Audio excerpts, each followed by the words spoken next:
Hello, everyone. Welcome to the Human Narrative at Rad Inc. in Melbourne, Florida.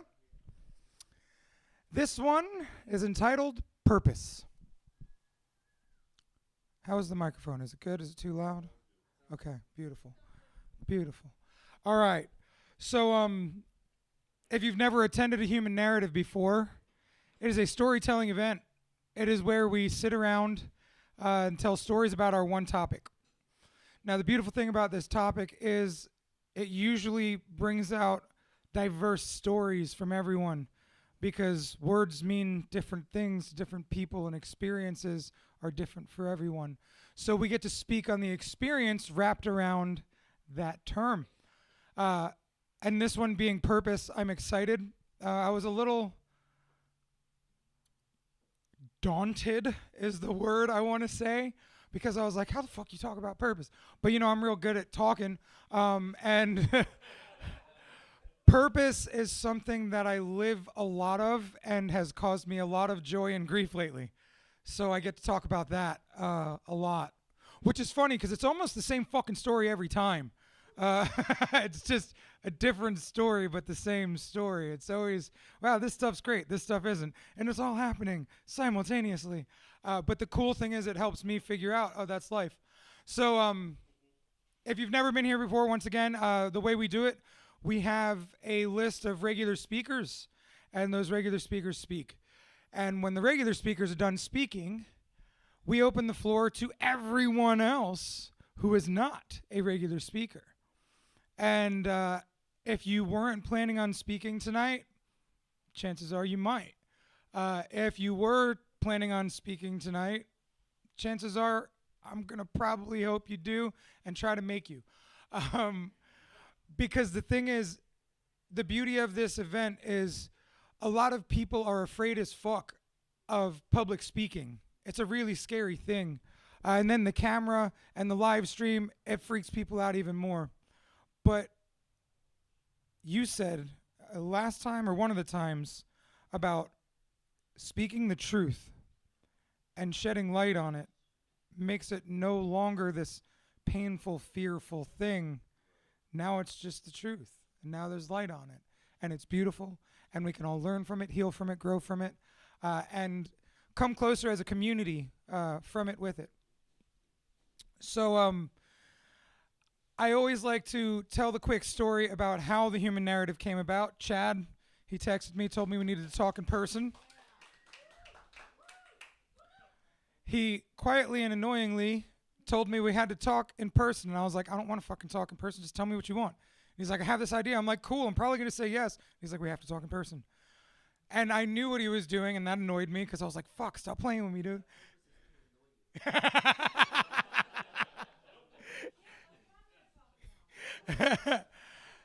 And so like he I knew it was serious because he had to talk to me in person.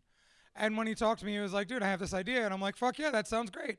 And it started as we were going to have 5 or 6 speakers every time, 15 to 20 minutes apiece. And then things changed. The first night, we were supposed to have a food truck, and they weren't able to make it. But then they had an addendum with them, which was a dessert person who ended up just setting up in the back of the room, and she wasn't even going to be in the room because she was going to be with the food truck. Well, then so she sits in the back of the room, and at the end she's like, hey, I got to fucking say something. And we were like, oh shit. So then we decided we were going to start opening the floor more, and the whole format continued to change. And now here we are a little over a year later, and it just keeps being awesome. I love what we've created here. I love the family and the community. And at the beginning, before we started, when we were eating, someone told me, I keep seeing these type of things popping up, and maybe you're doing something that others are mimicking. Maybe so. Or maybe it's the blue car. You buy the blue car, now you see the blue car. But either way, I don't give a shit. It's great that it's happening. Kathleen said one time, we have to sit in circles. And that's what this is. This is sitting in circles. This is talking, sharing, communing together. So, yeah, that's what human narrative is. That's what we do here. And I'm going to bring up Chad Mr. Chad Talley, the man, the myth, the legend. He is our first speaker, as always. And I want to say, I'm really impressed with you because you always speak first, and I know that's a really fucking hard thing to do. So you're a man for that. Well, I appreciate it.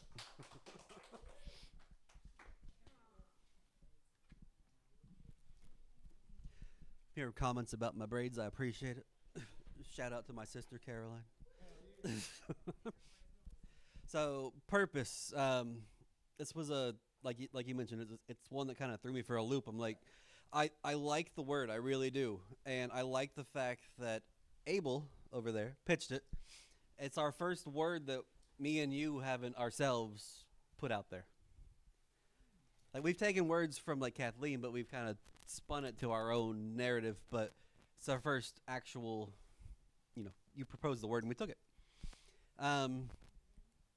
Purpose can be many things to many different people. But I do want to talk about Free Love Day because to me, because people serve different purposes to different people. Like for you, for Robbie, for me, you're like a guide or a healer, and this whole Free Love Day thing. When I was handing out flyers for this event, I went to one place and I handed her the flyer. I'm like, hey, do you mind if I put this up here? Because it's a place that I frequent a lot. And I told her the thought process behind it, where it's like you get the free tattoo and as for the promise of paying it forward later on, doing another act of kindness, which births more kindness throughout. And she looked at me and she's like, I think you expect too much of people. And I was like, I get that. But even if somebody gets that tattoo and doesn't pay it forward, you might have like 1 out of 5 that don't, but the 4 that do, it's a huge ripple effect. And you get that tattoo and you're looking at it and you're like, and it can happen randomly. You can be in the drive-thru looking at it and like, I need to pay it forward. And it could have been your 3rd or 4th or 5th time paying it forward, but you're looking at it and like, I should spread some kindness. And that's because of you. You came up with that. But yeah, the purpose of life for me is just to experience life.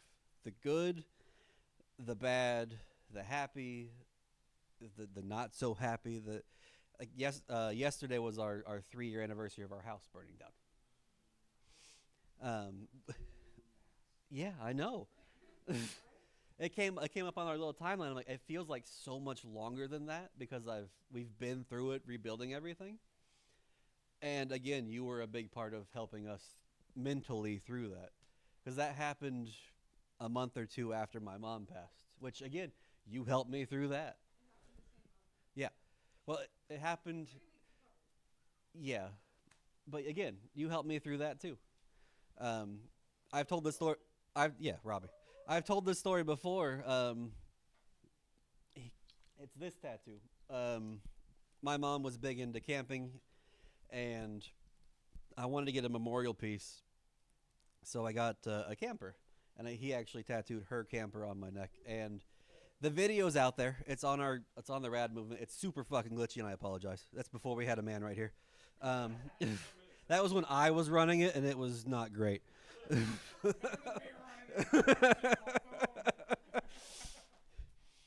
But yeah, you can watch that video, and there's a point, and I've said this before, where I just break down and start tearing up because I'm talking about memories of my mom. And he puts the machine down. I'm not going to call it a gun. He puts the machine down, and he just hugs me, and it helps me through that whole thing. And through this tattoo, it gave me a lot of closure. And then we went to Chicago that week, and our house caught fire. And at one point I'm in the gym at this hotel, just working out. I say working out. I'm not lifting weights or shit, obviously. I'm on the bike, and I call Robbie, and because I'm editing the video while I'm up there for this. I'm like, hey, I need you to call me. So he calls me. He's like, I tell him, hey, the video's glitchy. He's like, okay, good. I thought you were gonna break down on the phone. I'm like, no, I'm good. It's the videos that fucked up, and I was worried. Yeah, I was worried that you were gonna fucking have an episode, and all I could do was talk to you on the phone. Yeah. Right. And the fact that was your worry, that you were only able to talk to me on the phone, that you would rather see me in person, just speaks to the kind of person that you are. And I love you, and So you serve a huge purpose to me, and I appreciate it. But for me, purpose is like my purpose in life is to be the best possible supportive husband that I can be, to be the best father that I can be, to take my lived experience through life and I don't know how to expel it. I don't know the word, but to make sure that she has the best childhood she can have based upon the childhood that I have. What I didn't have, I want her to have. Well, I appreciate your child is fucking profound. Your child nearly brought me to tears. She brought you to tears. She nearly brought me to tears. And again, I bring you up because there was a point in time when I was thinking, what if I'm a bad dad? What if I'm not a good dad? And then it's something that you said to me was, bad parents don't worry that they're bad parents. And that stuck with me. And again, see, you're coming right back to my purpose. But yeah, so purpose to me, it's my watch ringing. That's what purpose is. But no, so I think that my purpose in life is to help others and to spread kindness. And I do that through my advocacy, through my mental health advocacy. Because I know what it's like when your head gets really loud, and I know what it's like when your brain just won't stop. And when you're thinking, it would just be easier if my brain just stopped. And the only reason I got out of that state of mind is because of therapy and through the IOCDF, International OCD Foundation.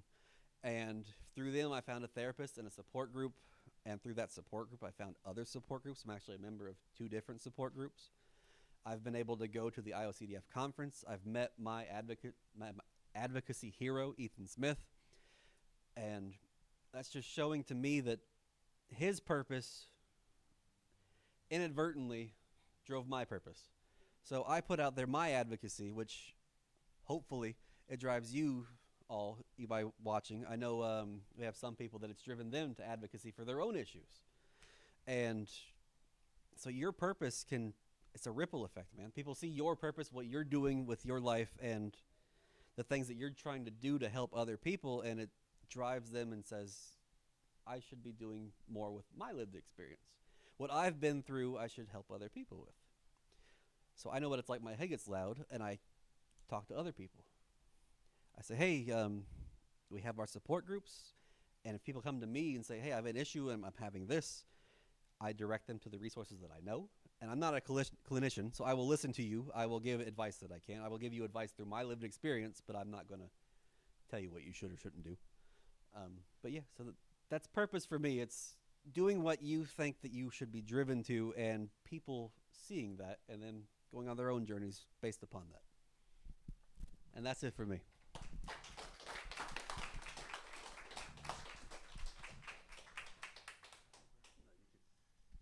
All right, so I have this box in my pocket, and it is badass affirmation cards.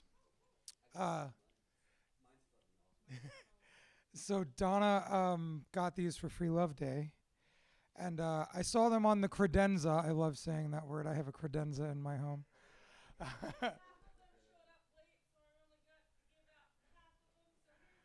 So these obviously had a different intention than for Free Love Day, but I'm going to hope that everyone takes one and treat it like an oracle card or a tarot type thing, where the card that you're supposed to get is the card that you get. So I'm going to go ahead and leave them on this here chair, and I want y'all to come up and get them whenever you feel necessary, because as they come and go, that is as they're supposed to come and go. So I shuffled them this morning because Chuck got one in his birthday gift basket. Oh, yeah. By the way, give it up to Chuck Taylor. It's his birthday tomorrow. I love seeing Chuck and Dylan sitting there in the back of the room. What did you get, Chad? So Chad got, I'm a fucking unicorn. I will resist the urge to stab assholes with my majestic horn.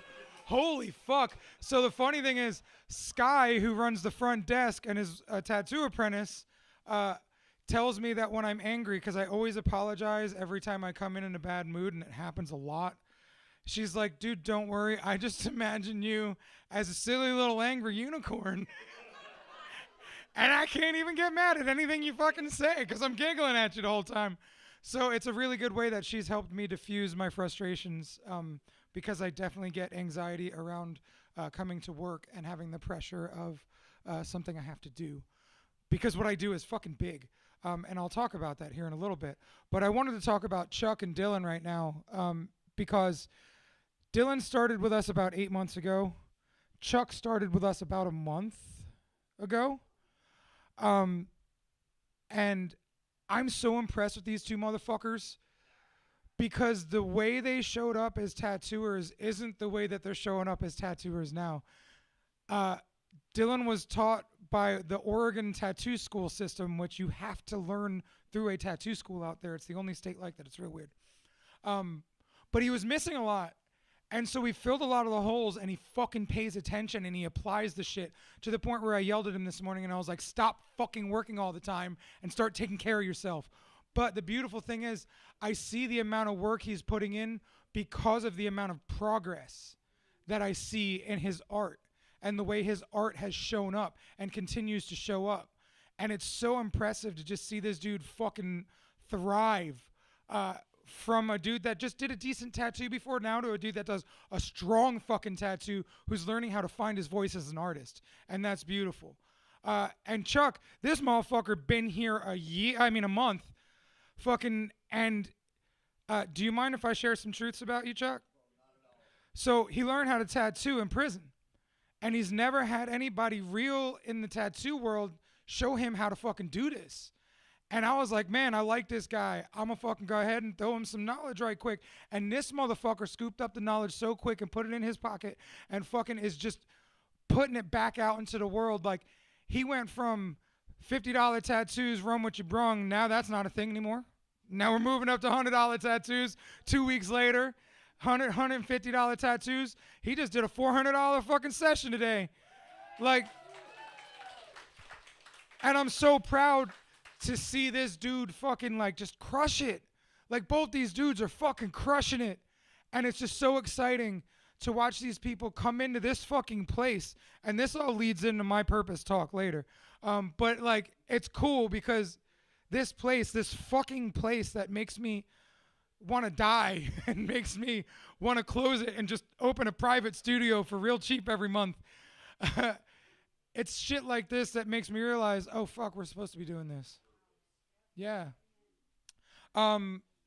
So we have 4 regular speakers here tonight. I'm not sure 2 of ours are gone. Kiki and David won a card. I don't know if you want to pull it. What? Pull them online. That is so dope. Kiki and David won a car. You misheard me. Wait. Kiki and David want a card. Oh, want a car. I thought they won one. I was like, shit, that's a good reason not to show up. I want you to read them on camera. Okay. So, oh, wait. Oh, so they want cards. There it is. Player. All right.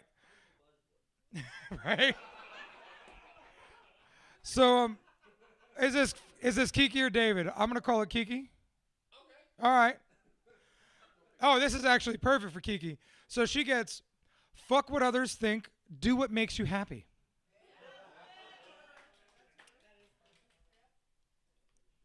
You're going to see them. So.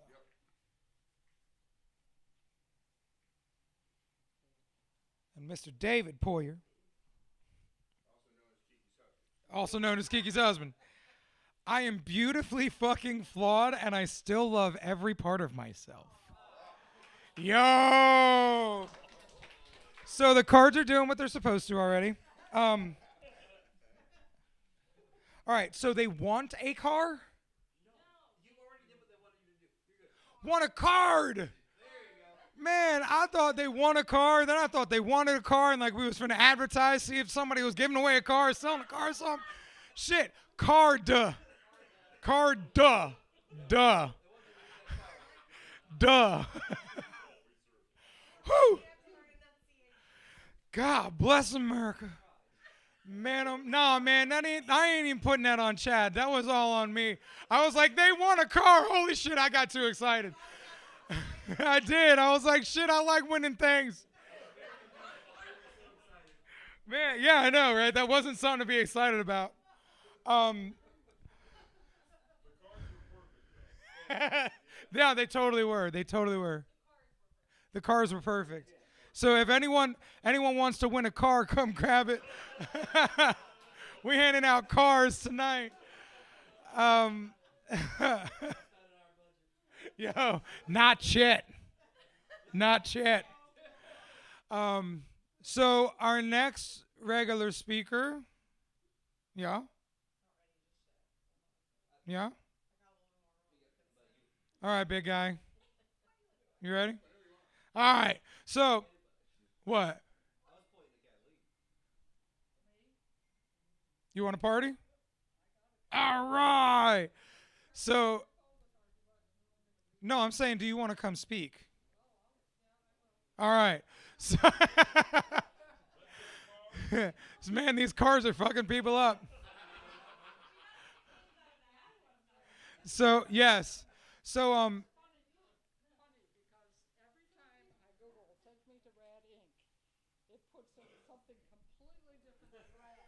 If I'd followed the directions to what it said today, we'd be at Ace Hardware.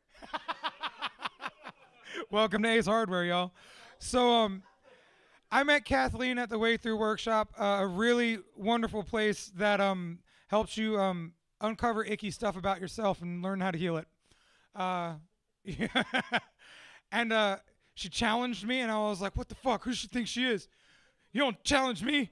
And that was my ego speaking loudly. And now my favorite thing to do is watch her giggle like a young girl because it is adorable and it is beautiful. And the smile is so vibrant. And I'm so glad I didn't lean into that first impression of who fuck you think you are for challenging me and learned.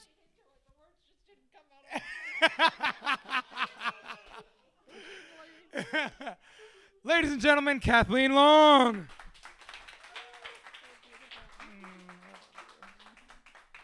We're not going to talk. That's our purpose, just to hug each other. Right? Is this on? There. It doesn't sound like it's on to me. Okay, so I am thankful for my fucking amazing life.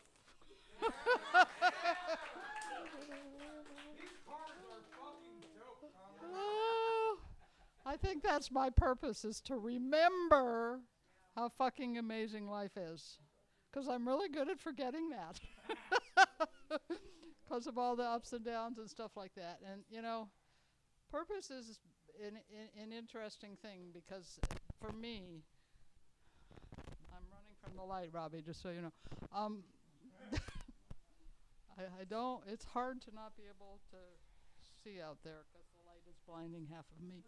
So, no, with purpose, and, you know, as a little kid, it's like, well, what am I going to do with the rest of my life is one of the ways we think about that. And little kids will go, I'm going to be a fireman. I'm going to be a nurse. Or I'm going to be an astronaut. I'm going to fly to the moon, whatever. And, you know, some of us have those dreams. And we study and we go to college or university and we know exactly what we're going to study to achieve that purpose or goal. And I'm like, I've never been able to come up with one of those. It's like, I don't know who I want to be. It's like, and so I had to really redefine the definition of what purpose is for me.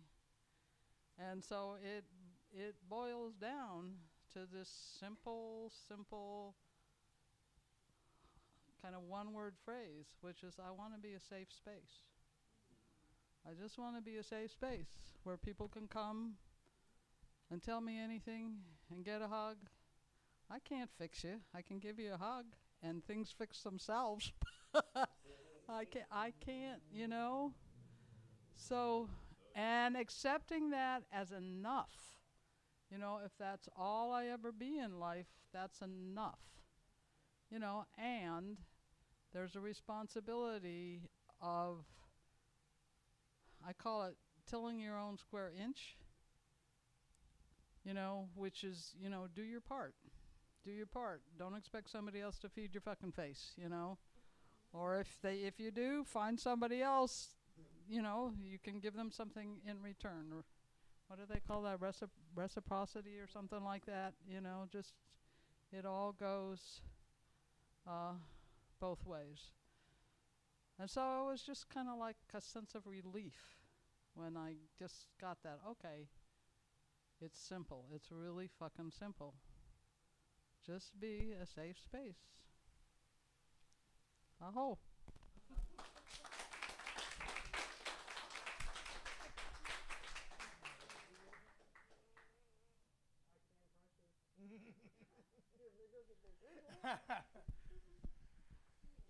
I'm slightly difficult to crush.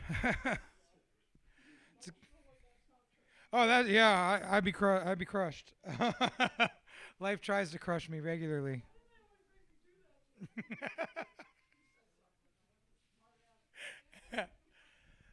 So, the next person we're bringing up, I love this part because it's so comical and true. Weekly, we get together at the Cracker Barrel and solve all the world's problems together. We cry, and it's probably really fucking weird to see these two giant men crying together while we're eating fried chicken and French toast and shit. And then biscuits and gravy and the apple butter. Yeah, Donna. Yeah, Donna. Cracker Barrels. Look, I like Cracker Barrel. I use pepper and I use hot sauce, and everything tastes good. Yeah. So before I was so rudely interrupted, Donna, Mr. Scott Donnet.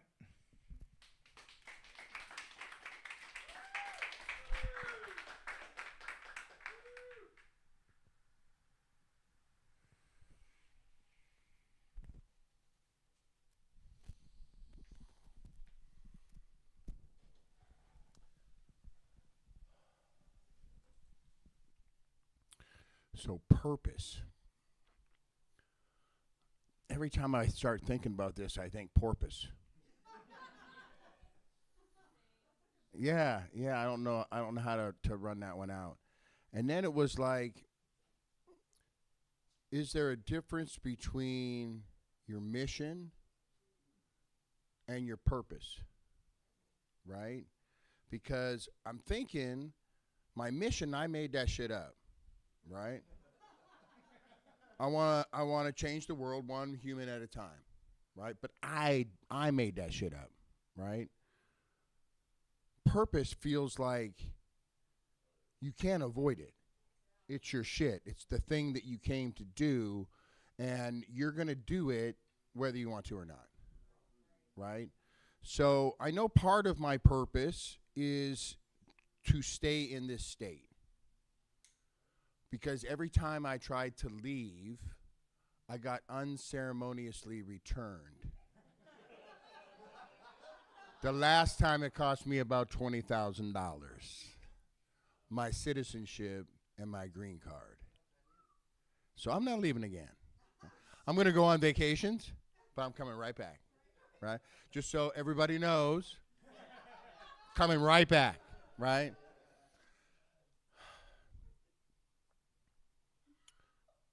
So I think my purpose was to become a drunk. Because everything that matters in my life today is a result of that disease. Right? So fucked a lot of shit up, did a lot of horrible things, jacked some shit up. A lot of bad shit. And I was done, but I was like retired by 24. Right? Every single thing that happened after February 7th, 1986 happened because I was a drunk. right? All the things that happened before I became a drunk were the things that served to allow me to become that. And then the recovery, right? So then there's recovery, there's AA, there's the people you meet, there's the things you read, there's the connections that you make. And then you dive deeper into your therapy and you go into workshops and you start doing men's work and you start doing discovery work. What happens? We don't even know. We're jamming so hard in our purpose, we don't know who we touch, right? When I'm in my mission, I'm on purpose, right? I'm good at my mission. I go in, I kill demons, we line them up, we execute, everything's done, all is well, right? That's my mission. That's what I fucking do. But when I'm doing my purpose, I'm really kind of more unconscious. I'm not really aware of the fact that I'm being seen doing something, or I'm being seen doing something, right? That your presence seems to matter somehow. And you don't get to really know how your presence impacts another human being until, well, never sometimes, but sometimes 10, 15, 20 years later, someone comes back around and says, you know that thing you said back then? And you're like, okay, I think I remember. Right? And then their response is, that moment changed my life. And you're like, oh, fuck, I really want to remember now. Right? It's like, if your life changed, I should remember that shit, right? No, because I was in my purpose. I should be unconscious. I mean, have you ever been in that zone where shit's coming out of your mouth and the people who are in front of you are like, right? And then they're like, so can you repeat that? I'm like, yeah, no. I have no fucking idea what I just said. And even if you hint me, I got nothing, right? I think those are the moments we're in our purpose. Purpose is kind of like maybe it's like a porpoise, right? Maybe that's why I kept jumping in my head. Oh, there's another little pun. Oh, damn, I'm on a roll. But maybe, every time I talk to someone who does the dolphin experience, they talk about this. When they reach out, the dolphin just has the ability to stay just an inch out of their reach. And then if they're really cool and they really chill themselves out and they just leave their hand out there, the dolphin will slip underneath and just touch their hand, right? I wonder if that's when we're in our purpose. So, from there, that's all I know.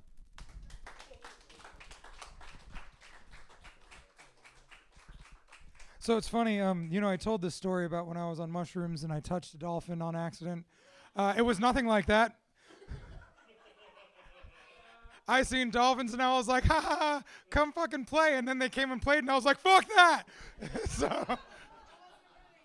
But that's how my purpose feels sometimes. Whew. All right.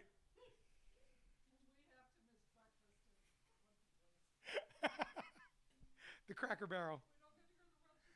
Yeah. Oh, no, I told the story here. Oh. Am I missing something again with the car? Are people winning cars again? Fuck.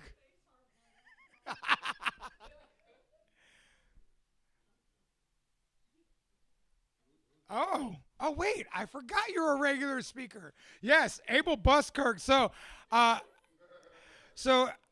was downtown eating at Backwater. I left, and all of a sudden I hear someone scream, "Hey, Robbie!" And I'm like, hello? And like, people holler at me a lot. So I was like, oh, cool. Let me just be nice to this person, random person.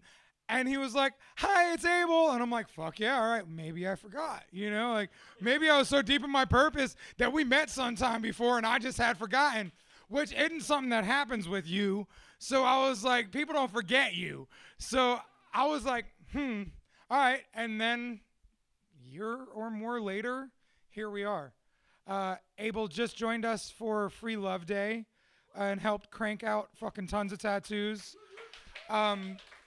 It was awesome. It was beautiful. And He was the only local artist that came. And that means a lot because it means that we're not in competition. Look, player, we do different shit the same. You know, we do the same shit different. So, like, you know, we don't got to be afraid of each other. We could actually build together. And he owns the self-care trifecta, which is very similar to the Rad movement in Rad Inc. And it's like, oh, wow, we're on the same fucking page. Our purposes line up. So, Abel Buskirk, everyone.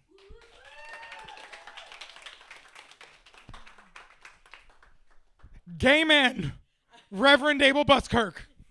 You beat me to it. I was gonna say gay men. All right, give me 1 second. Let me unpack before I unpack my brain.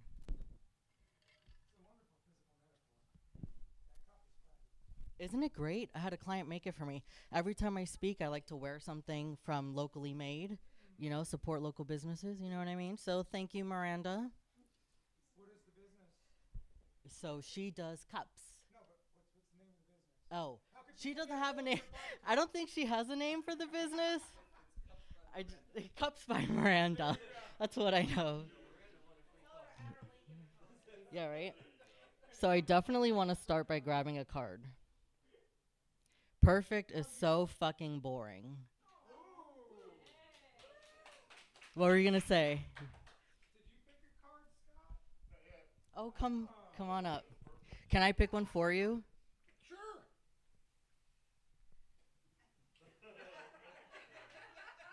That was fun, wasn't it?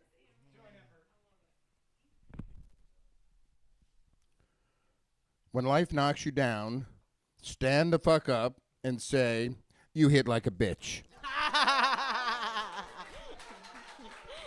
Gay men. That was awesome. Oh my God, I'm so happy to be here today with everybody. Holy smokes. Happy Pride Day for everybody in Space Coast.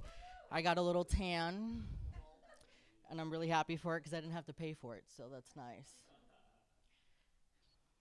I was on the way here, and I was listening to one of my worship songs, getting my mind ready, and, you know, thinking about purpose, I was listening to the song, and it's called Always on Time. Always, card. I don't know how to enunciate for shit, so bear with me. And it's called Always on Time. And did you ever think that when we sing music, we're always thinking about the next verse, the next word that comes to follow? And how truly present are we when we are singing that lyric as we go? So that was just something that came onto my mind on the way here, and I said, all right, Source, I'll say that. I'll say that. So if that, you know, resonated with anybody, I'll take it. So I, the morning that came out in the chat for the word purpose, I kept hearing that word purpose, and I was like, yo, I don't know what this is. I don't know who this is for. And it was perfect timing. And I said, okay. I slammed it in there so fast. And mind you, I'm freshly a new speaker, you know. So I said, let's see how this goes. And I'm just really thankful that everybody liked the topic. And I'm just so happy to be here today. So when I was thinking about purpose and when I was receiving my word from the Lord, I got...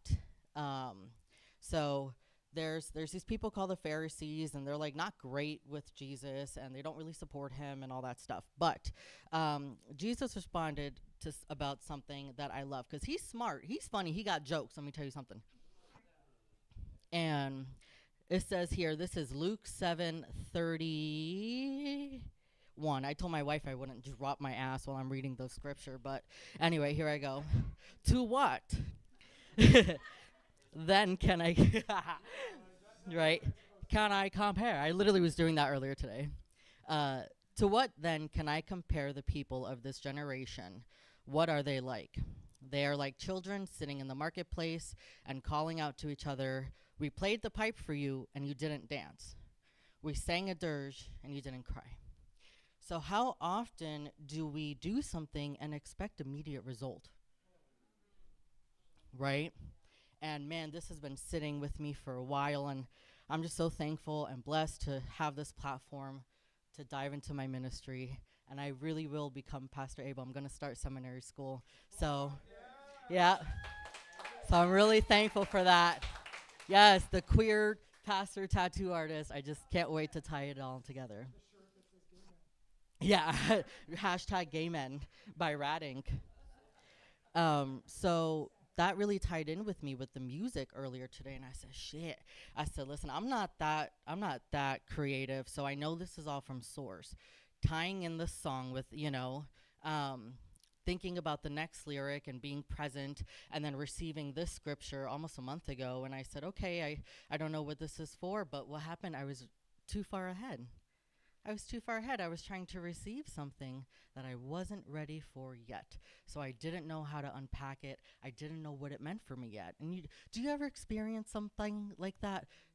You mentioned something like the reaction when people look at you like, or when you're like, I don't know what the fuck you just said. That's how I feel sometimes with scripture. Sometimes I'm not ready to receive it. The timing might not always be right because I'm trying to have it be on my timing, and it's supposed to be in his timing, right? Source as a collective. So there was something that I wrote, and I love it. And it says, if he put you in that season, you're supposed to be there. But collectively with that, listen to this. My commitment to my calling is better than my wanting to quit.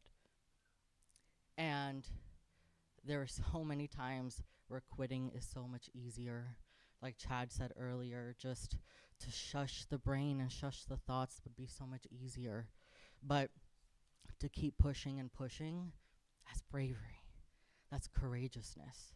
That is why we are all here, and this keeps growing and growing, and this movement is so beautiful. And I feel throughout this movement, we are getting familiarized with our purpose. We are finally defining it. What is it? I think we all had a fire under our ass, and we're like, all right, that means something. I don't know what it is yet, but I'm going to keep coming.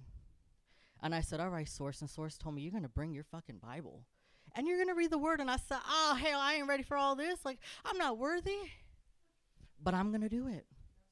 And I'm going to get up here, and I'm going to stand up here, and I'm going to do it. And I'm thankful for the reciprocation of it.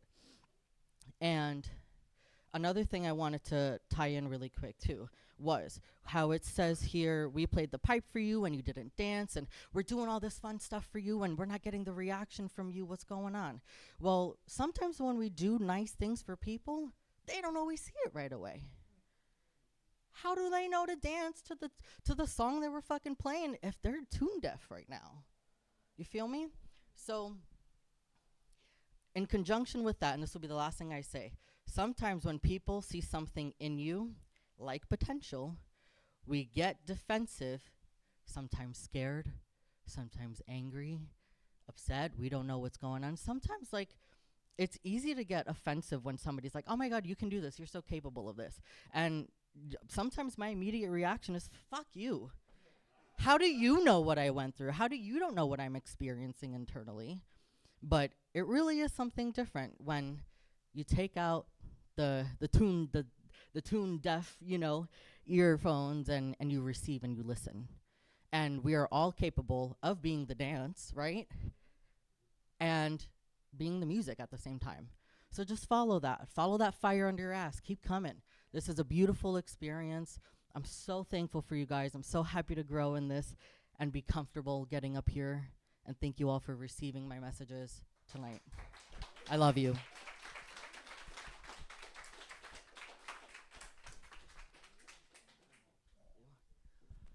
So it's funny. I didn't want to do this tonight as usual, and Chad had me crying in the first 3 minutes. So that's pretty cool. And I love you. And it reminds me what my purpose is. This is part of it. This building, this place, this thing I've been trying to build is part of it. So yeah, Abel, I'm so proud of you. The fact that something that seems kind of like a joke, like, oh, go Pastor Abel. No, it's real as fuck. And I love that you bring your authenticity to it. And I think you can bring something to that space that it needs. So continue to be authentically you and amazing, and the pastor of all pastors. Hashtag gay men. Becky. So Becky is Mrs. Scott, but yeah, Scott's wife. But I don't know. She's kind of Mr. Becky sometimes. Yeah, I see. I was terrified of her when I first met her. And then she gave me a hug after workshop and gave me love. And I was like, yay, I got the attaboy from mom in the room. Mr. Becky likes me. And now she is one human that continues to give me love and guidance. And similar to Chad, by being quiet, just quietly tells me the things that I need to hear, usually with a look or a feeling. Very strong little person. These little women are very strong. They run around and they have so much energy and power. It's beautiful and it's brilliant. Yeah, I'm talking about you too, Donna. Becky Bolt. Yes. My inner critic is a total fucking wonker, and I will just ignore them. There's enough outer critics out there, right? So I struggled with purpose too, and it took me a while to figure out why I was struggling with purpose so much. And I figured out it's because for me, for so long, purpose was a bad word. It was a bad word. Because when I was a kid, I was the oldest kid, and I had 3 younger sisters. And 3 of us were 6 years apart, all of us. So me, 18 months, the next one, 18 months, good Catholic mom, 18 months, right? So from the time that I was 4, I was the responsible one. And I had 2 little bratty sisters that drove me crazy and did things constantly, and I was the responsible one. And they would do something to me, and I would retaliate, not in a quiet way. And I'd, Mom, Becky did this, Becky did that. And what would my mom come back and say? Did you do that? And I'd say, if I said no, she knew I was lying, and worse yet, I knew I was lying. I did it, whatever it was. If I said yes, the next thing out of her mouth was, did you do that on purpose? It's like, of course I did it on purpose. Do you accidentally whack somebody? No. You do it on purpose. And so I loved my mom and dad. They were great and did everything they could with what they had. And but I grew up with that on purpose being a bad thing. And so for even today to say to me, what is your purpose? What is your purpose? I struggle with that. Even though I know it's 2 different meanings, but I struggle with it, just that word. So some of the things that y'all have said here tonight have been very helpful to help me navigate that, and to think about purpose in a whole different light.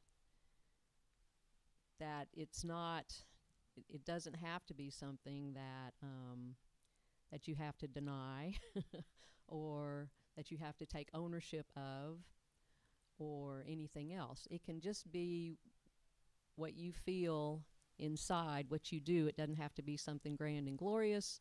It can be something small. It can be something like you all have said, somebody that you never even find out about, that you've done that's changed somebody's life or even just changed their day. What the hell? You smile at somebody in the grocery store when they're bagging your groceries for you, and that helps them. Just any kind of thing like that. So I've decided, thank you guys, because now I don't feel like purpose is such a bad word. So.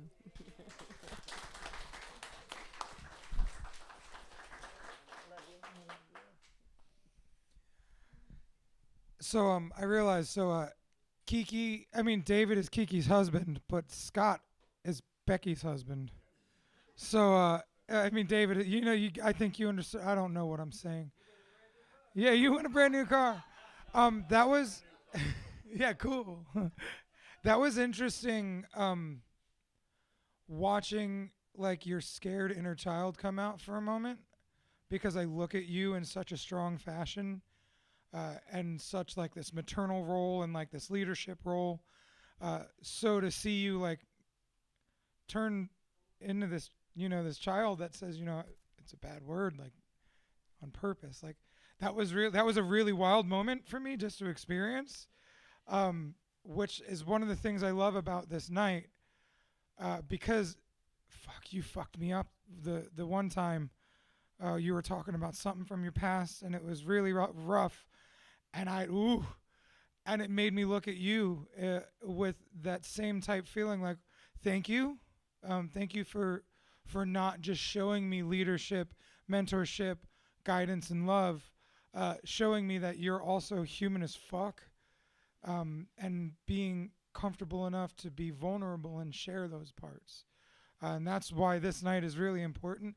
And it's so funny, like I've been so spent from Free Love Day and the hurricane and a stomach flu that ravaged our whole entire household this last week. So like, wow, life has been a lot. And I just didn't want to do this because, fucking stage fright and all that shit and blah, blah, blah. And then like as the night continues to roll on, it's like, oh, cool. I wasn't ready to receive the beauty of the night yet until the night opened up. And then I was able to receive it, right? So yeah. I'm going to go next.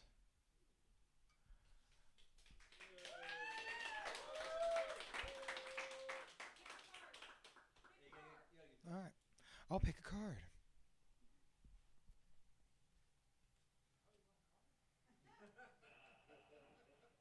Yes, I did. Bet you're jealous. Fuck you. Whoever is trying to bring me down is already below me.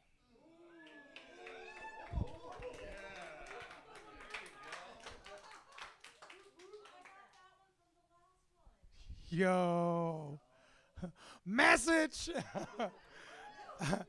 I don't know how many of y'all had seen the movie Don't Be a Menace to South Central while drinking your juice in the hood. But every so often, the one dude would just come in like it would be a serious moment, and homie dressed up as a motherfucking mailman would come in and be like, message! I think it was Damon Wayans. That was one of his characters there. But yeah. So I am Robbie Rapole. I know me because I met me when I was born, and I lived with me for a very long time, 43 years. But I didn't start to know me until a little more recently or so. You have glimpses of getting to know yourself and whatnot throughout the time. I realized through a very highly paid coach that was a whole lot of money. It's probably the most money I've ever spent for one tidbit of information, but it was a very valuable one. He said that I lived in a house with no mirrors and no one to tell me that I was a unicorn. So not only did I not hear it, but I couldn't see it. So it took me a very long time to see myself and get to know myself. As time goes on, I get to know this version of this person that I am now, who is different than a person that I was before and who's probably going to be different from the person or a couple people later. But the person I am now, rad has been this word in my life. So I have a best friend. His name is Ozzy. He's now a doctor. I love saying that because I'm a famous tattoo artist and he's a doctor. And it's just really fucking cool that like from these drunken back porch nights where I'm Rad was born and Finding Your Inner Rad was born. We're like these two successful looking dudes, and we both, probably the most common conversation is, why the fuck do I have everything I want and still want to kill myself? I got it all. I got everything I fucking wished for. Why does it suck so bad here? Because we're living our fucking purpose, and you pay for that purpose, bitch. And that's one of the things I got to learn. That acid trip or the mushroom trip I was on where the dolphin touched me. Like, I realized the homie was like, yo, are you good? And I'm like, no, yeah. And he's like, you want it to be done? And I'm like, no, yes, no, yeah. And then I realized I don't like fucking riding the ride that I pay handsomely for. I'll buy the ticket, I'll buy VIP, I'll buy backstage passes, I'll buy the whole bar around. But I don't want to go on the ride that I just paid for. So that's my fucking life. That's what I do. I fucking set up these like really brilliant things that I don't think I can achieve. And then when I fucking achieve them successfully, I'm like, fuck this. And that's what purpose feels like for me. Because every time I do this shit, it scares the ball piss out of me. Like me and Ozzy, we was drunk on the back porch many nights when I was a young fucking, blooming tat god. And I was, drunk most of the day because I didn't know how to deal with life. I was a single dad, but I was a really good dad even though I was drunk. And that's okay because I fucking made lots of money and I paid my bills and I did a really good job and I was becoming a great tattooer and all these things, right? So you couldn't tell me that I was a bad person because I drank too much. And I had a friend that told me drunks go to meetings, alcoholics go to meetings, drunks go to bars. So I was like, I'm just a drunk. I'm not an alcoholic. It's fine. And then I was fighting my purpose for so long because I had this shit. I had this idea, right? That at that point in my life, I remember the number $472 billion came into my life because I thought if I had $472 billion, I could change the fucking world. Because everything to a young blooming tat god is about money. If it ain't about bitches. Or fame. So I thought I just needed money and I can change the fucking world. And then how can I change the world now? I'm this big drunk piece of shit. Yeah, sure, I'm a good dad. Yeah, I pay my bills. Yeah, I pay my bills on time. Yeah, Ozzy fucking told me that I was a financial fucking leader for him. He used to love the way I fucking handled my shit. And I've always looked up to Ozzy. And come to find out, he was looking up to me when I was a fucking moron. Because I was living my purpose, but I just didn't fucking know it yet. Because I was so afraid to live in my purpose. Up until 8-9 months ago, I drank heavily. Took 6 months off. Now I don't really drink unless I feel like I want to. Or if I cave when I'm panicking too hard. And then I moderate it. Because everything in moderation, including moderation.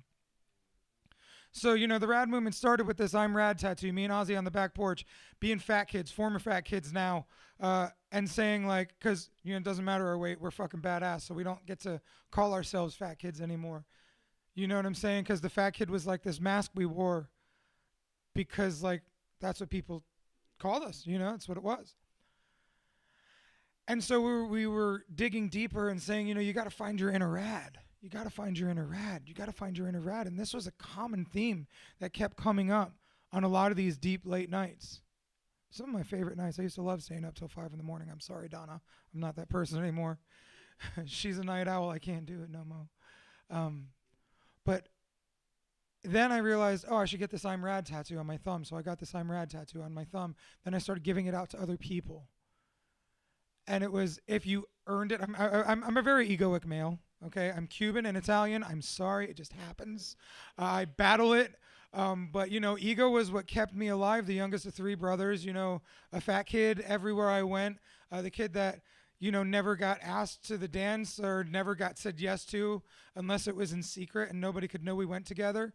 I felt like I was always last picked. So I had to get big and strong and bravado was a great fucking way for me to fucking win. Because now I got to do what the bullies did to me to everybody else. And say, fuck you, I'm a winner. And so, we went through that. And while I was going through that, the I'm Rad tattoo came about. And then it was the people that deserve it. I used to say, I was real cocky about it. If you don't fucking deserve this tattoo, you don't get this tattoo. I'm still a lover. I'm still a healer. But I'm a young, flourishing tat god. So, I don't know how to. I'm like an X-Man, your powers go all over the place when you're a young X-Man. You got to learn how to harness them hoes, right? So, like, my powers of good and shit, and I had to learn how to harness my purpose. I had to learn how to harness this purpose so that, you know, I'm over there. You don't deserve an Amrad tattoo. You deserve an Amrad tattoo. You deserve an Amrad tattoo. And then so, like, Chad helped me by filming the first I'm Rad videos because it was I'm Rad at first. It wasn't any movement. Right? Better than my phone. You know, it started as I'm Rad because it was about the I'm Rad tattoo. And then I opened an Instagram and I couldn't get I'm Rad. It was like some dude in some other country. His name is like Imrad or some shit. And I'm like, please, I want to buy this from you. He had like 12 followers and never responded to me. I'm like, God damn it. I just want the name.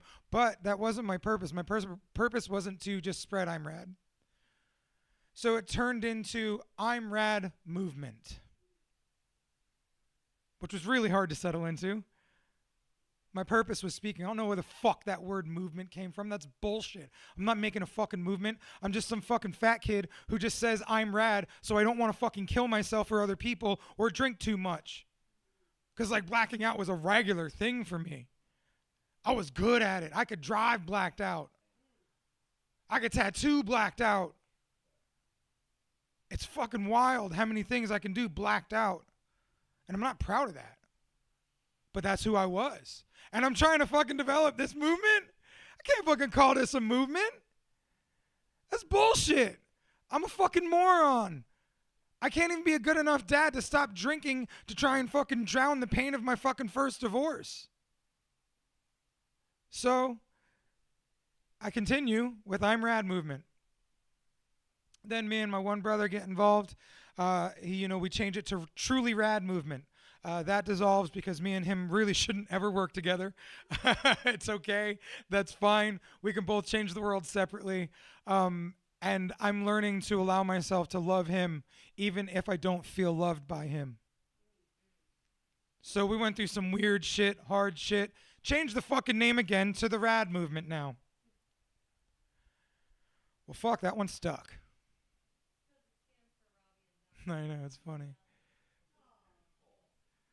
Yeah, way before I met you. I'm Rad. I love you. Scott pointed out the fact that we all need chaos in our lives, and I'm like, I hate chaos. And then Donna drops chaos in and he giggles. So now, like, these two people that I love so much and look up to so much, she's fucking driving me crazy and he's giggling. So I'm like, oh, maybe I should just giggle too. So that's what Donna does to me. I'm like, I'm getting serious. She's like, ha, ha, ha, ha, ha. So, you know, I love all of you. It just reflects parts that I have a hard time accepting sometimes. You cause me to play. I can't play, dog. I didn't allow myself to play video games for so many years because I had to become a better tattooer, just like Dylan back there, always on his fucking... Are you on your iPad now? I could have swore I saw glow on your face.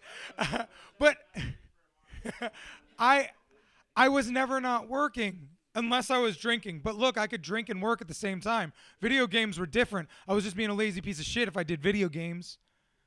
So I could drink and do work, and then I could go out and market because I'm a great marketer when I'm drunk to a certain point. Then I'm a bowl of soup. And bowls of soup don't talk or move good. And I make a lot of mess. And I don't taste good. Not at that point.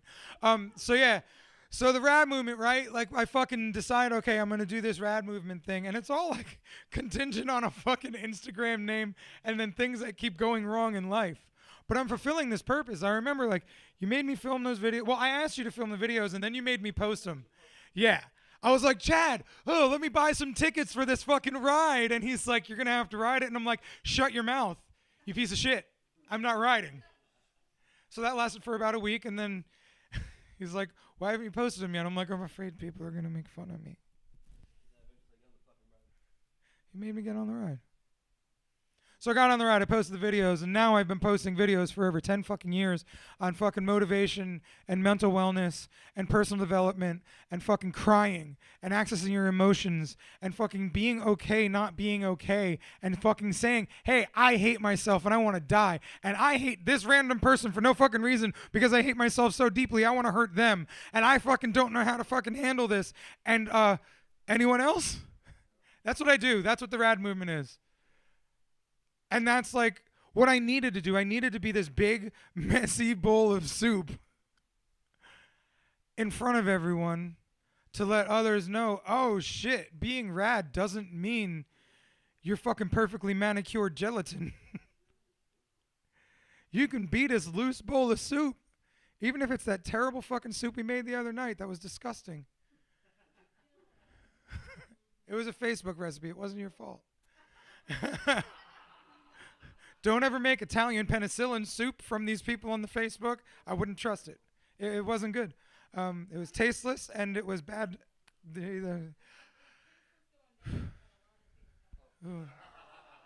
Loud flavor. That type of soup I ain't trying to be no more. Hallelujah. So, purpose is this fucking scary ride that I'm constantly on. And it sucks. I'm like, all right, I don't want to have a baby with you, Donna. I don't want to have a baby with you, Donna. I don't want to have a baby with you, Donna. Then I fucking look deeper. I'm like, oh shit. I'm actually just scared that I'm too old. I'm not going to be a good dad. And I don't have the energy, the love, or just it in me. And so when she got pregnant, that was one of the worst days of my life. When we found out, we were supposed to go to a convention. We didn't go because we just had COVID. And because we had COVID and we were going to go get this weird fucking, like, slow it down horse tranquilizer fucking shot, she's like, let me check and see if I'm pregnant just in case. And she was. And I wasn't ready for that, man. I'm fucking, like, I was about to go make hella bread at this convention and have a good time with my homies and shit. And, like, you know, I had travel anxiety, and now at all, I wasn't allowed to travel. I've traveled to conventions sick before, but it's COVID, so now you're not allowed to. And then she's fucking pregnant. What do you mean? So now I'm like, I decided, oh, wait, yeah, I can have a baby. I'm not too old. I do want to have a baby with her specifically. And that's a big part of it. Like, you know, I was afraid of marriage at the time, but I'm like, yeah, I'll make a baby with you. We're good people. We can make a good person. You're a good human. I can see you being a good mother. You're a good mom to me when I'm drunk. You're a good mom to me in business. Like, you're a good mom to me regularly. So, like, cool, dog. We can do this baby thing. But I wasn't fucking ready for that. I bought the tickets, but I wasn't ready to ride. And that's why the gestation period of a human is roughly 10 months. So you can get ready to ride that bitch. And I just so happened to have some money in crypto that did well. So I got to take some time off of work. And I thought I was going to be a life coach full time. And I realized I hated that. Not the coaching. The acquisition of clients and the fucking sales calls. Sucked my soul so hard I was like, fuck this. I'm going to do this another time when I ain't got to sit here and beg people to come and be a part of this class and whatnot. Because the people that I was like begging they didn't sign up, the people that fucking signed up were hell yeah, they were fucking in without me being even trying to sell them. And I'm taking fucking sales classes and trying to fucking write scripts and all this, and that goes against everything I fucking do. I throw shit at the wall and I see if it sticks. I buy fucking tickets for rides, and then I wait for people like Chad to shove me on. And Donna.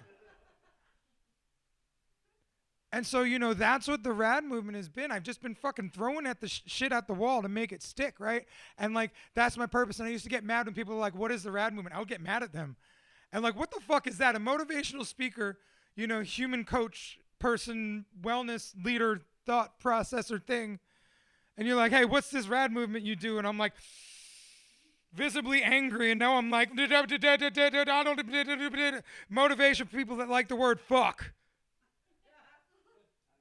Which is what it is, right? And I wasn't satisfied with an elevator pitch at that point, which is really all people need, right? If you can sell them in a few words, that's it. You got me fucking sold at motivation for people that like the word fuck. Gary V, dude's like, fuck this, fuck that. I'm like, fuck yes. All right, I'm watching your shit. I believe in you, Gary V. and you have a bald spot like me, fuck yeah, we're cool together, right? So like I wasn't okay with that as an answer. I needed it to be deeper. And what happens when you ask for the depth?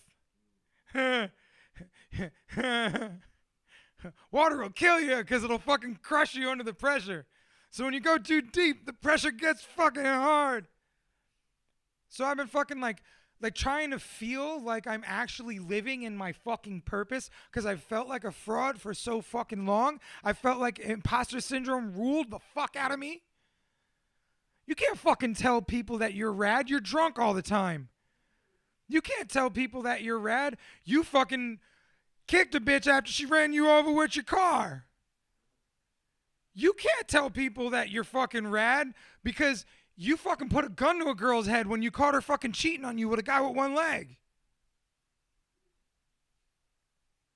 You yell at your mom. You've probably terrified your child. Who the fuck do you think you are? Pretending to be rad. So this is what purpose feels like for me. Fuck this shit, man. And then we do something like fucking Free Love Day. Scott came here, he was going to do some reflexology, hung out for an hour. He says, wow, I was not prepared for this many people. I'm out. And I have this fucking problem where I think I like the struggle of fighting through quicksand. Because like I fucking back trucks on top of myself and I'm like, watch me get out of this. This hurts so bad. And that's what purpose is like for me. I know I'm a dark guy, man. That's why I'm so fucking bright. One of the first times I gave a seminar, a dude was like, that was his feedback. He's like, it's a pretty dark seminar for fucking motivation. And so he scared me the fuck away from my authentic self. So then I leaned into like smiles and shiny, clean, bright, perfect. And that don't fucking work for me because I am not that. Soup, remember now. You know, and if I'm drunk, that just depends the quality of the soup. And so I've just been battling this whole time with my purpose. And like, I've never understood when a pastor say, God told me I got to be a pastor now. I'm like, what the fuck are you talking about, bro? God don't talk to me. Like, what the fuck do you mean God's talking to you, asshole? No, God does talk to me, bro. Except he come to me in a way that I'm going to pay attention. Because if he comes and says, I'm God, I'll be like, I don't even know if I believe in you, homie. I'm an agnostic. I grew up Christian. I don't hate on Christians. Jesus is my homeboy. But I don't even know what we're doing here, buddy. So if God came to me, my brain would have to wrap around some shit. So he just speaks to me in different ways. My fear, my anger, my anxiety, that's God. The universe, source, an idea, a notion, somebody who won't text you but has to talk to you in person about a fucking idea. Somebody who makes you fucking post the videos that you fucking asked him to make. Fuck you doing? Holding me accountable, you son of a bitch. I threw those tickets away while you picked them up and gave them back to me. I wasn't trying to ride. Just trying to impress my friend, showing that I could buy the tickets. And that's what purpose is for me. It's this weird fucking inner struggle. But like, I got to.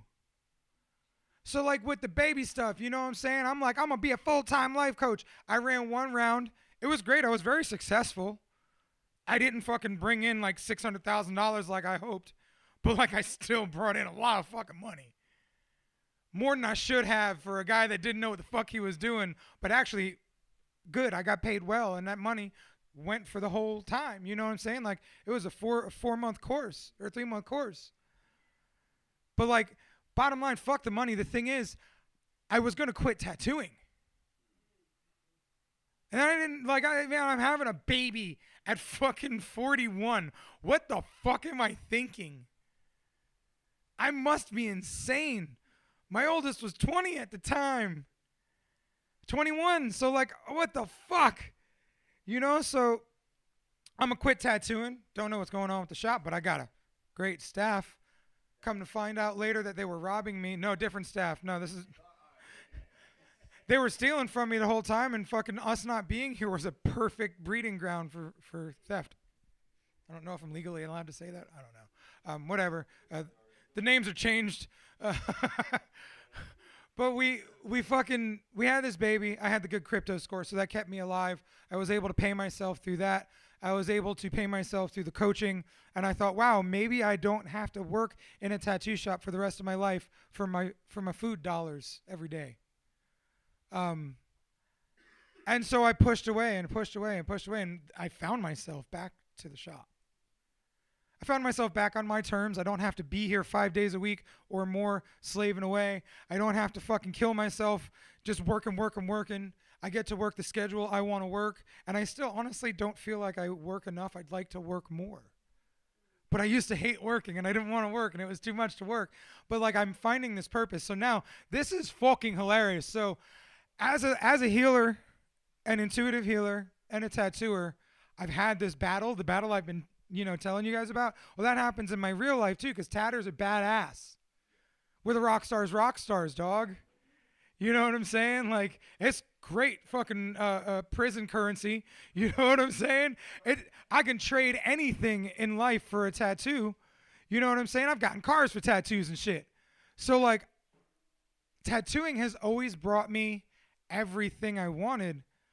So I always felt like I had to obey the rules of it, and that was be tough. And being a healer doesn't really be congruent with being tough. So I was afraid to be a healer. And this goes back to the I'm Rad stuff and the Rad movement. Like, I didn't realize I was like unearthing my own gifts of being a healer that I was born with, that were brought into me on purpose from whatever's out there that created us, that we're all the same and made from. So like, I'm growing and learning that, holy shit, I'm a healer. Wait, I don't have to just coach people through the Zoom class the way I think I'm supposed to. I've been coaching and healing motherfuckers from this tattoo chair for fucking almost 30 years now, kid. 27, going on 28 years. I've been fucking helping people. I remember before I was even a tattooer, I went on a Disney ride with this lady that was a friend of my parents' friend. And she told me, she says, "You're an old soul." This is before I'm even tattooing. So I've always been an old soul. So that must mean I've always been a healer. Right? So I've been a healer this whole time, but I've been afraid to show that shit. Because tough guys don't talk about being a healer. Because now if I say I'm a healer and cry in front of you, now I'm going to have to beat you up because you made fun of me and that hurt my ego. And what does that make me look like? So your healers trigger you, right? So, I've now leaned into this role of I have it all. The tyranny of or is something I heard from a coach that I ended up falling out with real hard because I went really obsessed with coaching for a while. So like hundreds of thousands of dollars in coaching in a short span of time because I figured if I fucking got coached by the best in the business and I spent a lot of fucking money on it, I'd be the best in the business. It sucked. Coaching's really hard to take in, and when you buy too much of it at once, it loses its potency. But I found little things here and there from coaches that I didn't fully resonate with, or coaches that, turned out to teach me how not to do things. And that's okay. And that's quite all right. So, telling the story back, the tyranny of or. It doesn't have to be tattooer or healer. It gets to be tattooer and healer and business owner and safe space holder and placemaker and father and friend. And I get to be all the things that have made my life fucking awesome this whole time that I've been afraid to lean into because I was afraid of people making fun of me for leaning into these things because I had been gotten made fun of because of these things. My dad, before he died, he would always call me Dr. Phil when I would start cracking him open. It was his defense mechanism. And I took it personally. I'd be like, fuck you, dog. You don't know how hard I work to fucking get this smart about emotional shit. And you're a pussy because you won't fucking cry with me, you dickhead. And you didn't fucking teach me how to fucking cry, Dad. And that sucked. Because all I needed was a hug and to cry with my dad and to have him tell me he loved me. But you didn't fucking teach me that shit. So don't you dare fucking make fun of me for trying to fix that shit. With the same gifts that you were fucking given that you fucking ran from.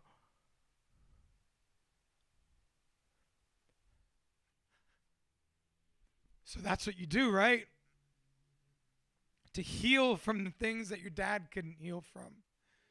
You heal yourself. And you help others heal. And then you be the most badass, giant, one-legged, scary, beautiful, wonderful, loving motherfucker that you can be. Because if we need to fucking clean up this room, I swear for God, I got elbows. But if we need to drop love, I got plenty of that. And I'd rather do that. But don't test me now. I don't want to fucking use this size for none. And this old metal leg ass bitch you don't even know. There's some positive things about having a fake leg. Always have a weapon. So, I'm now really leaning into this healer thing. The way that you giggle about slaying demons and chaos and shit. Now when people come in for a blackout and they go into shock 3 or 4 hours in and they still have an hour or two left, I'm like, you're in shock right now, so you can quit right now. That's the end of your session that you paid for in full. Or you can just fucking ride through it and we can figure out what the fuck's coming out. And that's how I help motherfuckers heal. I push you to fucking wanting to die. And then all your shit comes out. Because, well, what are you going to fucking do now? You'd rather die, so just face the shit. Just today, I was tattooing someone. And so it's funny. Me and Chuck, we made a video, and Dylan, we made a video with Zach recently where Chuck, looking like he does, me being who I be, he comes in the shop, and I say, oh, welcome to your intuitive tattoo healing session. He goes, bro, what'd you just call me? And he plays that role for a bit. And so, you know, I'm playing up the healer role because this is healing for me, dog. I get to fucking be a sissy, fairy, weird fucking healer out in public and get not made fun of for it. Oh, that's so cool. Like, wow. You can't make fun of me for fucking living my truth, finally. So I've been doing this in a lot of fucking social media videos lately. There's a very well-known guy named John Nelson. I went down there, and he plays straight man, and I decided to come in and play healer because his whole shtick is straight man. So I'm, like, churching up the healer. And this is so healing for me to, like, live in this weird crystal-owning, crystal-wearing, you know, fucking la-di-da, fucking soft, sissy healer role. But like, you can call me a sissy and I can hug you about it and we can cry about it, or if you hit me first, I'll beat your ass. So like I get to be all of it. I get to be scary if I need to be, and that's cool. I don't have to let go of that because sometimes we need to protect our castle. So now I'm in this healer role and I'm making all these videos. Me and Chuck, we make this video, and Dylan. So yeah, we're in the tattoo room. And I'm like talking him through like my literal process because I sage myself, I sage the room, I sage the client. Actually, I sage myself, the client, then the room. I don't know why, but that's the order that's been given to me. So I'm saging the room and I'm explaining it all like soft and airy voice. I'm like, so this is sage. I'm gonna sage myself and sage you and sage the room. And like, he's looking because he's like, yo, what the fuck's that smell? And then I'm like, oh, here's your intention candle. And he's like, what the fuck? And then this is when the magic starts to happen. He goes, well, I guess maybe I do got some things I could let go of. And now you see Chuck in this minute and a half skit start to see something here. Now it's comedy, remember, so it's awesome and things always end up a different way, or possibly. Anyway, so Chuck's now, the next scene is him being like, fuck you putting that candle, man? I'm starting to feel some intentions and shit. So then he's fucking hugging me and crying and saying all kinds of wild shit that happened in prison. and baby mama, if she don't say that, she was gonna bring me to commissary, but it was old dude, and I don't even got a girlfriend now because that's his girl. Like, dude, and he's just like crying on this wild shit, and he's hugging on me, and then he's like, whew, I feel like a new man. Holy shit, man, this is great. And so he walks out, he bumps into Dylan, looked at Dylan a little funky, and he's like, it's all love, baby. Then Dylan goes, what the fuck you just said to me? And then it blacks out to a bunch of punching and screaming sounds. But that part was just for the comedy. And me and Zach decided to do that in post when we were editing together. But the part that I really wanted to highlight was like, I had that fucking happen today in my chair. So if God doesn't speak to me, I don't know what the fuck was, because that was the universe, that was spirit, that was magical pixies flying into this bitch and telling, like, that fucking shit happened in real life today. My client was laying there, breaking point shit, because that's what we do when you reach your breaking point and the pain. And you can't do it anymore. But you're so close, and you paid so much for this session, and my minimum's so expensive, it don't make sense to just finish it later. Shut the fuck up and get the tattoo. Or maybe you just fucking feel like you need this tattoo done and you know you only got 15 minutes left. So, dude, couple of tears squirt out. And, I give my, my auditory, and I get it. I feel you. These things happen here. And then she goes, it was that fucking candle.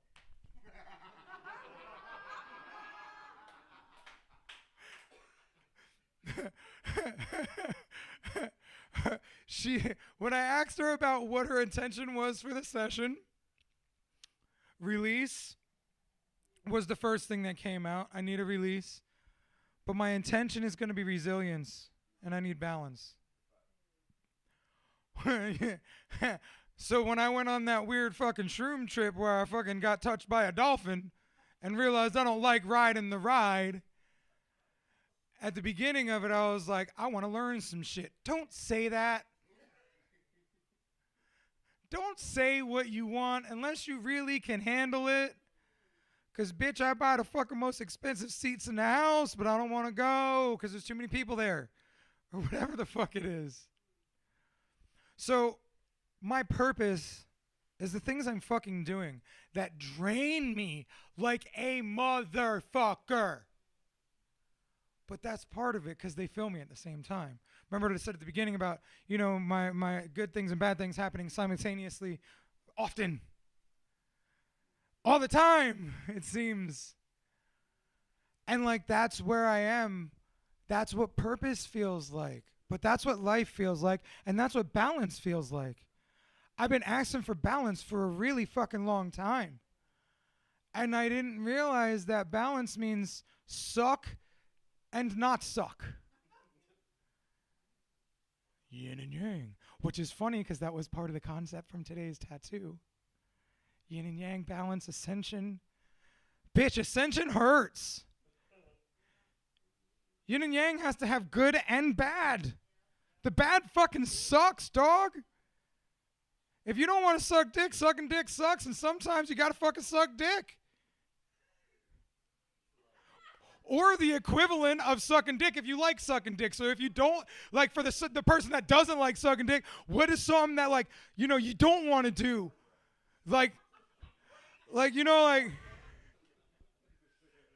don't know, but it's weird. I might rather suck dick than get punched in the face, but I don't want to get punched in the face neither. Unless I need a beating, and then I'm like, yeah, sign me up. And then I get in the ring, and I'm like, please don't hit me. Not in the face. But please hit me in the face, because that shit's fucking, whoo, makes you feel alive. But please don't fight with me or hit me or punch me. And that's what purpose feels like for me. Dude, Free Love Day, we had like 300 or 400 people show up to the whole bitch. We did around 200 fucking tattoos. We fucking gave people that have never had that large of an audience to play in front of. We gave other people that have larger audiences usually an intimate experience, more so than their usual crowds. We got to give vendors a free place to vend and share their version of free love. Amelia is 10. Okay, so she's fucking 9, and she had a booth of her homemade wares. Happy beans that come with a positive message going with everything. Is this kid stealing my shit, or we just tapped into the same thing? I think we're tapped into the same thing as that person, that thing, that entity, the universe, God, spirit, whatever the fuck, God, Buddha, Allah, your gut, your intuition, whatever the fuck it is speaking to us in those moments. Thank you for being here alongside of me and allowing us to be seen together, because now I feel like I'm not so afraid to be seen. And I'm so glad you learned how to be seen at fucking 9 years old.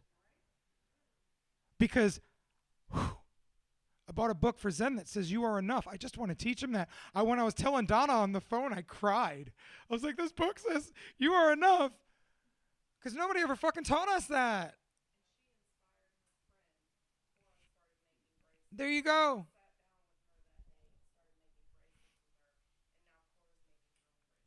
So, like, this is what Free Love Day is doing, right? I had no idea what it was, but I just knew that that movie Pay It Forward with Haley Joel Osment was really fucking cool.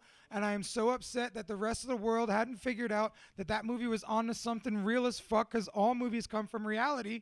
So why the fuck haven't we turned Pay It Forward into fucking reality yet, you stupid fucks? That's it, dog. Give free love. I got that shit on my palm, the book The Secret. It's about the law of attraction. Some may not love the book, whatever, but like it really changed my way of thinking and made me realize I shouldn't fucking complain. I should fucking be thankful. I should like really put out what I want back. And the more of that shit I do, the more I get back. And just because we put out a lot of free love that day doesn't mean that I didn't have fucking constant anxiety fucking bouts and fucking scary panic dreams every fucking night about real shit from my past that is haunting me. That would come up and I would wake up fucking panicked and scared and not knowing what to do, and fucking meditations couldn't even bring me down a lot of the time. But I would find myself back to sleep with some box breathing, some thinking, some not thinking, some breathing, meditation. But I would find my way out of it, or I'd just get up and go do the thing. But since Free Love Day came, the anxiety is a lot less, the panic dreams are a lot less. I had a panic dream last night, but it was like at 54%. It was like, why the fuck would I go into Aunt Lucille and Uncle Ralph's fucking garden and dig that shit up? That was really stupid of me. They're really particular old Italians that live in Long Island. Why would they want me to go and do their fucking garden because I'm not a gardener? And that's what I was so upset about when I woke up this morning. Right. But so Free Love Day is like university. This is just like a practice test that's not even going for your grade. And levels of like anxieties. Because Free Love Day, almost 400 people's energies to be soup with. And it was terrifying. And it was so fucking cool. And so now, cars. I got free cars on the brain. We will have at least one free car to give away next year at Free Love Day. Because the RAD movement is becoming a nonprofit. And when you have nonprofit status behind you, you can start asking for donations and show them exactly where it's going. Because you can't have a nonprofit without fucking, strict guidelines on how the finances are run. So people are looking to give money and people are willing to give money. And this motherfucker who started this motivational platform for people who like the word fuck is now changing the world for people who like the word fuck. And I don't even have $472 billion yet, but I'm not a drunk anymore.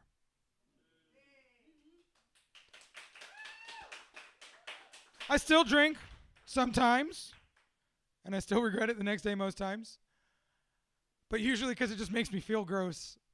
Not because I did stupid shit. I use it for an anesthetic sometimes because it's one of the things I know, and if I can monitor it properly, I won't fuck up. And if I do fuck up, I'll live, but I'm going to pay for it the most. So I'm willing to pay for the ride. But it is not something I do all the time anymore. It is not something that serves me as my highest self all the time. And if I would have drank through the anxiety of pre-Free Love Day, whew, boy oh boy, I might be in jail. People might be in the hospital. Because, when you're unbridled with all these anxiety emotions, it's fucked. So I'm learning that part of my purpose is to stay on the more sober side and use drinks as like celebration sometimes if I feel that's necessary or if I feel like it's a good idea. And if it's not a good idea, I don't do it. So Free Love Day was this big price I paid, emotionally speaking. It was very taxing, but it was so rewarding. God, it was so rewarding. I got to see and hear so many great stories from people that were on stage in the chair, people just thanking me for putting the event together. It was so beautiful. So I'm really proud of Free Love Day and what I decided to continue doing with the RAD movement. And if you didn't know, RAD Inc. comes from the RAD movement because I have stepped into being a healer and a tattooer. And I've wanted to close this shop at least 50 times in the past year or two, probably 100 in the past 2 years. And I realized part of my purpose is this place. And I know we talk about this a lot, but this place really helps me expand on my purpose, the candle shit with the intentions and people fucking releasing emotions. Leaning into all of this stuff so that way I can heal and help heal others and help teach others how to heal themselves and others. And give other people permission. Permission to find your purpose, to live your purpose, to heal, to stand up to your dad, whether he's alive or dead, and say, thanks for not teaching me what you didn't teach me. And by that, you taught me how to do what I needed to do. You taught me my purpose. Exactly. Because my father had so much that he never allowed the whole world to see. And I'm taking all that and sharing that with the whole world. And that's what purpose means to me. It's a very, very, very long journey, as most things are. And I actually really enjoy this platform because I get a place where I really get to tell a story in all its long-winded fashion. And hopefully it lands for some folk. And it makes sense. And it makes you feel like, fuck yeah, I'm here with you. I'm not here alone. Thanks for the permission slip. Maybe I should go write some to myself. Because that's part of my purpose. Access your emotions. Access your greatness. Access your magic. My coaching program is the RAD Academy, powered by the Magical Motherfucker Method. And it teaches you how to be a magical motherfucker. Because you already are. And that's part of my purpose too. So thank you for letting me share my purpose with you tonight. And I am going to thank you for sitting through the whole thing engaged with me and not apologize for taking too long like a former me would have. Because I love this space. I love sitting in this space. And I love being in this space with you guys. So thank you for creating this for us. Yes. Chad left out 5 minutes, so he's putting on 5 minutes right now. That's the beauty of going first, is you forget shit, and then you can come back and say it again. And that's the beauty of waiting. Now I just took from everybody's and I spoke my whole entire So we actually had a meeting of the RAD Movement nonprofit, and I don't remember if it was me or Donna that said it, because Mario was like, so what is the RAD Movement? What would your statement be on it? And it was either me or Donna, I don't remember who it was, said healing through shared experience and stories. And when I think of purpose and I think of my purpose, I also think of the human narrative and just healing through shared experience and sharing stories. And are you good? Okay. Mom was gonna go over there and shush him.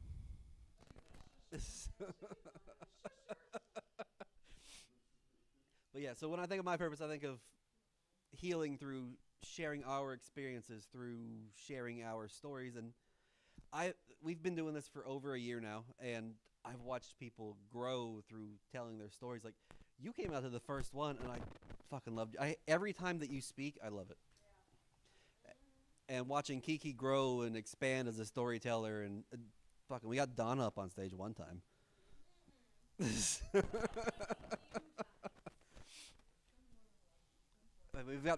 I've watched my wife grow and expand as a storyteller. She actually came up here last time and read a whole story that she had spent hours and hours of reading. Just watching people grow and expand and become more themselves. That's just. And our MC is gone, and I'm done. So our next storyteller, I suppose. Are you telling a story this time, sir? Okay, let's give it up for Zach.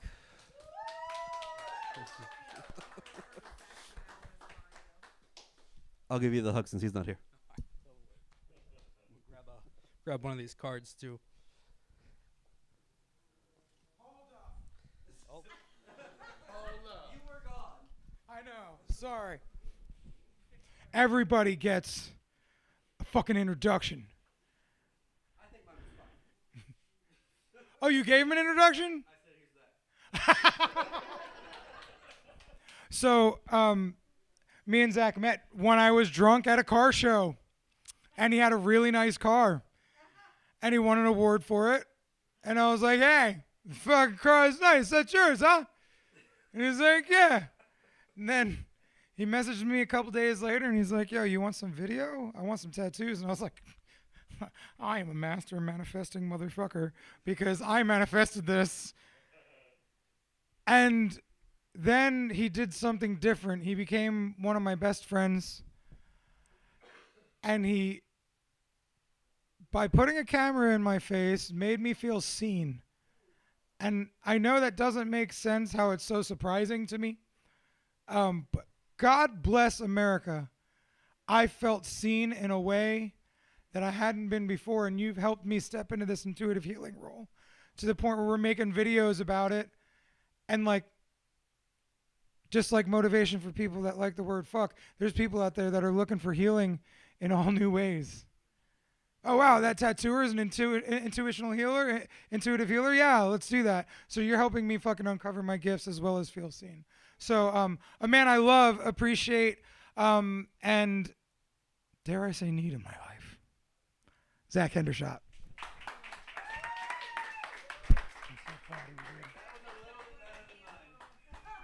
Only a little bit, dude. Mine was heartfelt. Here's that. That's from the heart. Oh, I love you. It's funny because last month I didn't speak, and I told Robbie this bullshit that I was gonna focus on the stream, knowing damn well he knows all I have to do is hit a button. That shit runs on autopilot. So,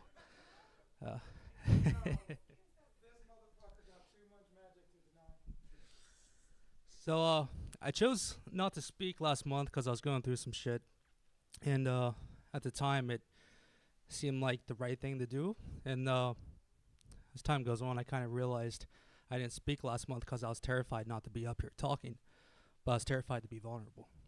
I didn't want people to see me cry or open up, or be this weak person I thought I was going to be.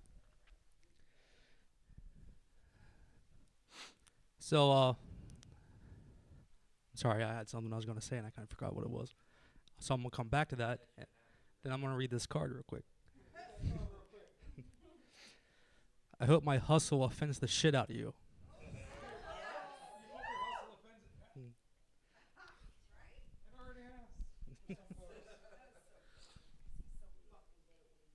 Thank you. So, purpose. Well, I can tell you some things that my purpose isn't. What my purpose is, though, I'm still figuring that out. God, I had so much to say, and then every time I get up here, it just disappears. I've been practicing this for 2 weeks. Yeah. Well. Maybe I should have. You know, from now on, I'm out to start going earlier because everyone is up here speaking, and I'm like, oh, I'm gonna say this, I'm gonna say that. Like I got this to say now. There's something about cameras, but it's not supposed to happen yet. You know. So there's some things I have to talk about, but I gotta save it for the end. You know, there's some things I had to build up a little bit, and I don't remember what the build up was. Anyway. Yeah, I think we'll come back to that one as well. So, being a young kid, didn't really know what my purpose was either, but I knew my purpose wasn't being a young fat kid who wore hoodies on 95-degree days because I didn't want people knowing that I was chubby. And then I know my purpose now wasn't joining the military when I decided to join right out of high school, and I stopped because my cousin sent me a text finding out I was going to join and said he's going to beat me up. And for some reason, I was more terrified of him actually beating my ass than I was joining the military. So I decided not to go that route. And I thought my purpose was to be a cop. I thought I'd make a good cop. Until I found out all the paperwork they did, and I said, no fucking way. My purpose is not to sit at a desk and do paperwork. Arresting people sounds fun, but if I have to put pen to paper, count me out.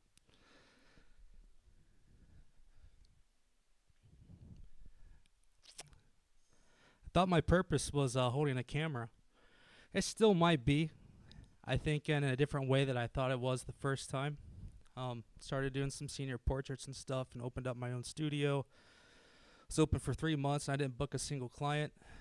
So I closed it down. I put the camera down for a little bit and I was like, this ain't it. Thought my purpose was to be an artist. Had a couple different art pieces back in school put in a local art center, and thought maybe I was going to go somewhere with that. Looked into some art schools, found out how much money it was and how much money you didn't make from doing it, so that was kind of out of the question. Thought I was going to be a professional snowboarder, and then I moved to Florida. There's not a whole lot of that going on down here.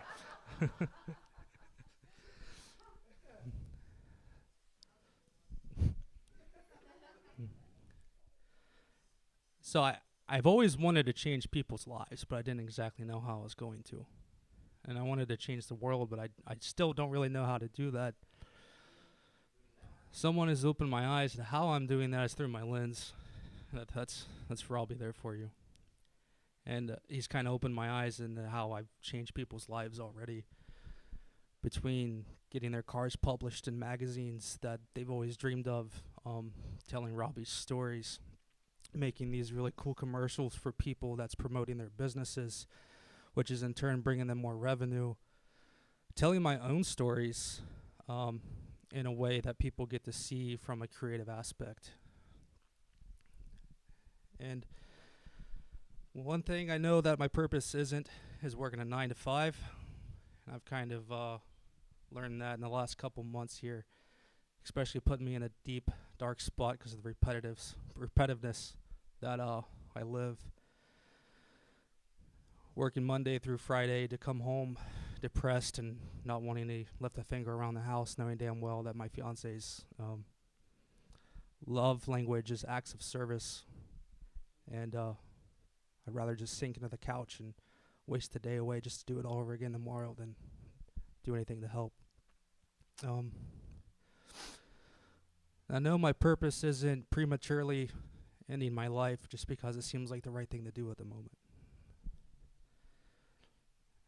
I think what I'm working toward now is my journey to find my purpose. And I know the first step is being a father that I always wanted to be. And being the father that my kids need, and the kids want. Being the future husband that my future wife deserves. Loving her the way she deserves to be loved. Being a good son. Being a good friend.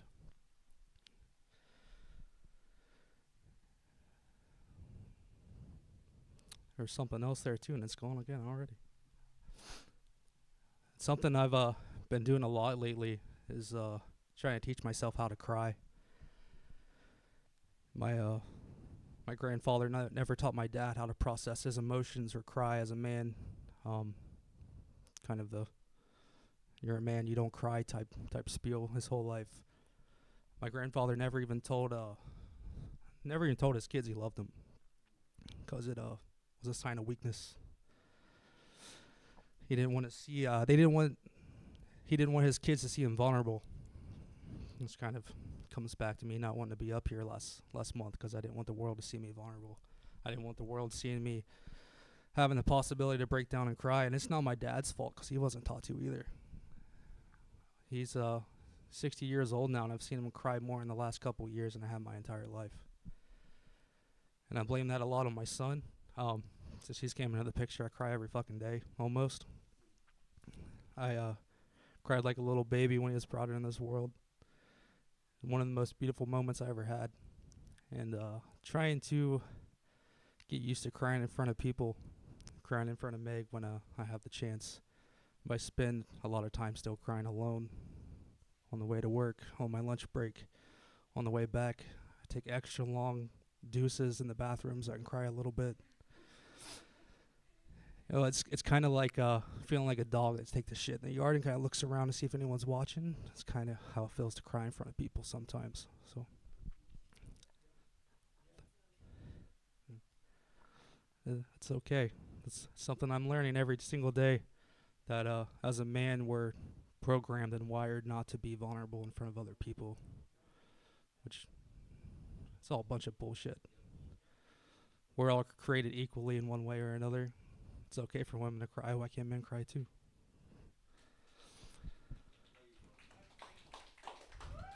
So anyway, I don't know what my purpose is, but I know I have a purpose in this life, and that's to change other people's lives through cameras. That's what I'm going to continue to keep doing.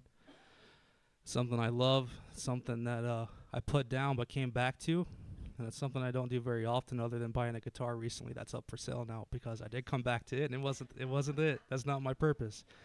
I realized at 31 years old, now's probably not the time to start learning a hobby that's going to take me 30 years to master. So, just like the Facebook post I made the other day, I woke up another day balder and my girl's getting hotter. So, we're getting to that point now where it's a little too late to teach an old dog new tricks. So, this is a trick I know. This is a trick I love, and it's a trick I'm gonna continue doing. And I'm hoping to change a lot of lives with that. So.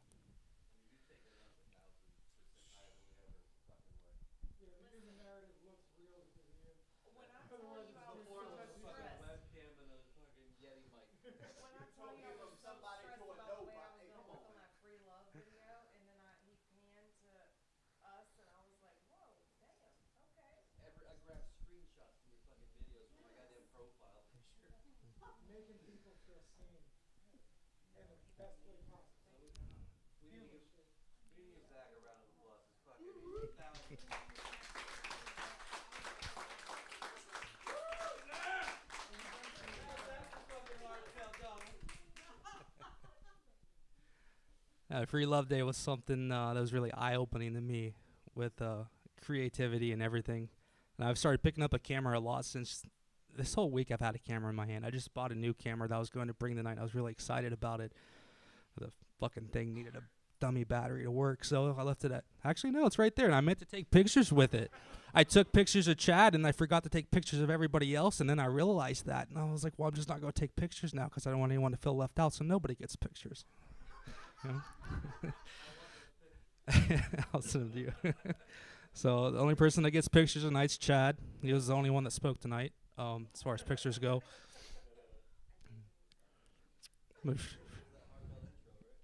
Exactly. Yeah. But yeah, I'm gonna keep chasing that purpose. Free Love Day really opened my eyes to what I want to do, and I was popping Cineboners all day long with that anamorphic lens, man. Those flares were coming through beautifully. The little sunset shot in the center of the beginning of the teaser. That was my last shot of the day, and it was the first shot I used in the video. That was a great one too. There was not a shot that I used in that video that I didn't love, and I think I used almost every little bit of footage I had from that day, which Ended up lasting over 15 minutes, and Robbie still hasn't posted it because he didn't have good Wi-Fi that day. But I think he does now, so he needs to get that on the internet.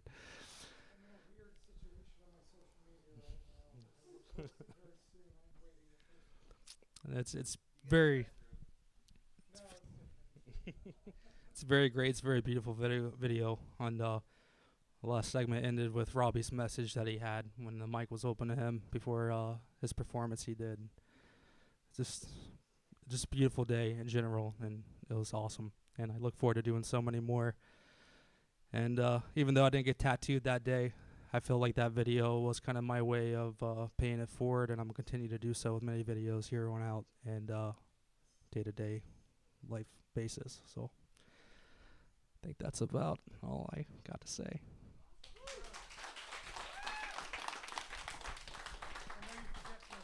Do you remember anything you forgot? I'm sure there's something. I probably set it out of order, but I'm sure I'll be back up here if it comes to mind. I did read my card, right? Did you? Yes, you did. So, I'm so glad that's what the fuck you said, because I'm getting so tired of your shit. This motherfucker sells his cameras every 30 seconds.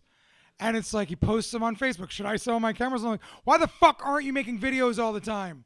And we were talking at my house a couple weeks ago, and we decided to coin the phrase only films, kind of like OnlyFans. But when Zach makes anything, it's only films. Nothing is just simple iPhone quality cool videos. Every skit we make is a fucking movie. And it's so cool. And it's so rad to be a part of that, because that means, like, as a content creator in the tattoo space, I'm at the forefront of creating high quality content that are cool, fun skit ideas. And it's all because of you, your lens, your brain, your editing, everything you bring to the table, your Cinnaboners. Like, I love the fact that when you came in here a year ago now? Yeah. Oh, yeah, a year ago. Yep. So it was a year ago or so that we met. And you used to shoot 8-10 hours a day, and we had no idea what to use with that footage. And now you come in, you fucking see things, you shoot things, and then you edit basically all of that together, because you've gotten such a keen eye to how to tell my stories just because we work together. So I fucking love it. I love you. I'm so proud of you. And I'm so glad that film is your purpose, because I fucking knew that, you jackass. Stop trying to run away from it and fucking cry with me whenever you want. Bitch, I'll cry with you. We can kiss if you want. All right. So, Monica. So Monica I met through Chad, because Chad brought her and her husband John. And they're like me and Donna in a parallel universe. You said more stuff tonight that he looked at me like, seriously, The Secret? Every fucking time. Like, we're the same dude. We just live a different fucking... It's wild. Yeah. So, Monica, everyone, do you want me to read it for you? Yeah, I can't read it without. All right. I want you to read this. Really? Yes. Yes. Stop overthinking, dickhead. You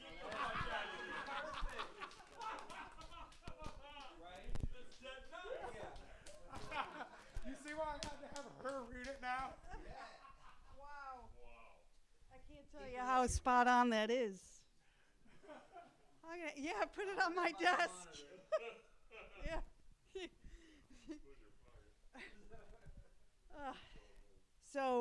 Well, one thing I wanted to say, a funny story, because Robbie brought up fuck. I grew up with a dad that is still very artistic.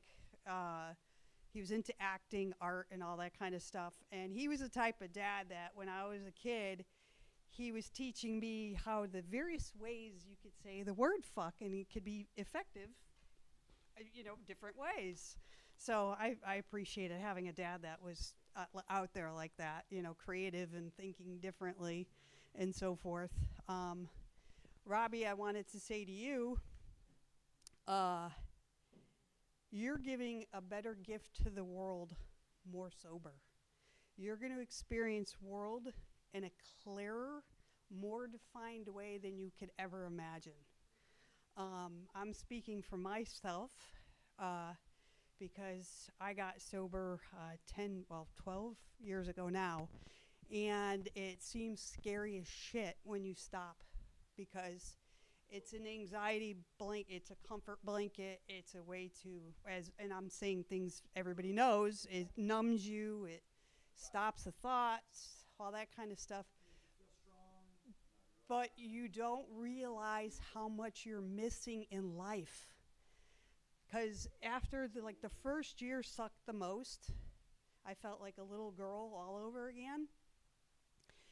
And once you get through that clarity, and I've said this to my husband because he also got sober himself, you realize, you look at other people and you realize how much they're missing. Like at a simple child's party, at going to a park, you know. Yeah, oh yeah, sure. Yeah. But you have such a gift as it is that you haven't even leveled up yet, in my humble opinion. And to me, you've already leveled up. You know what I'm saying? So you really do. You have a really special gift. Like a lot of people, I struggled with purpose myself because I did grow up with a dad who was very imaginative and artistic, and then I had my mom and they were divorced. My mom, who was worked in retail, 12 hours a day. You have to do what you got to do to make a living. You shouldn't have time to think and dream and stuff. So I was always kind of riding that fence, not knowing. I wanted to be, imaginative, but yeah, I lived with my mom. I saw the hard work and what she had to do. So I end up working in an office, and I felt like a caged animal. I really did. I struggled with it for a very long time, because I'm like, this is not my purpose. I go to an office, like I have all this appreciation for art. I don't have a natural ability to draw. I do have I could write, if put down a thought or poems I used to do, but not really. And so when I started working in an office, I felt really, really caged, and I'm like, but I gotta pay my bills. I gotta be responsible. If I want a car, if I want a car, I gotta pay for it. I'm not gonna ask my mom for money or whatever, right? So what I ended up doing was I ended up using organization as creativity. So I became the person in the office, and to this day, Chad works with me. You could ask me for an email that we got 10 years ago, and I could pull it up in a second. Oh, Monica's got that email. Go to her. Yeah, yeah. So I used that as my creative outlet, and it gave me peace to get through the day. I still didn't think that was my purpose, is to work in an office. And then I reconnected with my husband. Well, he wasn't my husband at the time. With John. Yeah. And I was always the one trying to think of, what's my passion, what's my purpose, all this kind of stuff. What am I here for? And then when I started my journey with John, I actually came to think maybe my purpose was to save him. Because he was in the darkest place in life at the time when I entered it.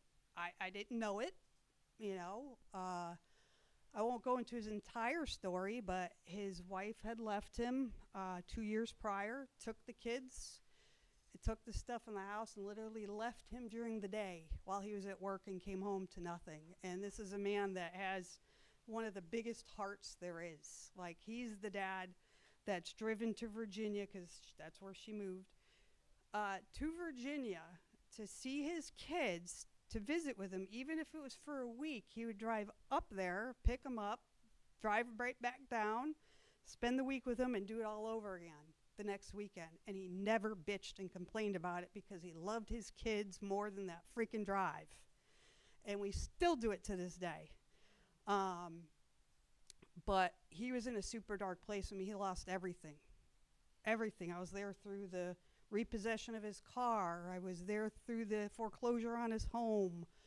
I was there through him playing video games because that was his way to cope and stuff. And through that, now over the years, it's taken him a while. Like you struggle with your business. He's started a business, but it's struggling. So you're actually an inspiration to John because you are successful at your business. You know.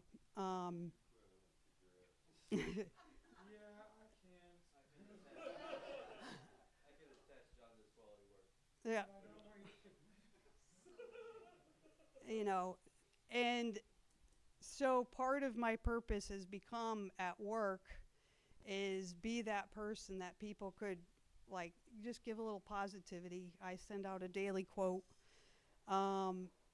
It's as much for me as it is for the people reading it. And, you know, it's funny because I think like people who don't know me and don't know what I've gone through maybe think like, oh, she's always so happy. Ugh. Like you said, they don't know the hard work I've gone through to get me there. And for you guys, 43, 32, you're already starting to figure this out. You're so far ahead of the game than I ever was. So you're still young. You're not too old to do anything. And yeah, absolutely.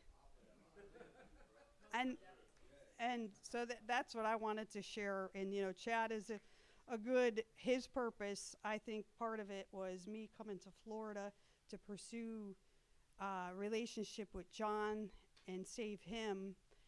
I got a job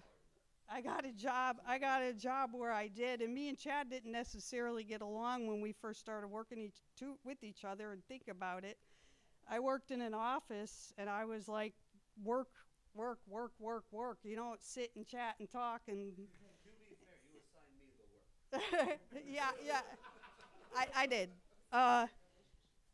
And it was when I said, I think what cracked the ice with me and him was when I said, homie, don't play that game in the office. And he's like, what, Monica? I did a double take that day. Yeah, like, straight Monica? Like, what? You know? So, but through him, I'm able to vent and about my anxiety at work. Like, I could IM him and go, oh, my God, I can't believe this.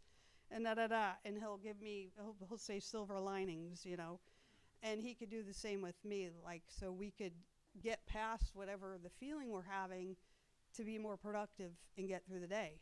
And then through him, he got me to come here, and again, it's a full circle. You're his purpose. How to deal with his anger, how to deal with struggling with his purpose. And all that. And by you being as raw as you are, that is so, refreshing, needed, true, authentic, and not enough people are authentic. I've learned that the closer I am with my purpose, meaning being my authentic self, the less people there are around, so to speak, like my family. And no offense if my family watches this, it's because I was a different role in their life. And now I've blossomed into something else, and it's uncomfortable.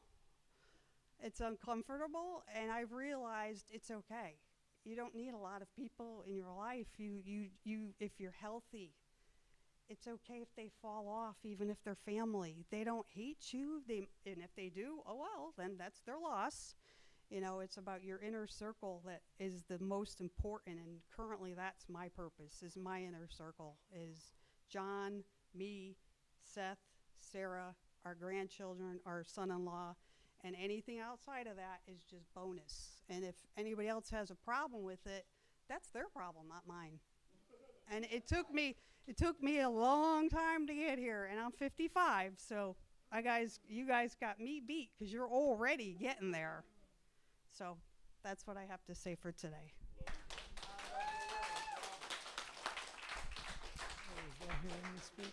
Oh yeah, don't forget my overthinking car. That's just bizarre. Is it bizarre or is it God speaking? You ready, Ashley? All right. We're bringing up the little homie, Ashley, Amelia's mom. Someone else who, like John, I met through Chad and has revealed themselves to be one of my spirit family, soul family, sisters, and such. So, Ashley, come on up.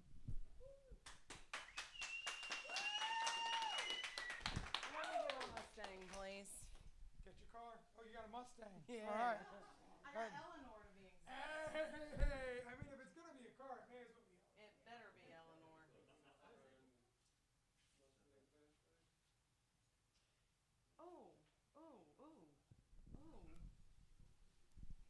Just remember, in the end, karma will be a bigger asshole than I ever need to be.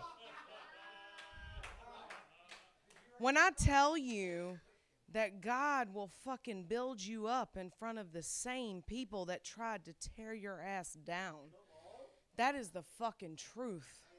And I've lived it over and over and over, and I'll continue to fucking live it. You know why? Because my fucking heart is pure. And I have something for your wife. Where is she at?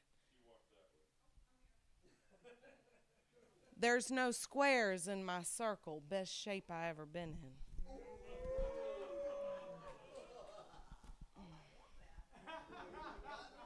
That's a rap lyric. So I've visited this before, but we gonna visit it again. Because I understand a lot fucking better today than I did back then.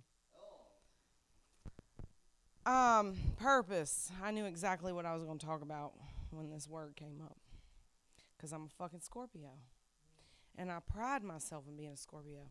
I love the Zodiac because the Zodiac will tell you who the fuck you can be and who you don't need to be. They'll give you your dark side and your light side.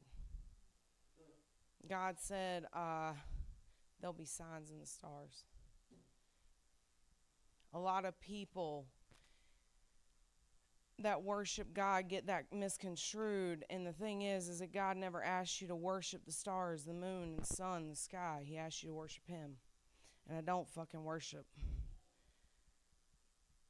the constellation Scorpio, but I fucking know who I am. And I know that a lot of it makes sense, and it's guidance. It's guidance. That's what it is. And so I came across this article years ago made by, what was it, Karma Astrology. And I found this the most interesting thing I'd ever read. And I didn't fucking understand it back then, but I understand it now. I understand it in the last few days more so than I ever have in the probably 8 years that I've known about this existing. And I encourage you to look it up. So there's a lot of people out there that believe that the 12 apostles were zodiacs. And unfortunately, if that's true, Scorpio was Judas. Judas had a purpose, though.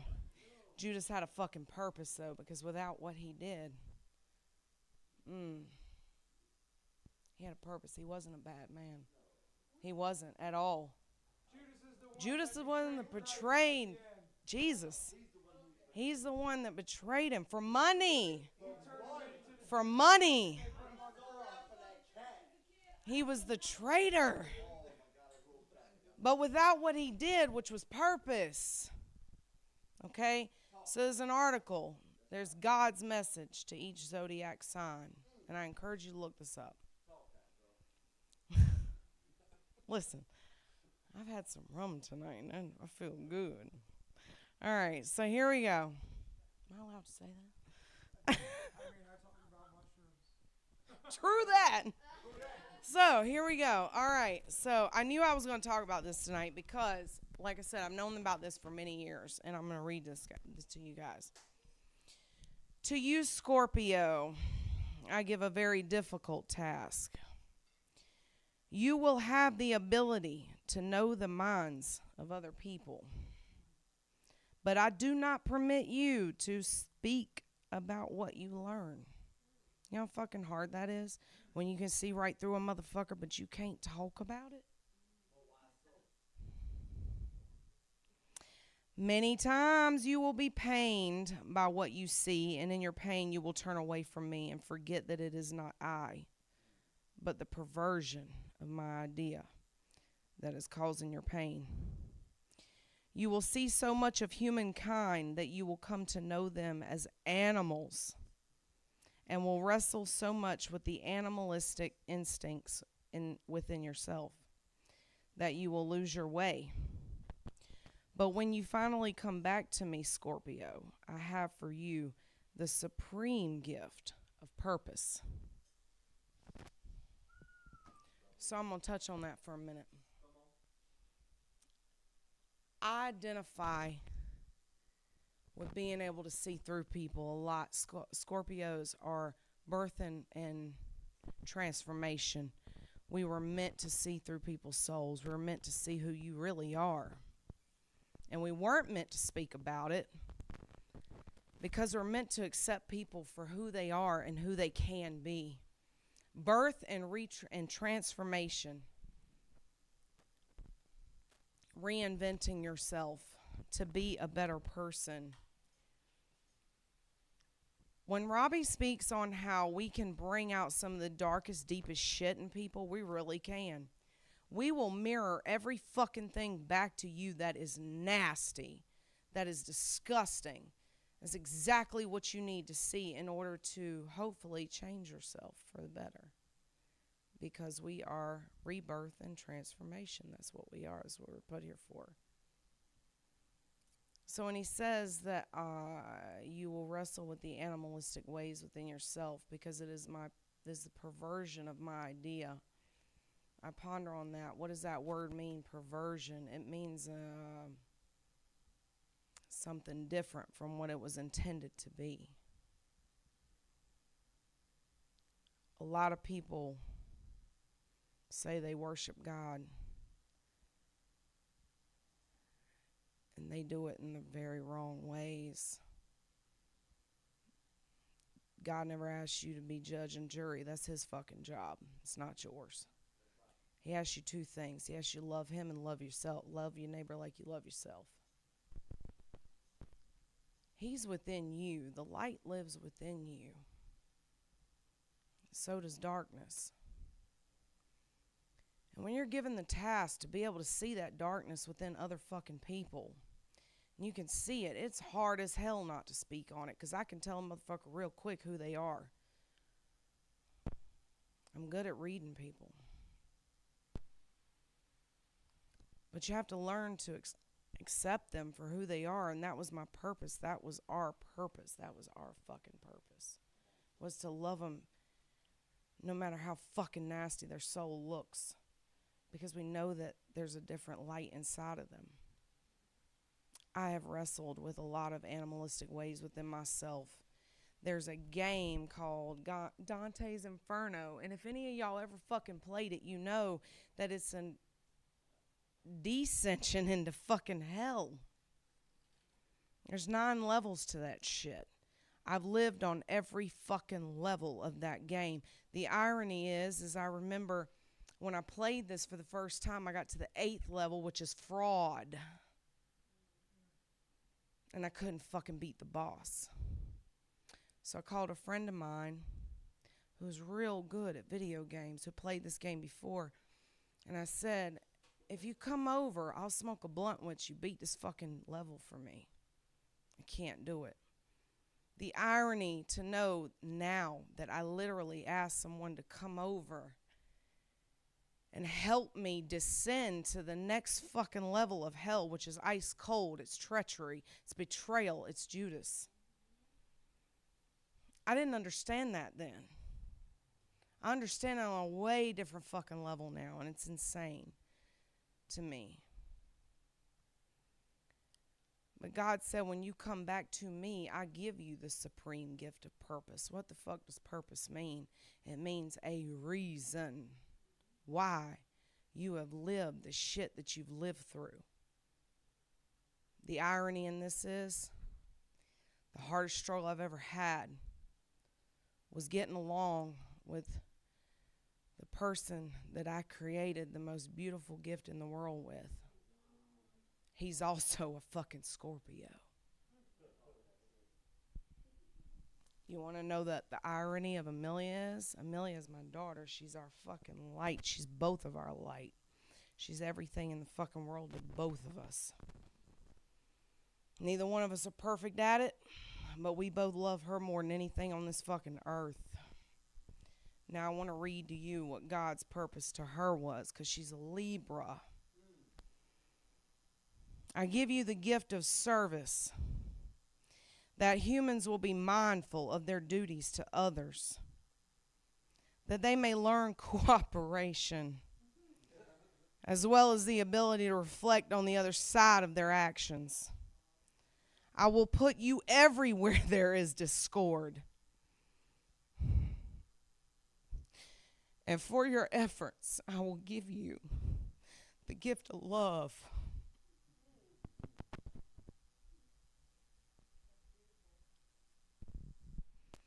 When I tell you that I know Libra is a scale of justice, they are balance. God is real because he is so fucking funny in the way he does shit. And to give two Scorpios that can't fucking stand each other half the time the greatest gift of balance, of love, of reminding each other every day why the fuck we need to do better.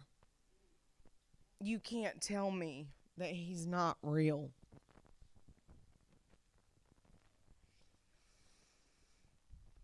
I want y'all to understand that every single one of y'all got a purpose and a gift walking this earth.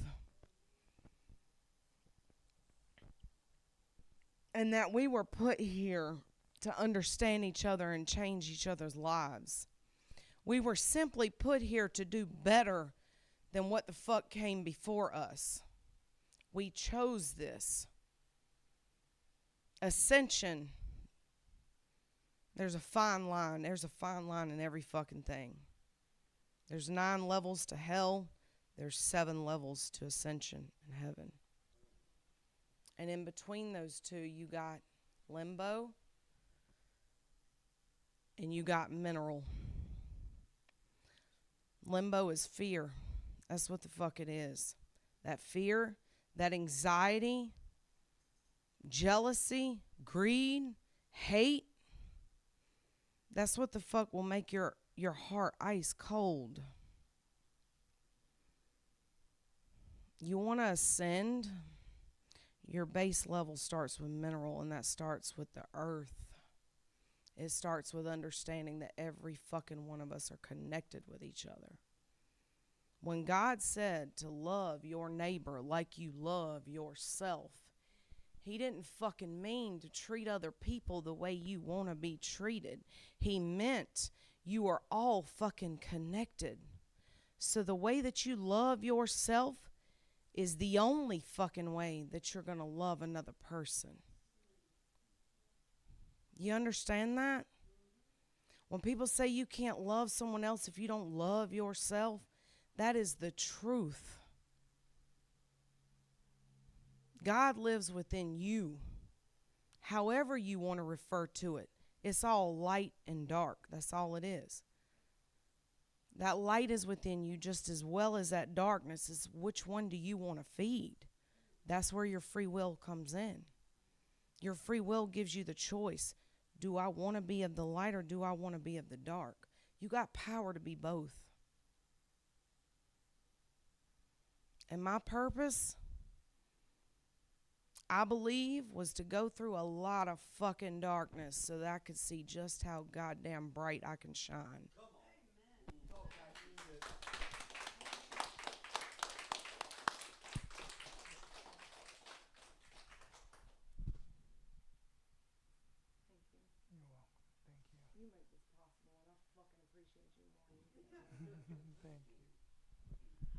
I didn't realize tonight was going to be tell Robbie all kinds of nice things night.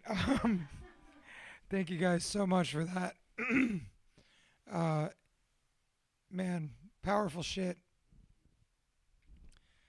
I get it.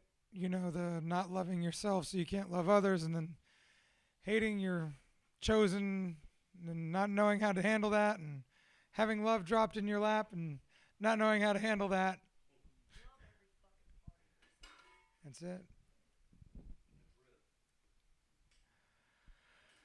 So I think we have gone through our regular speakers.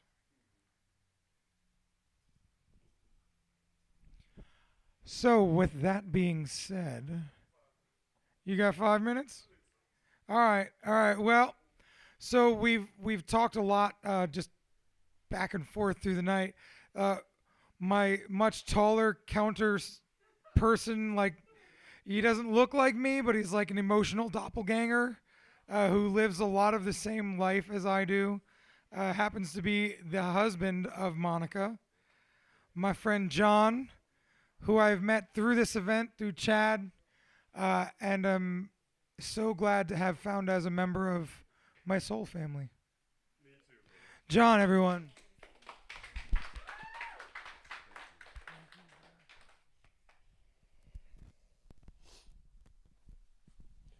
I'm pretty sure I say this every time I'm up here. I don't like speaking in front of people, but I like saying that, I guess. I give myself permission to do what is right for my badass self. That's pretty cool. Wasn't sure if I was even going to get up here and say anything. I kind of knew I was, but I wasn't sure. Yeah, I think so. I thought I knew what purpose was when I was a kid. I babysat, I mowed lawns, I worked for a construction guy behind me. I had 10 grand in the bank before I graduated high school. I was going to be a baseball player. 15 years old, throwing 92, had a curveball that made people step out of the batter's box. I played all the way till I was through college, some semi-pro. Never got a phone call, never got anything except for, damn, you're a good pitcher. Some of the other teams would come up to me and say, man, I just can never hit you. I don't know what it was, but my dad said one time, well, John, it's not necessarily what you know, it's who you know. I didn't really like that answer, but it seemed to be true. I gave up the cleats at the age of 24 and said I better start doing something. My brother was a plumber. I'd been working construction as a side job my whole life, so I ain't never done plumbing before, but I'm pretty sure I could handle it.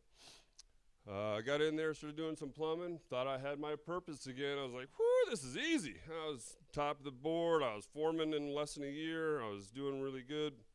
I got my apprenticeship, I got my journeyman's license, I got my master's license. Life was good.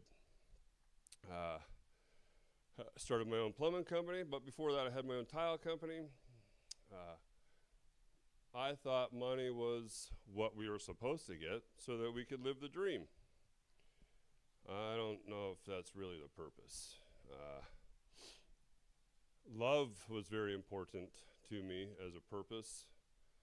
I met a beautiful woman, I had 2 beautiful kids, and before I knew it, my purpose was to sit in a dark house drinking beer and not really see anybody because I had no more life left. I ran out of purpose, and I think that's the dark spot that my beautiful wife Monica was talking about. I didn't have a purpose. I didn't get up out of bed. I didn't go to work. My kids were gone. My wife was gone. I didn't think there was a purpose. Of course, I'd never wanted to even thought about killing myself because I was the happiest person that I knew. Even if I was in my darkest side, if I went to the store, I made other people smile and laugh as I go home and start crying to myself on the couch playing video games. Then one day my phone rang and my purpose came screaming back to me. Yes, what my wife told you was true. Every summer or every Christmas, I drove to Virginia, got the kids, brought them back, had a wonderful time, and then brought them back up there. I didn't feel like that was my purpose because my life was gone. That was my life that I don't get to do anymore, but I get a glimpse of it every 6 months or whatever it was. But I got that phone call, and we started talking. And I don't know if you heard me, but when she was saying we finally got married, I said it was about time on my part because it took me about, 10 years to ask her to marry me. But we've had a wonderful thing going for those 10 years, so I finally did say, I guess this is my purpose now. So I asked her to marry me. We did get married. We've had a wonderful 2.5 years since we did get married. Purpose is definitely back. Like she said, I quit drinking like 10, 11 years ago. I quit smoking. I quit dipping. I still smoke pot once in a while, but you can't quit it all. But my purpose is grand now. I don't worry about the money part. I do own my own business again. I actually buy and restore houses, refurbish. I don't like to call it flip because it's kind of a dirty word anymore. I do it by myself, for myself. It takes me 6 to 8 months to do a house, but if I was to get stuck with that house, I'd be glad that I did that house. I don't know if that means anything, and I don't like pat myself on the back, but I try to pay attention to detail. Unfortunately, not as well in life as I do as my job, but Monica has given me the purpose to get back on my feet, to quit the bullshit of excuses of drinking and all that stuff. That's all that was an excuse to give up on everything. But to, I guess, bring it to a point, purpose is many things to many people. It changes, it morphs nonstop, and as long as you're pointing north morally, I think that your purpose is in the right direction. I try to live that way nowadays, morally north. If it feels like I shouldn't be doing this, I don't do it. And because of Monica, I really enjoy life way more than I ever thought maybe I could. But I can't wait to explore the next 40 years and see what happens. I mean, I love it. Life is love, and love is life, and I can't wait to live the rest of it. That's all I got.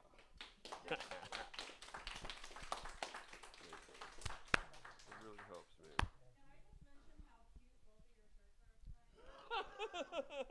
Thank you. I love it.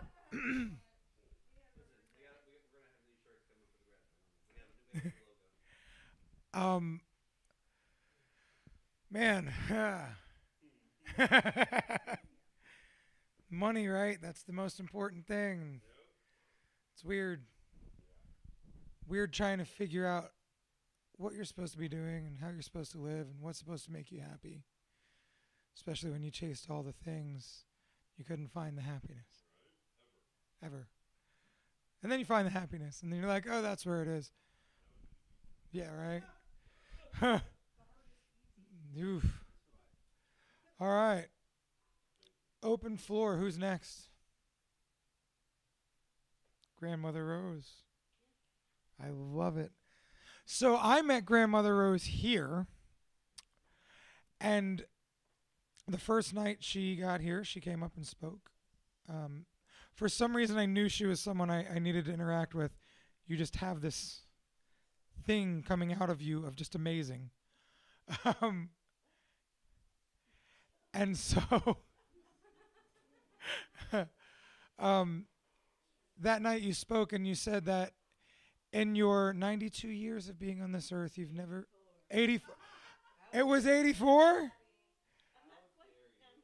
I thought you said 92. Oh, all right. I'm making stories in my head. So...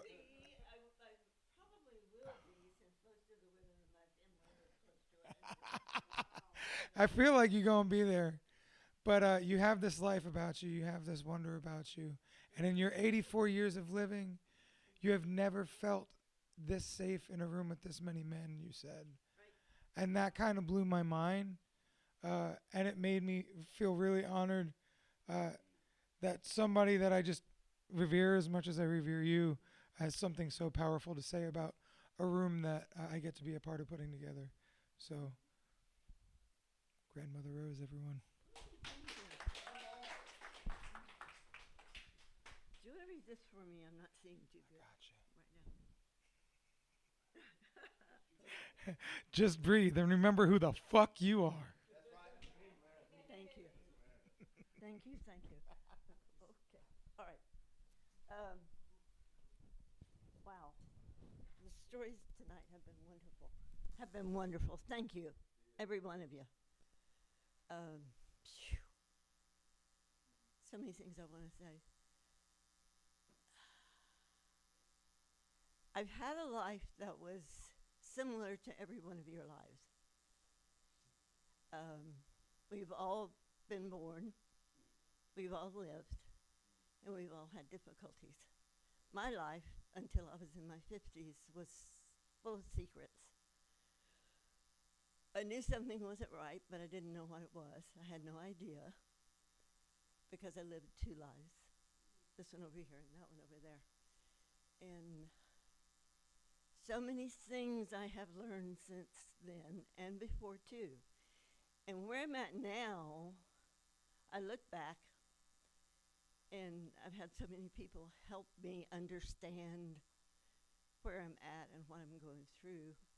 Lots of learning, lots of steps, lots of falling on your face and getting up again.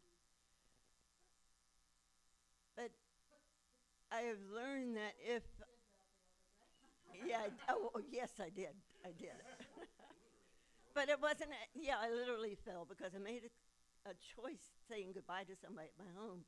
I didn't walk in the driveway. I walked over the great big 400-year-old oak tree's roots. And my feet don't always pick up.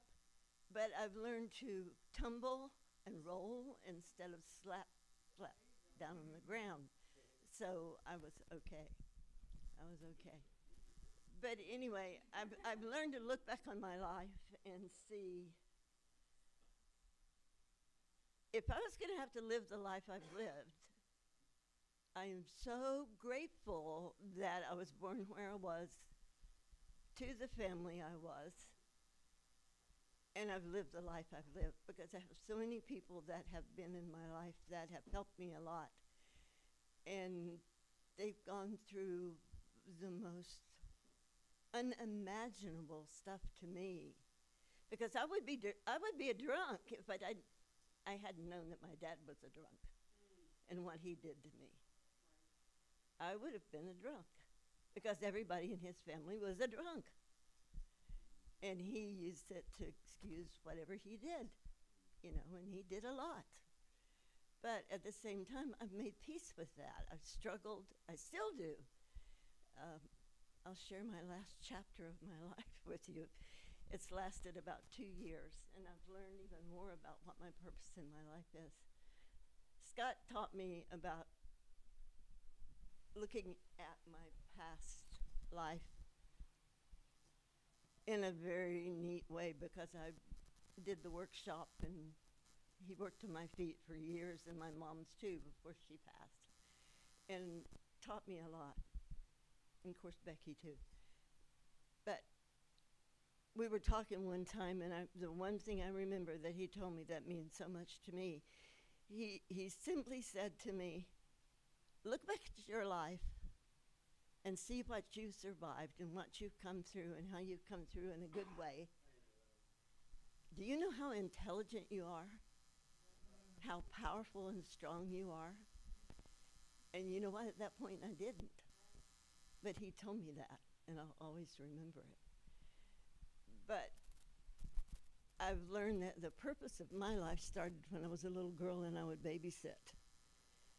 Because all I wanted to do was have a good and kind and loving person around children. I didn't want anybody to be around a child that wasn't that.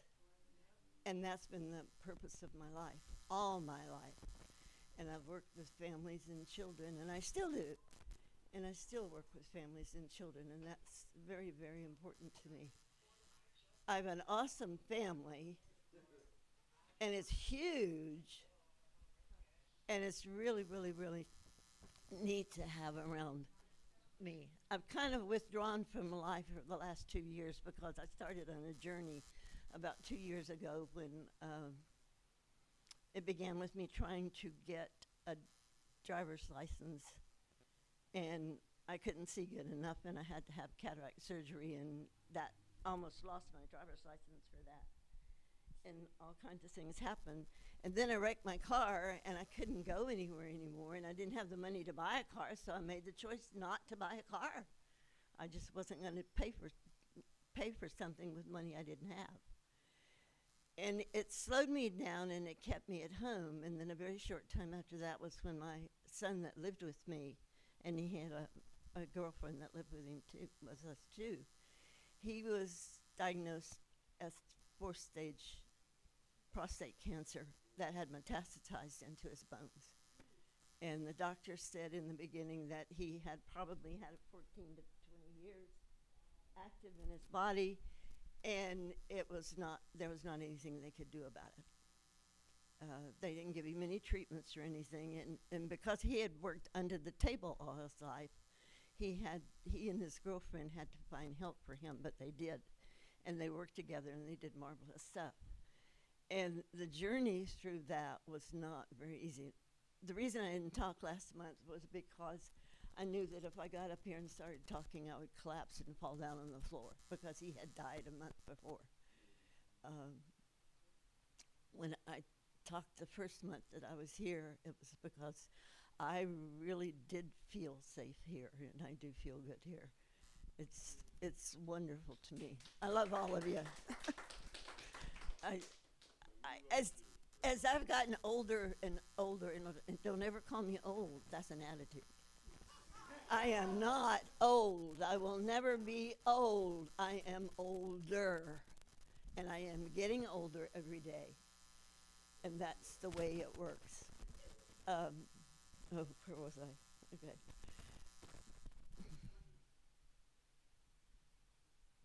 Yeah, but anyway, the journey with my son has been very difficult because I have kind of gone back into what I did when I was a child to protect myself. I froze. I always call myself a frozen child. But my life has found me a way to find all those little girls that were damaged and hurt and bring them back to me. And I'm now a whole person because of the journey that I've walked in my life.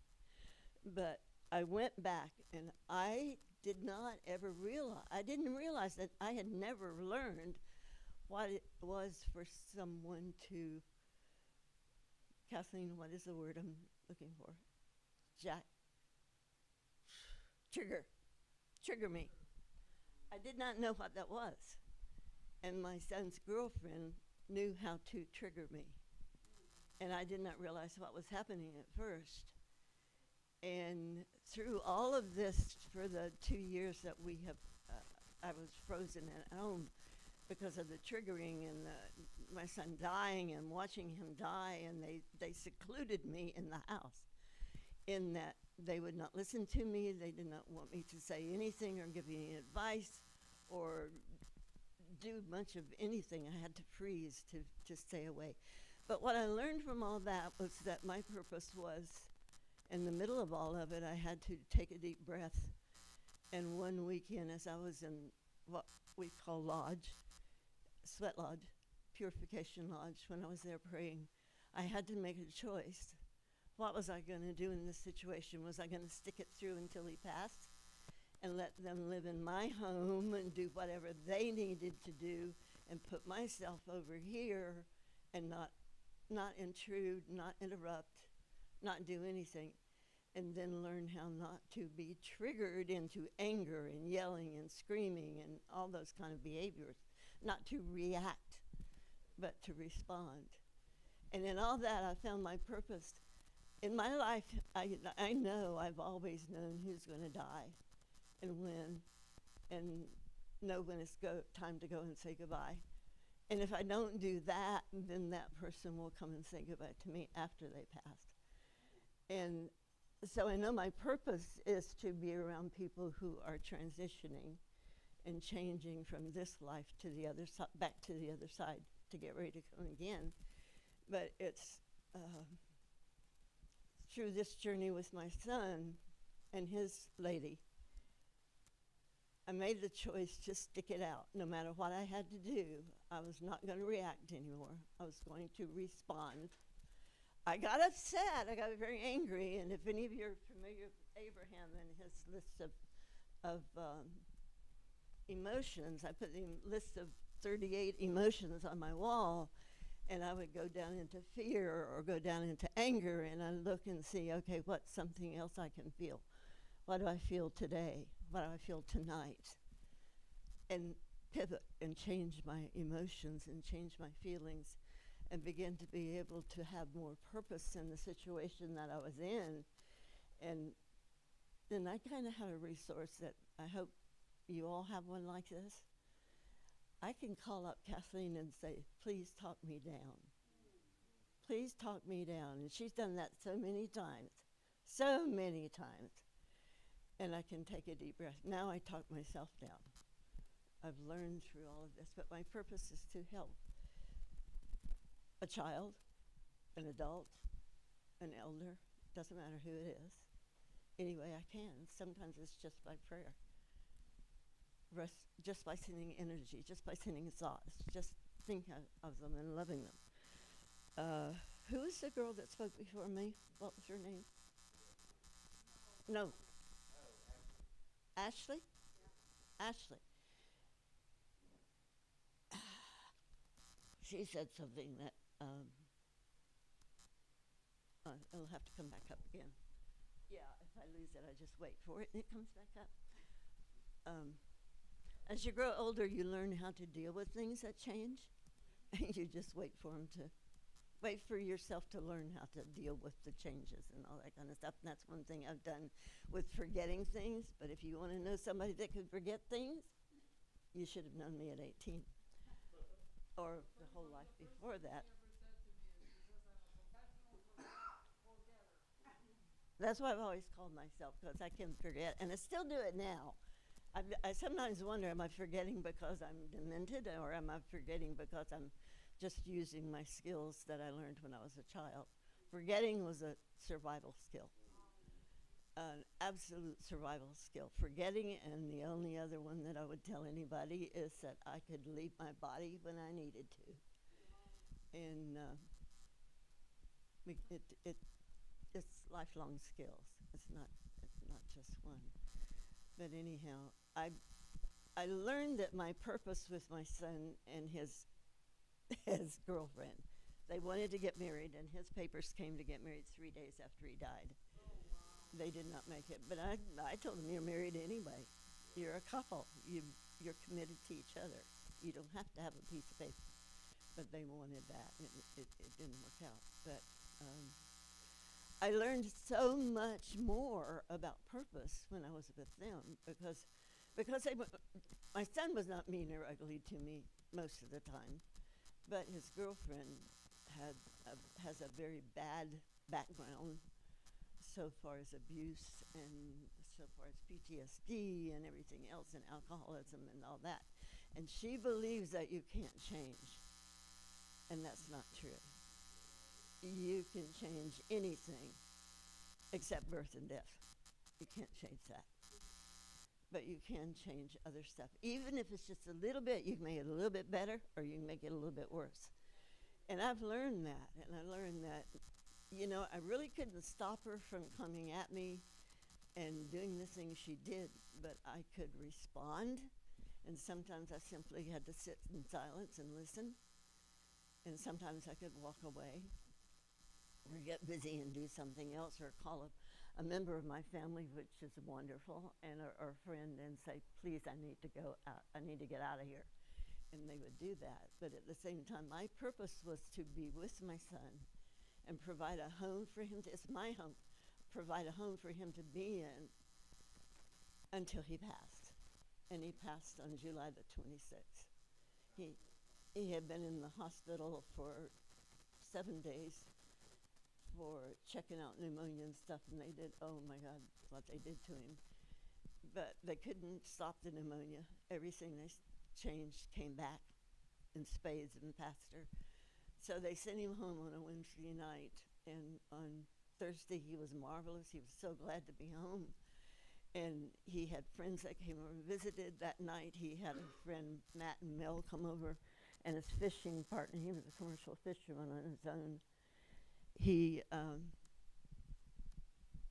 They were talking when I went to bed at midnight or later. They were still talking and laughing in the bedroom, and then I got awakened by his girlfriend saying, she was crying and saying, "Grandma, Mom, you gotta get up, you gotta get up." And I went in, and he was gone a day and a half after he came home. But it turned out to be absolutely awesome, because she had put his hospital bed down as far as he could put it, moved the couch she was sleeping on next to it, and they fell asleep holding hands. And when her hand fell out of his hand, she woke up, and he was gone. And from then on, it was shock. And when I came the first time, I was still in shock here. But I was still feeling, I was still full of emotion and feeling. But I was at peace, because I knew he was okay. I know he's okay. And I knew what would happen if he stayed longer, because I've seen it happen to other people. I've been around death and dying because I live in a family that has many, many elders in it. 3 different families, not one. My birth mom, my birth dad, and a stepfather. And they're big families. I can't go anywhere without meeting a relative. Yeah, but and I see everybody as my family. You are all my family. And when I look at somebody, it doesn't matter who you are, I don't care who you are. When I look at you, I see you, but I see the spirit you are, the divine spirit you are inside. I don't have to like you. I don't have to like what you're doing. I don't have to like how you're acting, but I can love you just the same.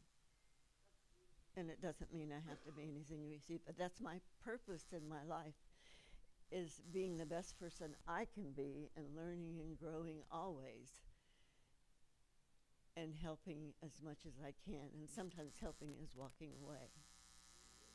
So, and aho.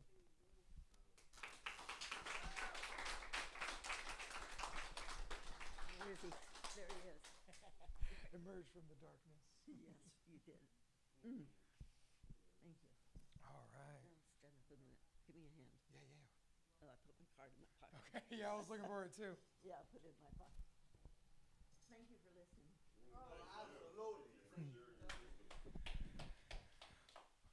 You know, I knew parts of, you lost your son, and I was really proud of you for coming the last time you came.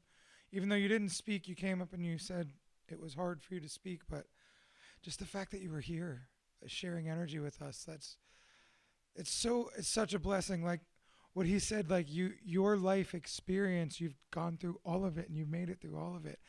And I think that's what I feel come off of you. You just, like, I'm so impressed by the fact that you've lived through so many things, so much that I know nothing about. But you're still so strong and beautiful, and you just give off this beautiful, wonderful energy. So thank you for sharing you with us. So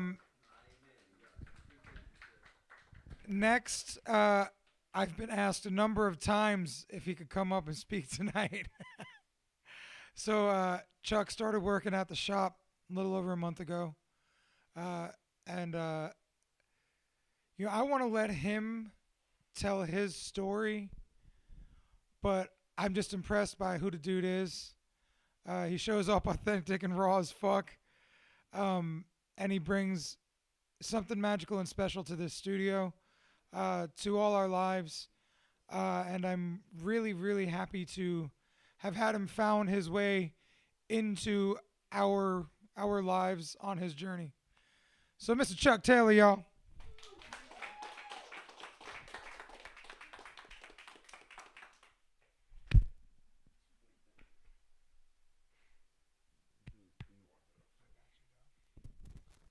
What's up, y'all? All right. I'm not used to speaking on crowds on. Can you hear it? No. Hold up. No. Let me speak. I did. Let me speak. Let me speak on the Sister Sky, man. She the first one gave me my car from this morning that everybody been pulling from. And forgive me if I'm a little different than everybody else on this mic. But I've also lived my life very differently from everybody else who's touched this mic. Alright? Now, one of the things that Sister Sky gave to me was affirmations for a badass. And guess what? Guess what it said? I am getting better and better every fucking day.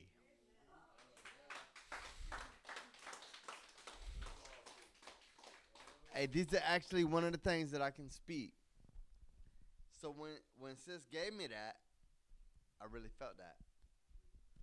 I am not one that deserves to grab this mic for anybody for this night. I am from a very different background. And I appreciate all y'all that come up to hear my words tonight. But the only thing that I want to speak on is purpose. Right? So, coming from a background that I come from, I used to lay in my bunk on some locked up shit. I used to lay in my bunk late night praying to God for my purpose. Praying to God that He would give me my purpose through the dark times that I was facing. And I am not the spokesman for anyone who is supposed to be speaking on this type of stuff. However, I stuck to my dream. So in the street realm, unsure of how anyone else's beliefs are, I stuck to my dream. And God has been with me through the entire sense. And God used Robbie as a vessel of communication that I'm doing the right thing. I am not the most perfect human being. I have done stuff that has excommunicated me from the rest of society. I have done things that have ashamed myself as a human being. However, I have also done things that have stuck with my true beliefs to the core of humanity, to bring beauty and to bring something more than me to society. And God used that, you know?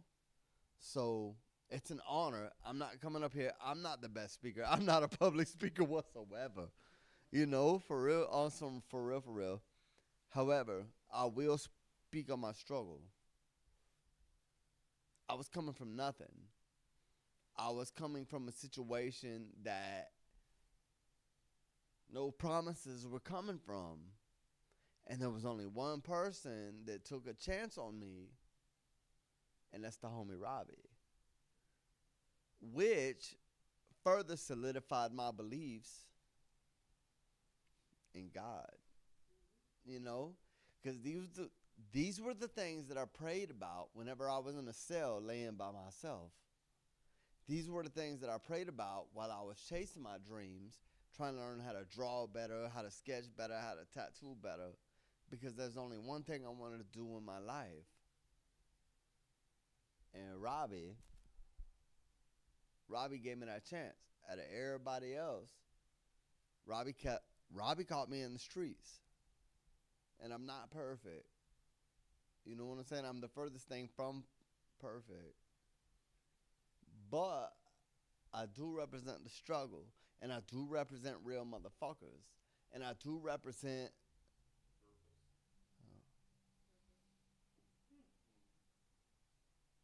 And in my purpose, there was one motherfucker who answered my call. Robbie Rapo. And you better not say it different, because Donna gonna get on that ass. You know what I'm saying? Hey, yo, but on some real shit. So my conversation isn't trying to take the mic. This is my first time doing a public appearance, and it's very uncomfortable for me. But I got my homies back who had my back, and I just want to let you know that love will conquer all. And when you do apply yourself to certain spiritual awareness and advancement, that God will call. And my God is through Jesus Christ. And that prayer answered was called through Robbie. So I have all acceptance and awareness and a love for everybody in this group and for everybody who opened the way for me to do this thing that I'm doing now. So with that being said, I humbly back away from this microphone because I don't know what I'm doing. I swear, I don't know what I'm doing. I'm just coming up to represent and appreciate the good things that's happening in my life on the strength of the homie right there. Hey, love to all y'all. Bro, come here, because I'm nervous.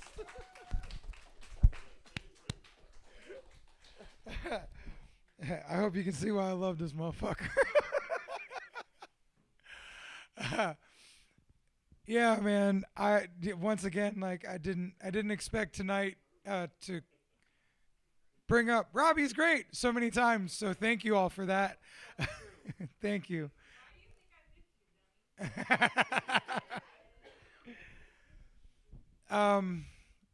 So yeah, Chuck, thank you, dog. That's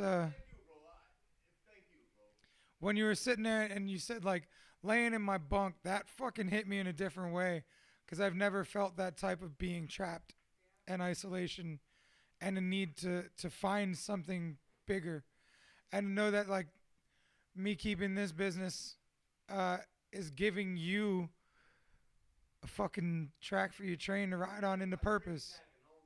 I appreciate that. You're doing it. You're doing the work. That moment we had today when I fucking sketched a 6-second sketch on and you were like, bet, I see that. I was like, yes! And it's just going to get better. So thank you for helping me fulfill my purpose and making me see what it is. Because just like I get mad at Zach for trying to sell his cameras all the time, I'm always trying to sell the shop and get rid of the shop and fucking turn it into a private studio. I had a fucking panic dream the other night that I fucking closed the shop again, but it was foreign to me when I woke up because it doesn't make sense anymore to close this place. We figured that out in Cracker Barrel over the months.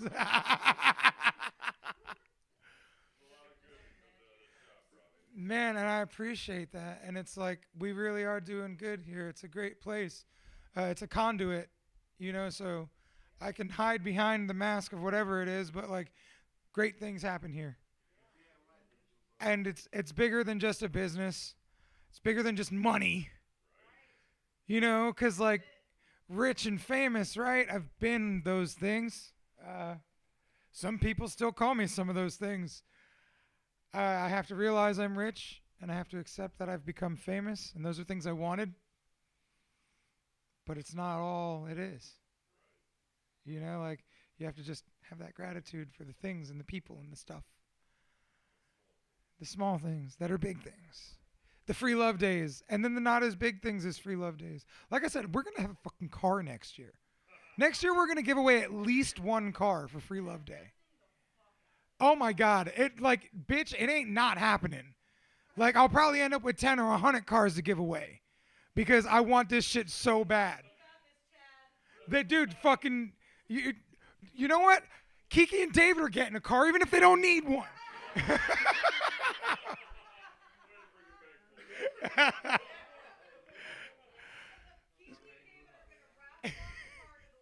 That's it. Okay, I'll give you that. That's good. All right, so anyone else needing to say things on the microphone?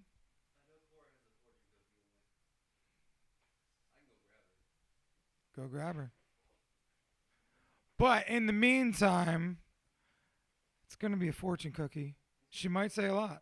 I don't know. But if it's your turn, prepare yourself to come up and say some things. Because What, loudmouth? Ooh. I know. But you're such a bad kid in the back of the room, always talking shit.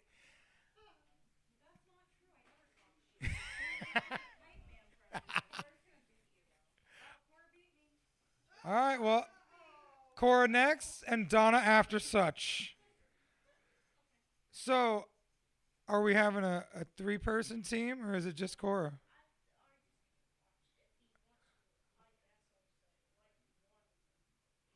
All right, well, let's welcome up Cora first to do her own thing. This is Cora Talley, the child of Chad and Megan Talley, and a very brilliant young lady who gives some of the best hugs because her mom taught her how.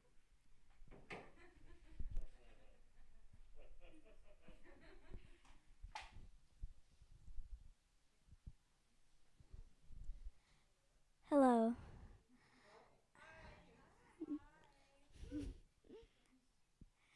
I like to be called Cora sometimes. I have like billions of. So I mostly think my purpose is to make lots of friends. Yeah.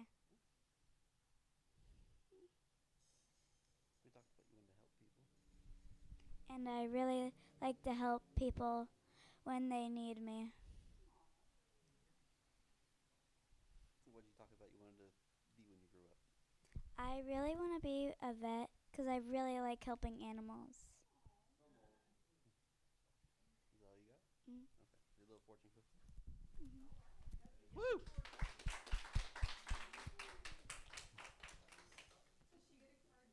Oh yeah, Cora, come here. Does she read the card? Or do you read the card? Okay, Cora. This is your affirmation card, okay? I will not second guess myself. I know the fucking answers, and you know what that is? That is perfect for her too. That's yours.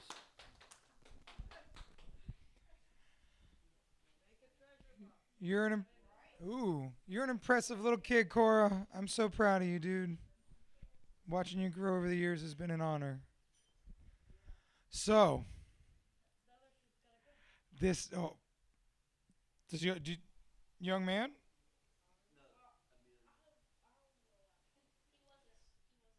He doesn't need to. No, he doesn't need to go. I just thought he was. Amelia, is it you? All right.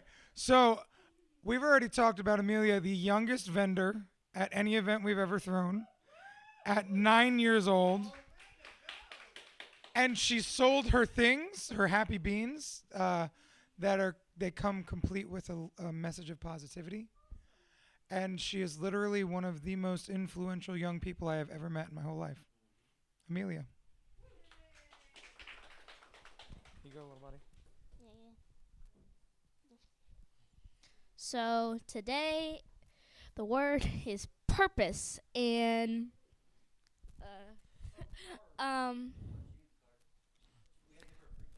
what? Your free car says, my intentions will always be pure. I don't have time to be a shitty person. Fuck yeah.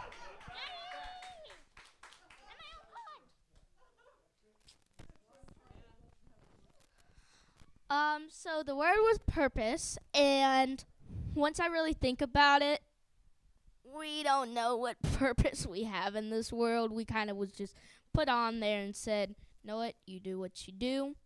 You make your decisions. We didn't know what purpose we had, but we make purposes for ourselves. Sometimes they're wrong, sometimes they're right. I say this like every time, but you never know how your life is gonna go. But a purpose is something that you put yourself to, and that's your main goal in life. I have no purposes, to be honest, because I kind of have a bunch because I can't really pick one. Um, I when I my purpose is, I would say, probably to be on this earth to make the world better, or to make people understand that they're not alone, or they're just they're that give them information. I don't really know what my purpose is yet, but I'm gonna find it one day. But not everybody has a purpose yet because they still haven't found it yet. One of my purposes is my friends. I have so many friends around school. I have one of my best friends right here, and my other over there, Ari. And a lot of them have stuck with me like half of my life. And or it feels that way. But my purpose half the time is to be happy, be true to myself, be true to my friends, and be loyal to my friends. Because if you're not loyal to your friends, you're not gonna have any friends. If you're not kind, if you don't care, if you're treating them badly, you're not gonna have any friends.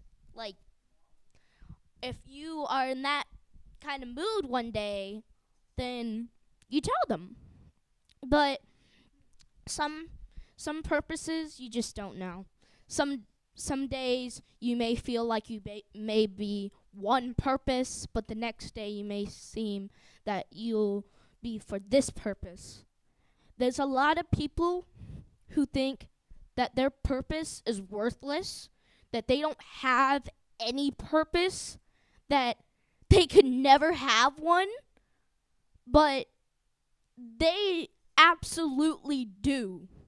They haven't found it, and their friends, family, life, whatever they worship, whatever they believe in, is gonna help them through that.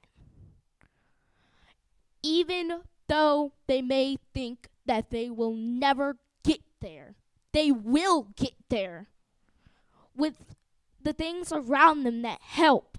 When it's negative, it's gonna bring them down, of course, but when something positive comes along, it makes them happy. Like how my friends make me happy. Like how Cora's here and she stands with me every single time I talk.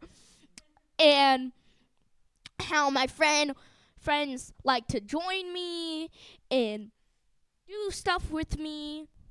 Those are some purposes that you'll always have with you, no matter where you go. And the one thing that I wanted to make sure everybody knew, that if you don't think you have a purpose, then you just haven't found it yet. Yeah.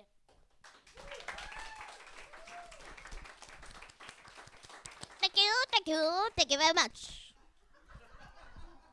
Thank you, young lady. You're amazing, as always.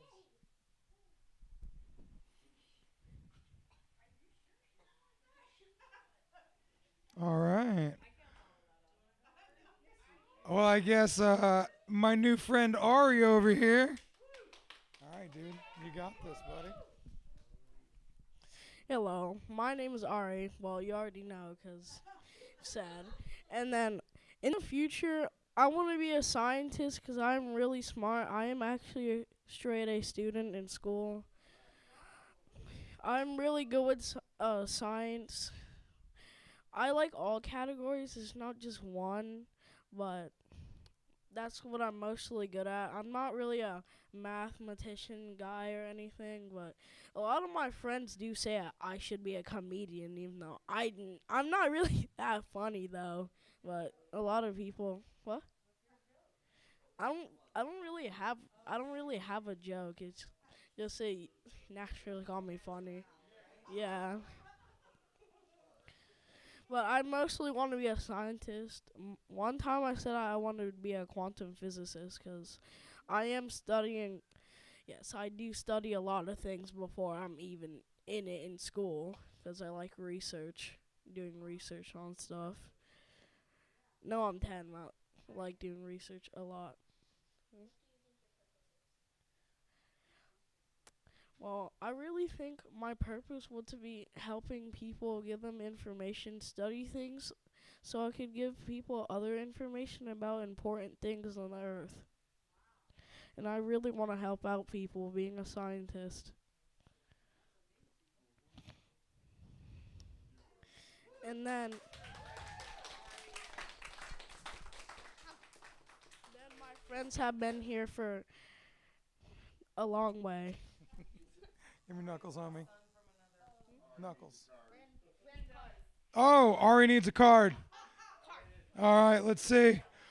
Ari's card is, I am not fucking lost. I'm simply discovering my own path into the sciences. How many people have ever heard a child that young say, I was thinking about being a quantum physicist? All fucking casual and shit. Like, are you serious? With these impressive ass kids over here, I'm just saying. And I'm super, super impressed by all three of you guys.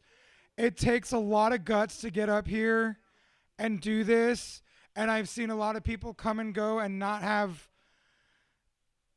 be able to pull the trigger to get up and do it. And Ari got completely blindsided. Homie had no fucking idea what the whole topic was or anything. Right? Yo, for real. So, I just get so excited every time you speak. So I'm dying to let you speak. I asked Meg if she wanted to speak, and she said,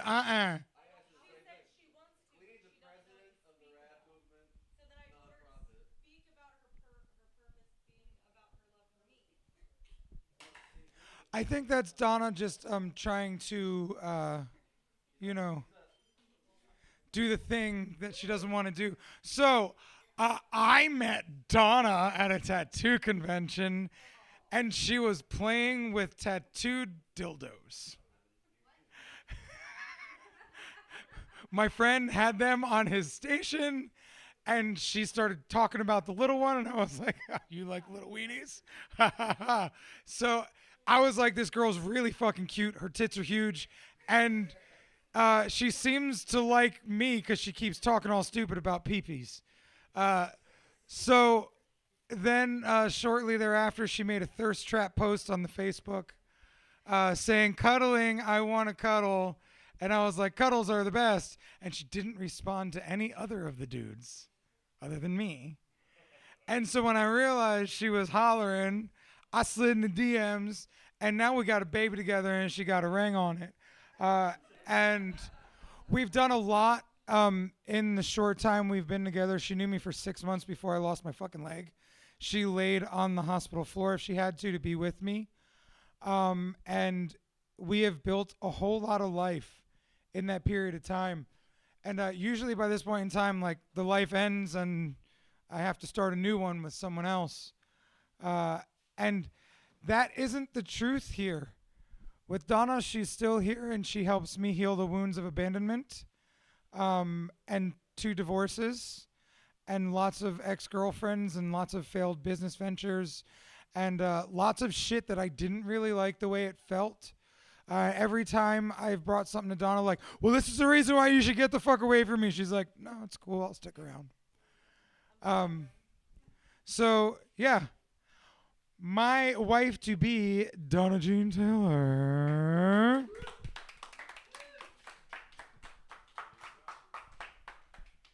Card.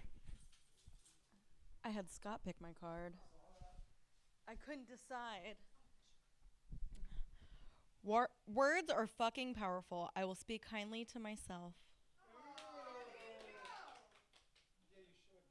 Shut the fuck.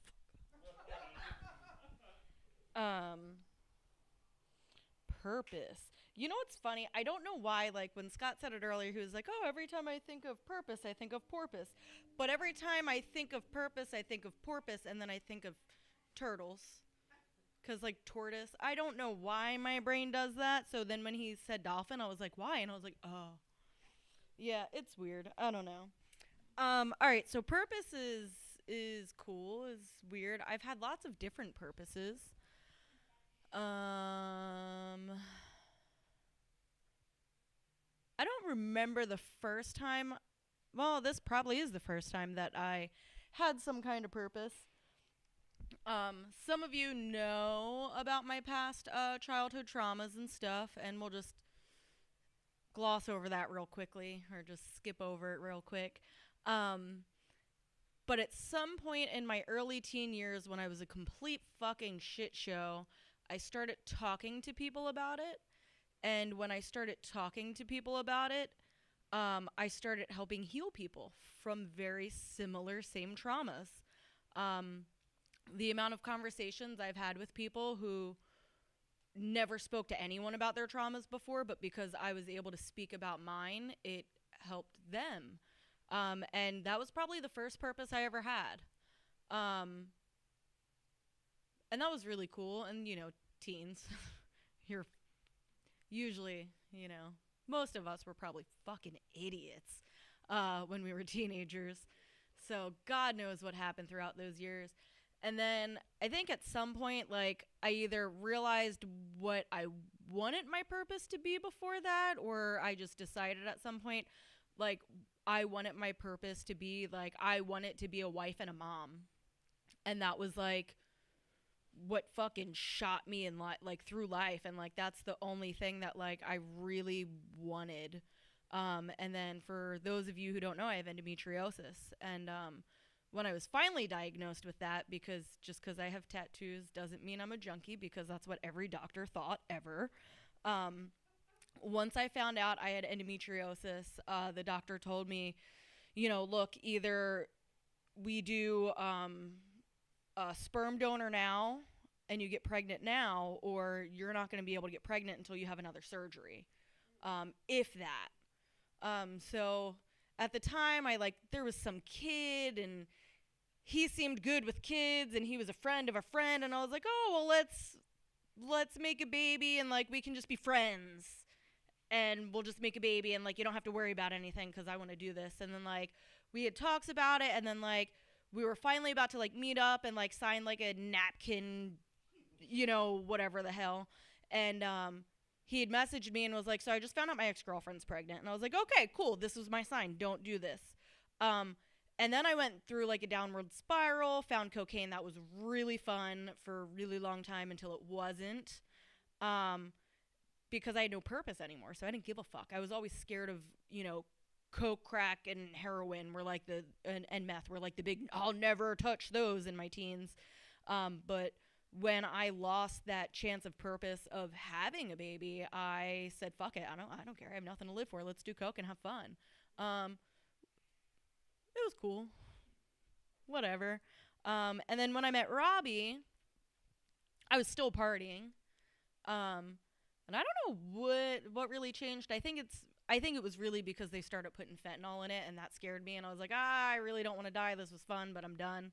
And Robbie really didn't like it, so I was like, okay, I don't need to party anymore. And then being with him, and, you know, at first it was like, whatever, I'm just talking to this tat guy. You know, he's talking about how he's, like, a good person and wants to help people, but, like, everybody says that, you know.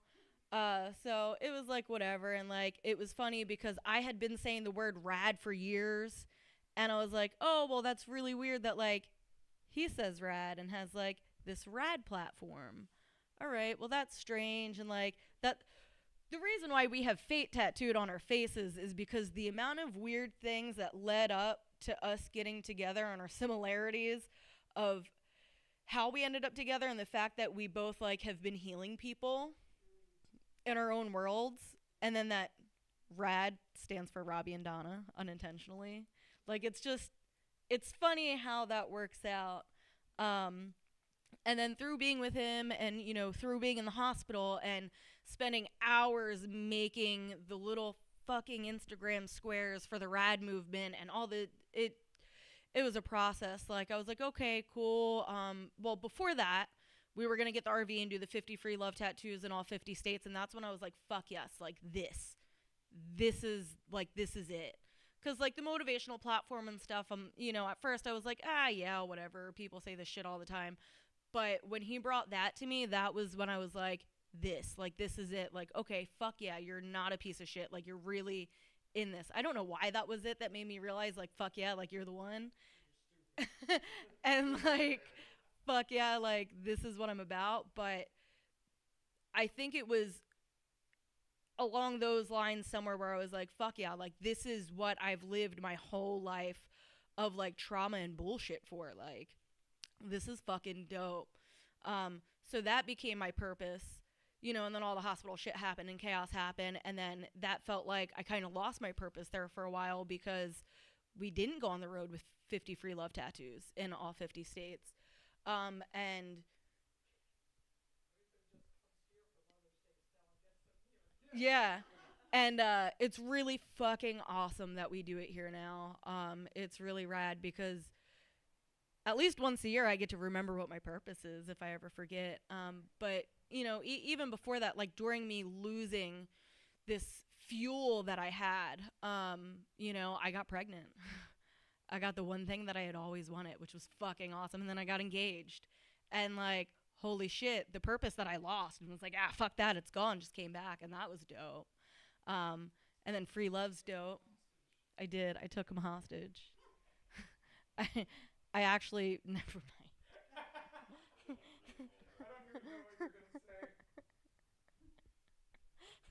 Some weird shit. I mean, I've told him multiple times, like, if you fuck me over, like, you're not gonna know that I'm trying to kill you. You're just gonna end up dead because I'm gonna slowly poison you over time.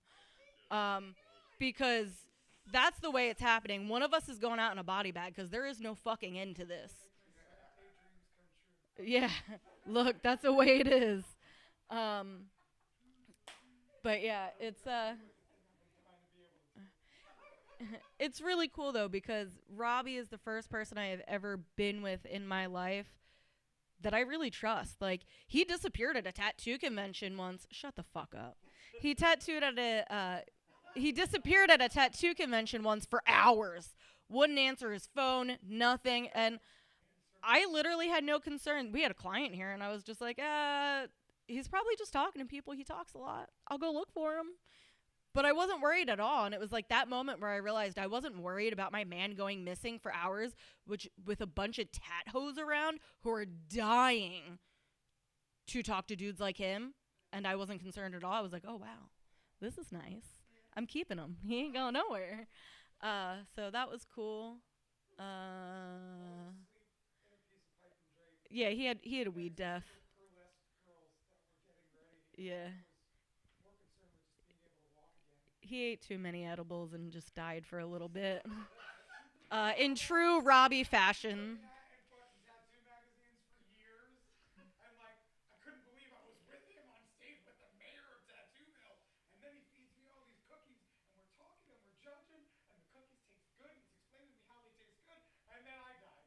But really, the coolest part of that story is because of that, I got to judge at Hell City.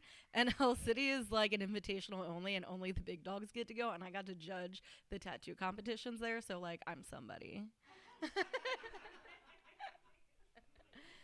But yeah, so purpose is weird because your purpose changes a lot. And then sometimes your purpose comes right back around. And it's really cool. And you know, my purpose now is, you know, no matter what, being a mom and a wife, like, comes up top all the time, always. And it's really fucking stressful owning a business and, like, motherhood and wifehoodism, being wiffery.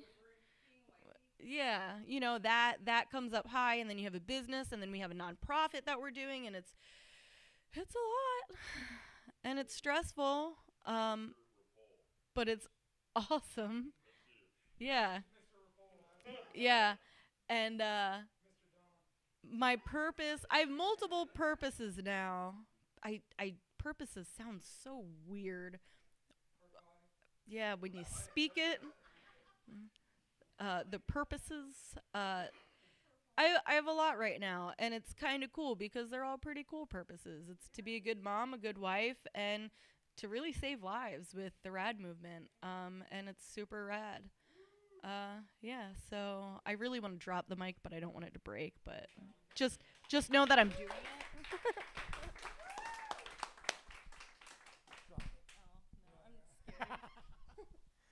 So, I always love when you come up here and talk. And here, your card. Hearing you talk that way about the RAD movement and free love tattoos and all that stuff, man, I am, like you said, afraid to cry. Like, you look around.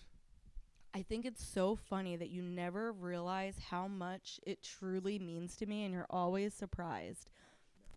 So, and that's like, because you were a bitch when we met, and you were like, oh, everything you fucking do is corny. And like, now you're like, oh, everything Robbie did great. So I'm like, who the fuck? Like, what's wrong with you? It wasn't fucking corny. You're just a fucking dirtbag who can't see people's value because you've been hurt too much. But really, that ties into my own fucking. Yes, you did. That ties into my own insecurities. So, like, if I think Donna doesn't like me, well, now I can't cry in front of her, and now I can't do cool things that I think are cool in front of her, and she probably thinks I'm a fucking nerd, and I just think she's great. So, like, man, just to hear you, like, get that hyped about the things that, like, I've been dreaming about this shit for fucking years. And I've been, like, suppressing it because I've been afraid to get made fun of. And then your dumb bitch ass comes and makes fun of me about all of it. And then you're like, no, actually, I think it's cool. And I'm like, fuck, you're annoying. So, like, thanks for, like, being, like me, but embodied into a hot chick. Because, like, now I'm like, fuck, man. Like, I do the same shit to myself. And, like, I shouldn't be mad at her for doing the shit I do to myself. So, but it's really cool. It's really nice. And it's a dream come true to have a partner that I believe is so wonderful in so many ways. Somebody that I can trust being a parent with me. Somebody that I can trust not making me a single parent again. When he was born, I was like, I'm not going to be a single parent ever again. And I fucking cried, and it was fucking, I thought he was going to propose to me when I gave birth because holy fuck. Holy fuck. So then he says that to me, and then like 2 days later he goes in the hospital and they tell him he might be having a stroke. And I was like, well, you're not going to be a single dad. Or yeah, they said that they thought it could have been a stroke. So I was like, cool, you're not going to be a single dad, but I'm going to be a single mom because you're going to die. Fuck, this sucks. Oh my God. And then they were like, oh, just kidding, it's low vitamin D. Yeah, that was fun. So it's just really fucking cool to have a partner like you. And like when you come up and speak, I guess it just validates it more for me that you believe in this shit. Cause with my imposter syndrome, like the first time we were here, we had Zen, and then this one angry woman in the crowd, decided to yell at my baby and look at him and say, I can't hear, can you quiet down? And he was like, one. Like, what the fuck are you thinking, dude? So like, right. Like the idiocracy of that moment was really weird. And then that like made Donna be afraid to come. And then, her not wanting to come, like triggered my imposter syndrome. And then I'm like, you don't fucking care about the things that are important to me. And like, so throwing this has been like, everything is a fucking high price ticket that I have to buy in order to ride the fucking ride I don't want to go on. So, yeah. It's cool when you come up. That's why I think I make such a big deal about it. Cause like, I think you don't like this and don't believe in me.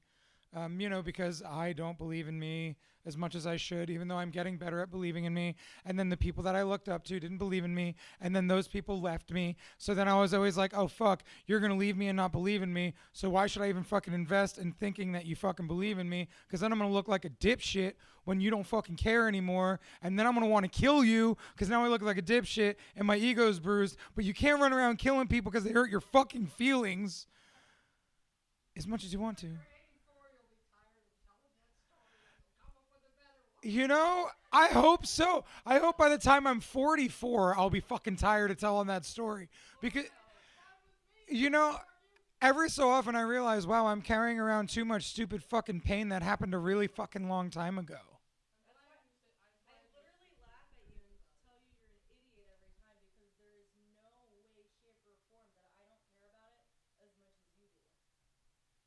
I dig it.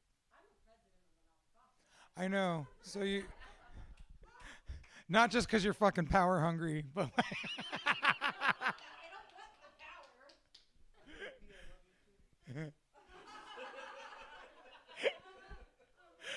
the VP, ladies and gentlemen. So yeah, thanks. It's always impressive when you come up here. Shit, I'm still processing the time you came up here, got down on one knee, and like asked me to marry you. I guess because I already did it. It was like, fuck you, sucker. I already did that shit. But I guess it was probably a big deal. I know. I appreciated it, and like that ring still sits on my jewelry area in the bedroom, or in the bathroom rather. So anyone else?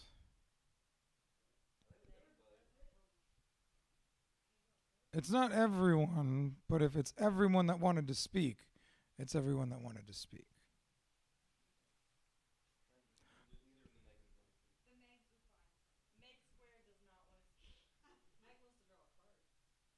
Draw a card. Would you like me to read it for you? All right. All right. You know what? In breaking the fact that I'm always an asshole to you, I love you, Meg, and I would love and be honored to read your card for you. You want me to grab it? Or I think you should. I think you can grab your own.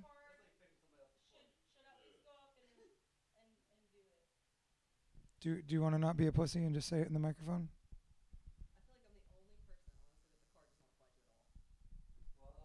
Let me see. Maybe that's the point. Maybe that's the point. You can't see that? No. You can't see that. No. What's it say? We're on the edge of our seats. It's a beautiful day to be a kind, compliment wielding, get shit done, happy motherfucker. It's not me. It is a beautiful day to do that, Megan. It's a beautiful day to save lives. Exactly. See, there we are. All right. You want me to read yours too? This is actually kind of a fun little game. All right. Thank you. Thank you so much. Ooh. Ha ha ha ha ha ha. I will not be so hard on myself. The mom in E.T. had an alien living in her house for days and didn't notice.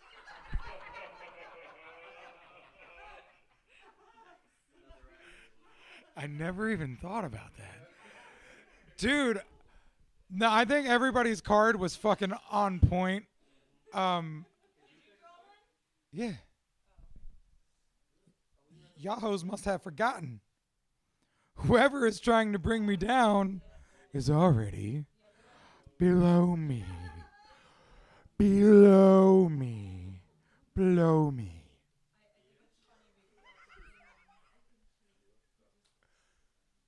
Seth, are we picking a card or are we speaking? All right. Let's see what your card says.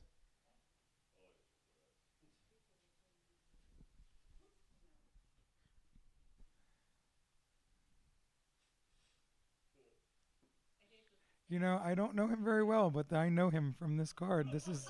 This card is for him. Today, I will make room for the things that make me feel like a powerful badass. Thank you, sir. Thank you. No, thank you. Yeah, Seth, you have a way about you, dog. When I seen you, I was like, man, that dude's fucking real. I don't know, man. You radiate something strong, powerful, beautiful. Man, just lean into your authenticity, because I have a feeling you're way more badass than you allow the world to see. So keep fucking digging in. Yo, those suspenders were dope as shit. And the snap, that's a power move, dog. That's a power move. All right? Fucking 100%.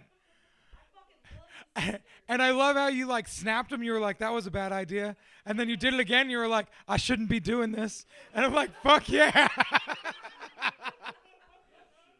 Power move. So the Meg squared, you guys want to do like the Cora Amelia thing and like hold each other's hands while you speak?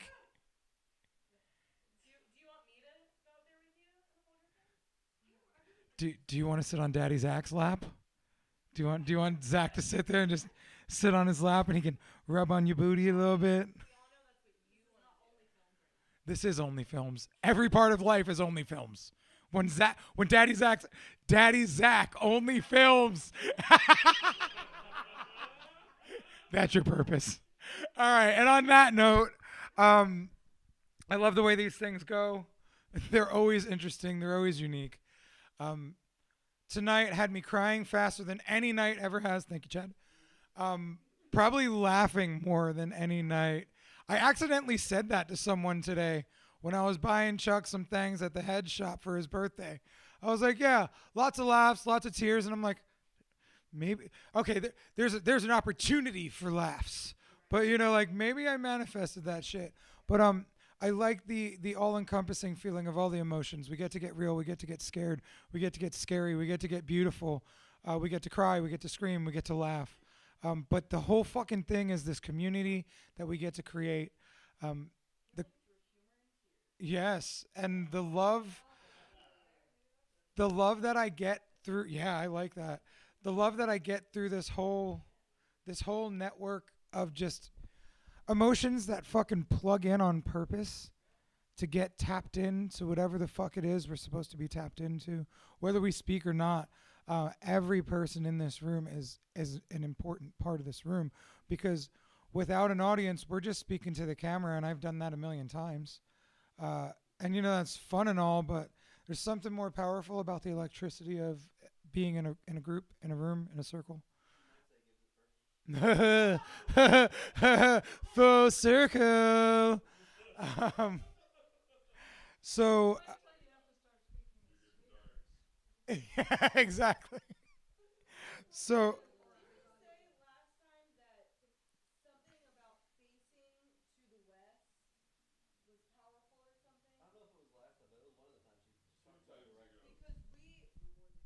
you guys are facing the west, and the speaker is faced to the east. I know that because I know where the water is. And I know that because I live on the East Coast.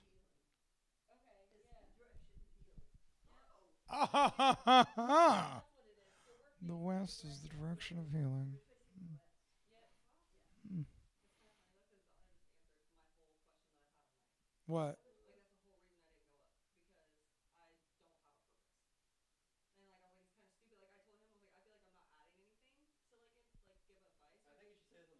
Can we? Yeah. Can.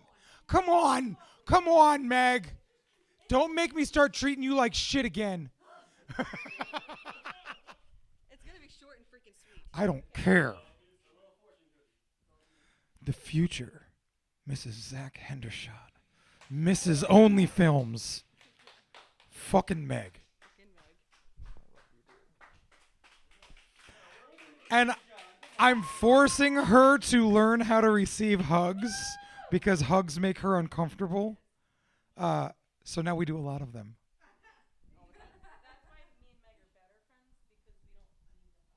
She just puts her boobs in my face. Me and Zach are just the best.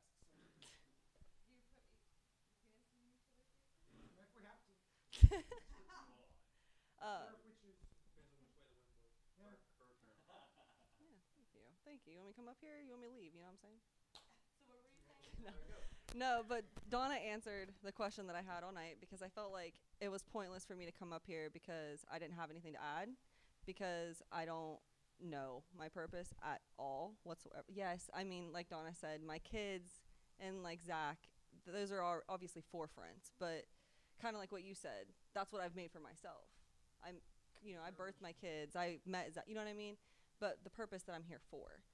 And my whole entire life has literally been nothing but dark, scary shit for as long as I can remember until he came in. And then I still have to fight through the dark from the dark that was before. But Donna said, healing. What did you say exactly? Healing through laughter and tears. That's me. Yeah. I deflect all the time. No. Yeah. And I think that, and it kind of, like, it just resonated and it kind of hit me because for the first time in my life, I actually dedicated and I put myself through trauma therapy. So I'm going through that right now. And it's actually fucking life-changing. My therapist speaks to me kinder than anyone ever has in my entire life. So it kind of still just, like, mind fucks me every time we talk because I'm not used to that at all. But that was, like, one of the things that I think that is my purpose right now, is finding out who I am underneath all the trauma that forced me to be guarded and, like my card, be kind and complimentary, and that's not me. Like, I'm inside, like, I'm a nice person, but I'm not forefront like that. And it's because I'm so guarded. And so I think, like, my purpose right now is to just go through all of this therapy and peel back all the layers of all this trauma and see who the fuck I am underneath still and what comes out of it. And because I can feel already through all of it that I'm changing and I'm evolving and I know the person that I want to be. Growing up, I didn't have people to look up to. I had people that I looked up to that I didn't want to be like.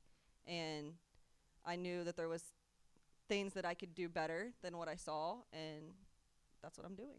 So I think that's my purpose, is just breaking the generational trauma cycles that I've been stuck in, and everyone with my family has been stuck in, and I think that's it. Like, I think that's me right now.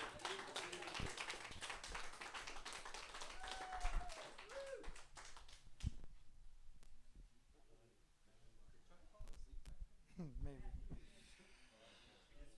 Dude, I love that. Like, right?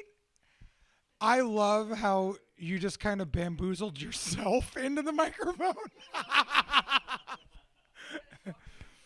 Yeah. Well, I mean, we need to talk.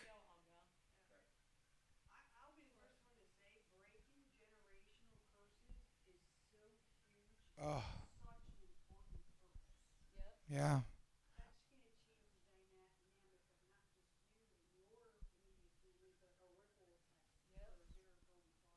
And you're healing backward and forward. So, like, it's like you said, the ripple effect. It's just going to be huge. And I really wish my last name was Ripple now. First off, the movie Elemental, Wade Ripple, he's a fucking water character who cries openly as a male. Hello. And then the ripple effect would be so cool. The Ripple effect. Fuck, that sounds stupid. Like, it doesn't sound as cool as the ripple effect. So.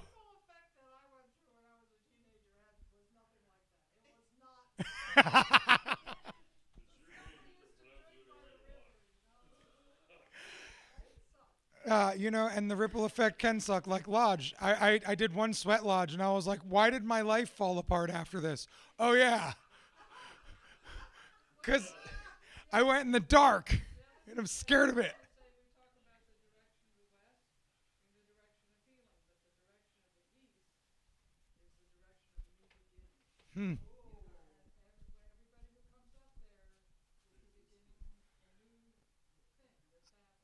I be living in a lot of rebirth lately.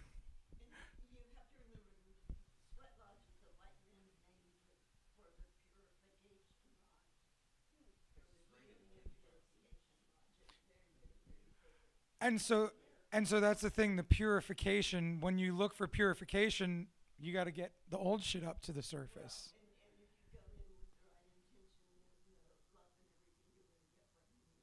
I did. I'm never ready, but I'm always ready. Yeah.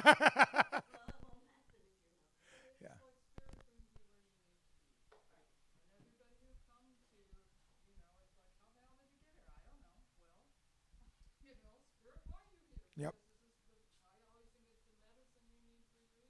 Yeah. Yeah.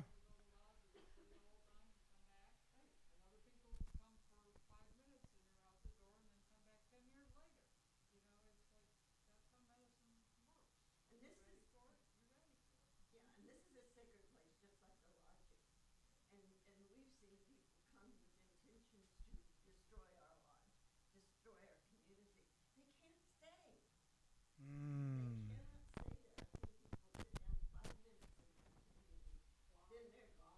Yeah.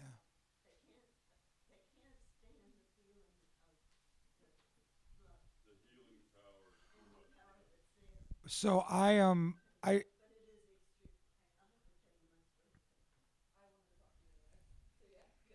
yeah, she's one that it's easy to want to talk to her.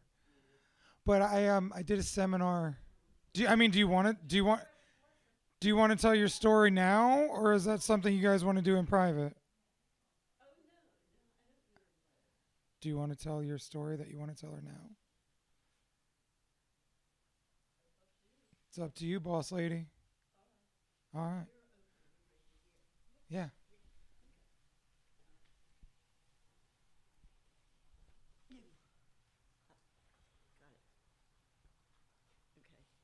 No tree limbs were safe.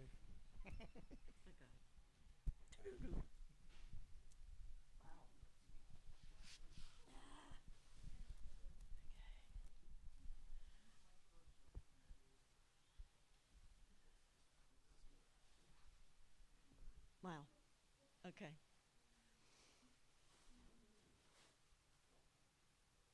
I was born in 1940, long time ago. I've seen the world change from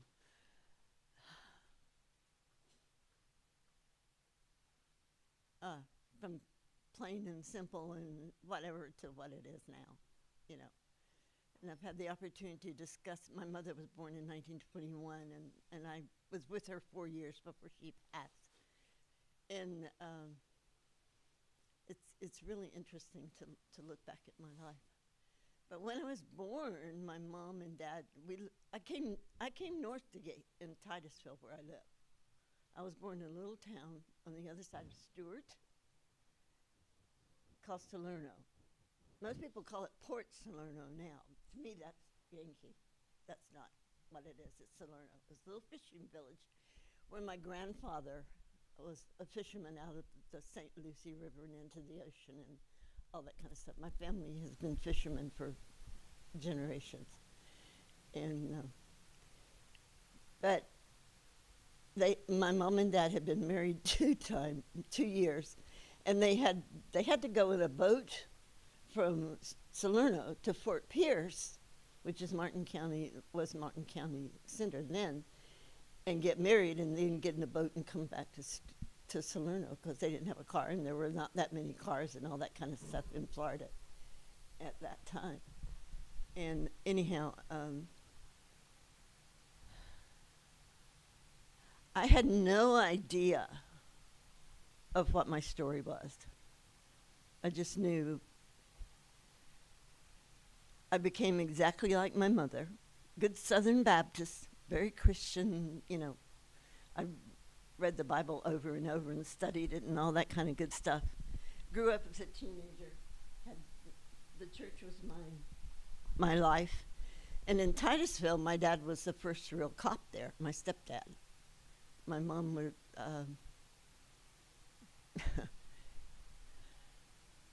my birth father joined the Merchant Marines, and he was stationed in Key West.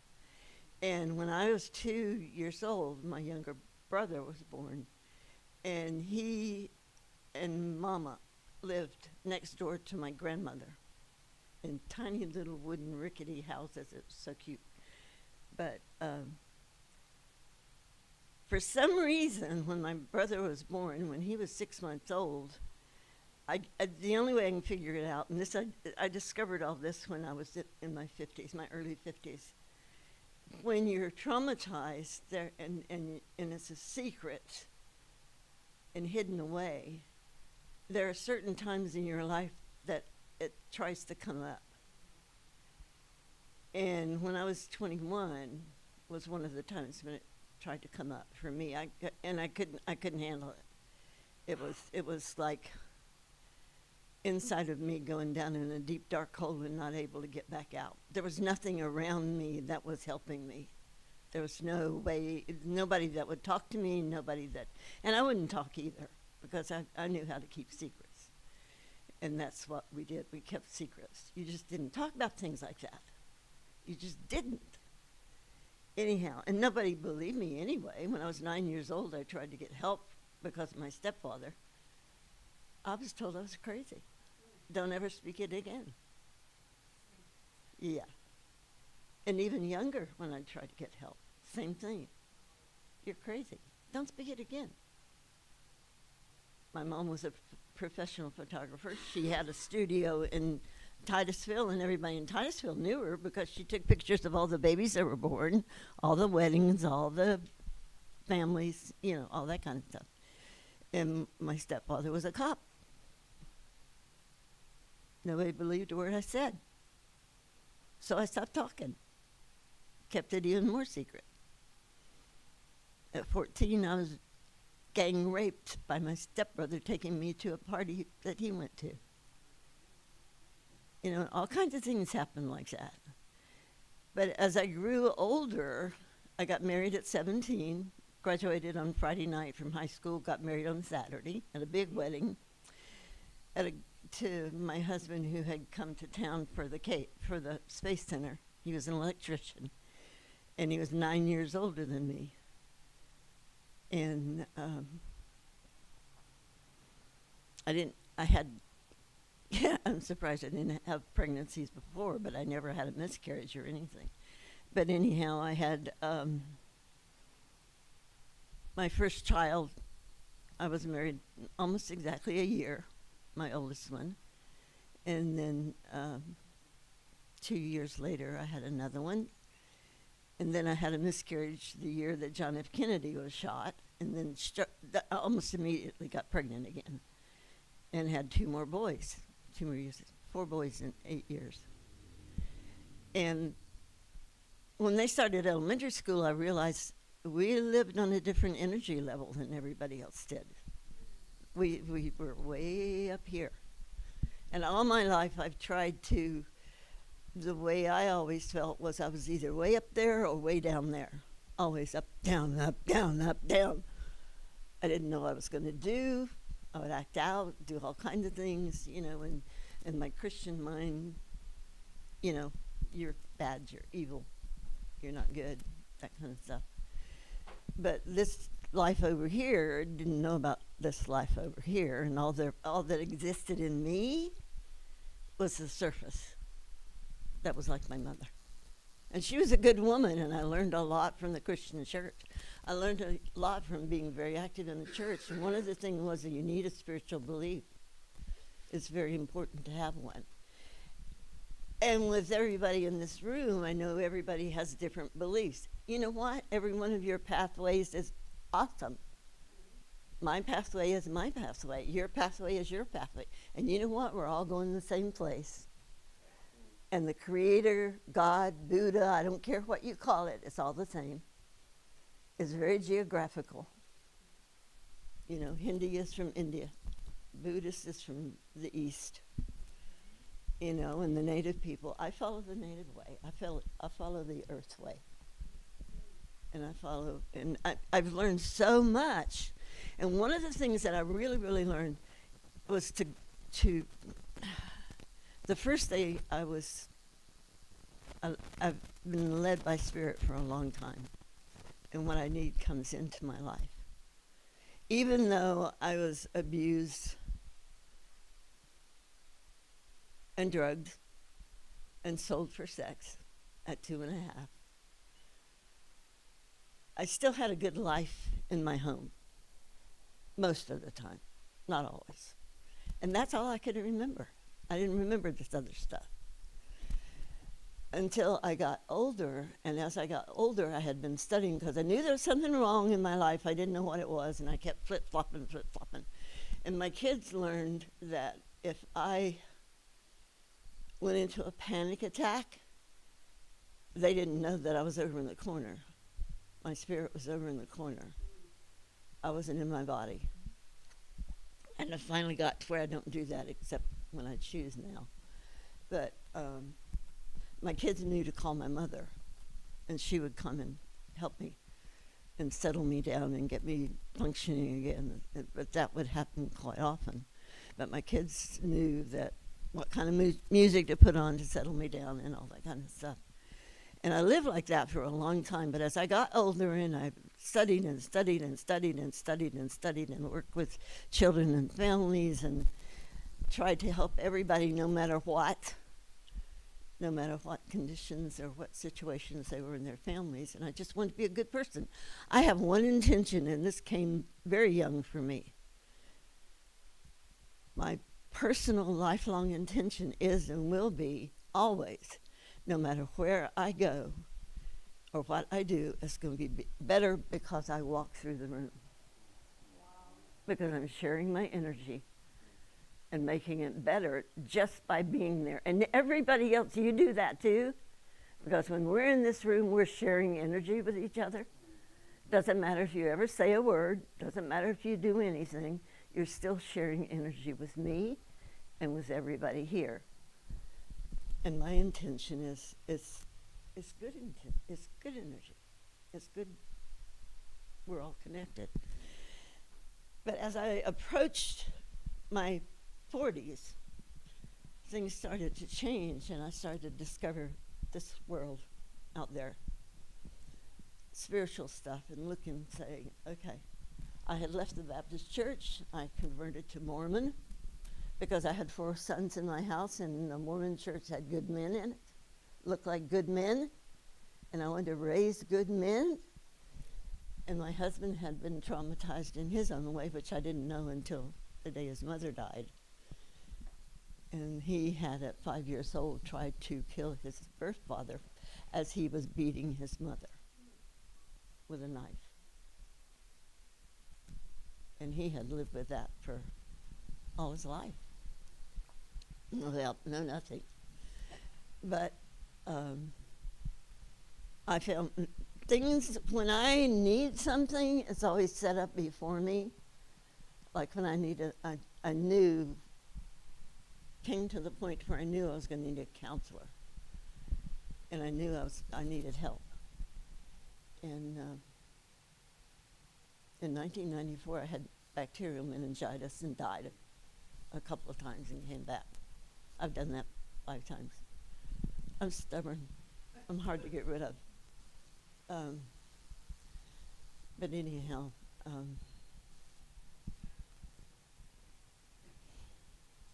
it's a long story. In my 40s, I learned that something was there and things were coming up. I was remembering things, starting to remember things again, one of those cycles where you can come out. Because 40 to 50 is a time when you can come out again. And you can discover your inner self and unfreeze. Like I always call myself a frozen child, a frozen person. Now that's standard fight, flight, and freeze. When you're a little kid and a baby, you can't run away. You can't fight. You freeze. And that's what I did while I was with my son dying. I froze again. I don't like it. It's not fun. Not fun at all. But I began my journey when I left the Mormon church. I can see the day. I can remember the day I left. And what I did was ask myself a question. I looked inside of me and said, okay, everybody else has taught you all this stuff. What do you believe? So I started searching and searching and searching. And things would come up, and I discovered that was right around the time I had the meningitis. And when I woke up with meningitis, it was like starting my life all over again. I had a new beginning, a totally new beginning. And that's when I discovered the Native American world, by going to an art league meeting, and there was a drummer there who taught about drumming. and ended up doing drum circles at my house. And I built a drum, a djembe, and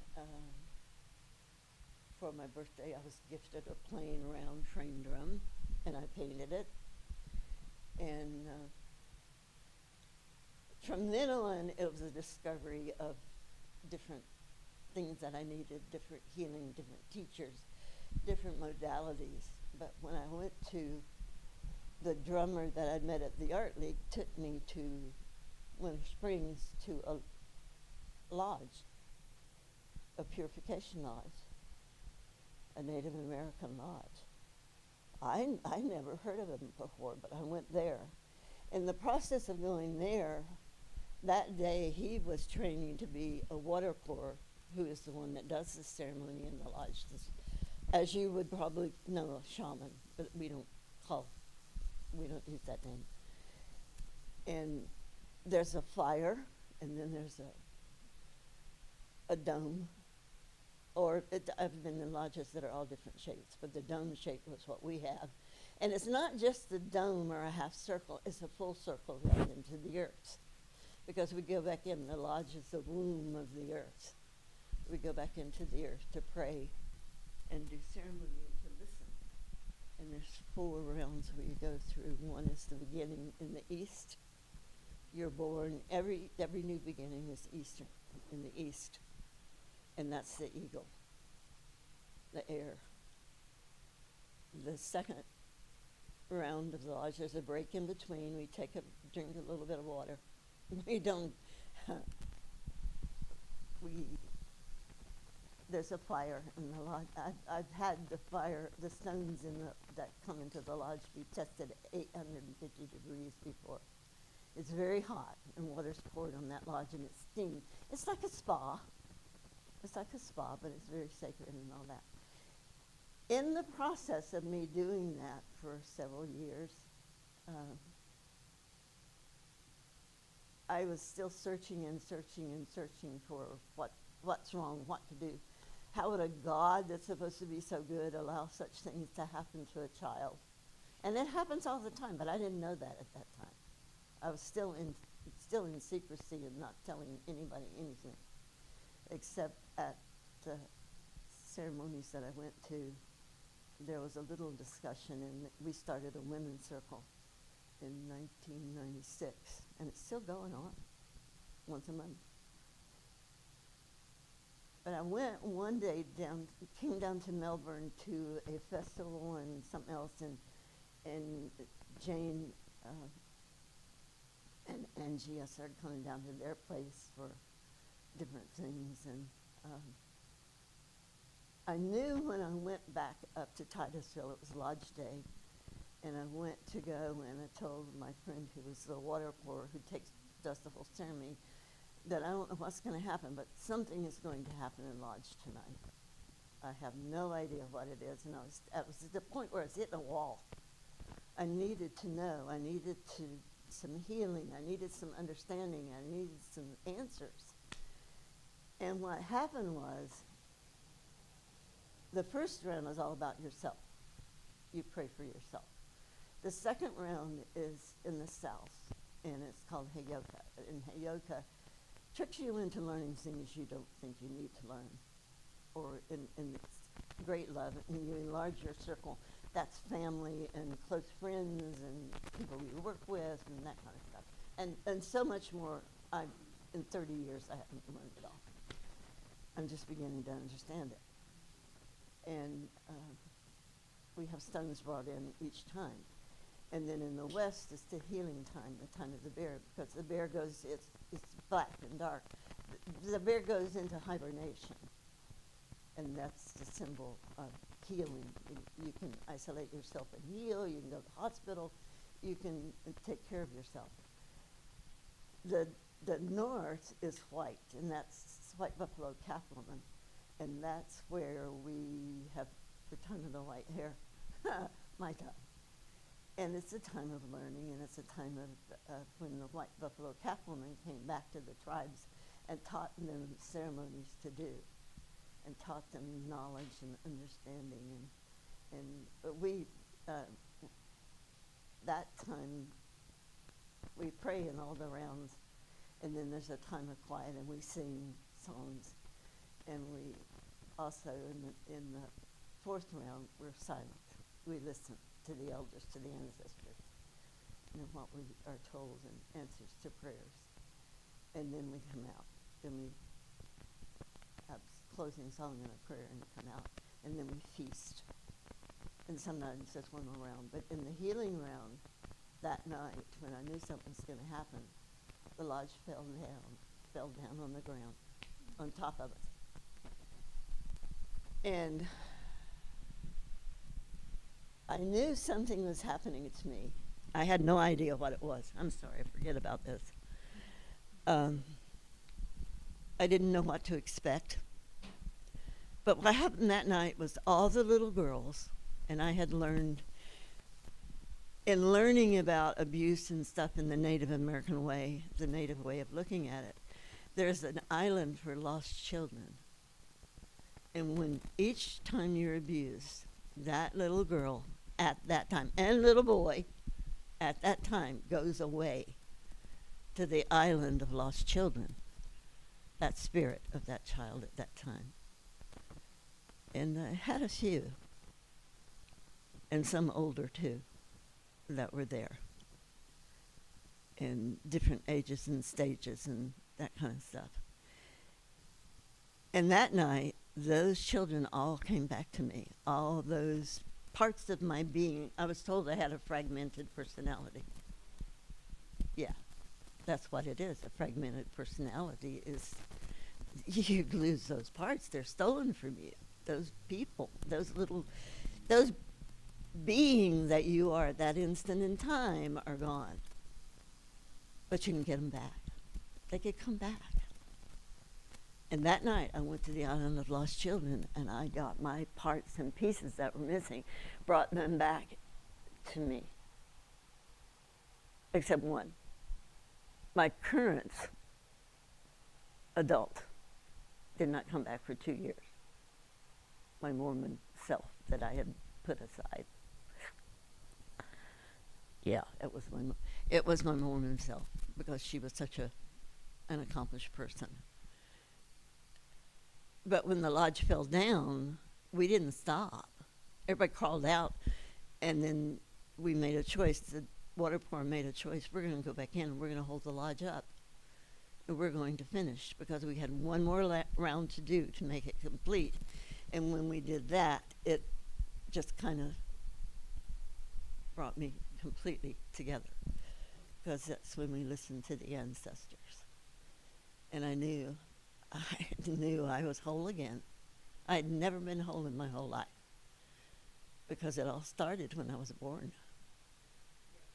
It didn't, there was no gap in time. It was 6 or 7 or 8 years old. It was at birth it started. And it's like, by going in that way and doing the lodge and stuff, I did things that are not done out here. I don't know if your counselor would ever say what I just said. No, I would love to find something like that. You want to go? Yes, I want to go too. Yeah. All right, if you want to go. I would share a little piece of my story with It's next weekend. Next weekend we go. Where? Winter Springs. I've been going over there almost 30 years now.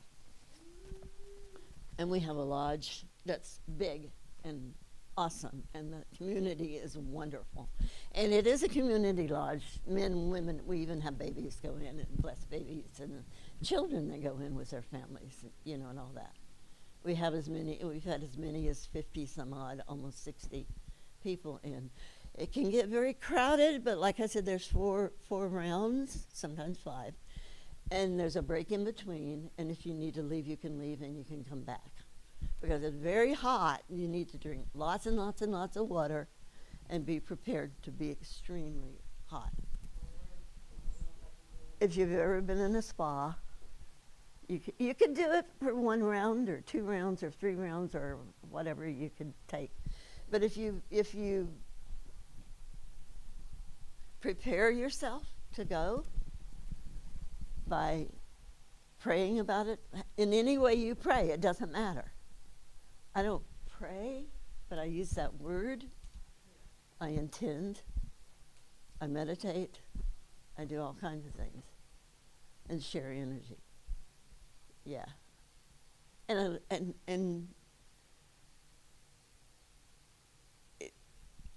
I've become a whole person.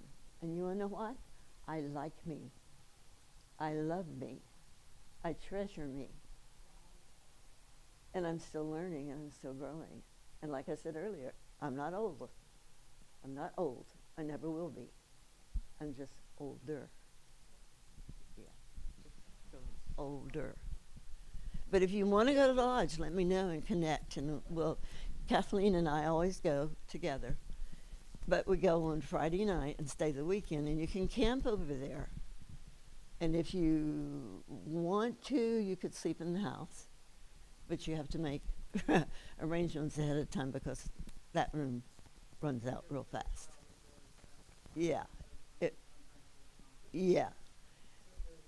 But if you've got camping gear and you want to do that, or if you want to just go Saturday, but we have a women's circle on Saturday night where we pass the stick, and it's been going on since 1999.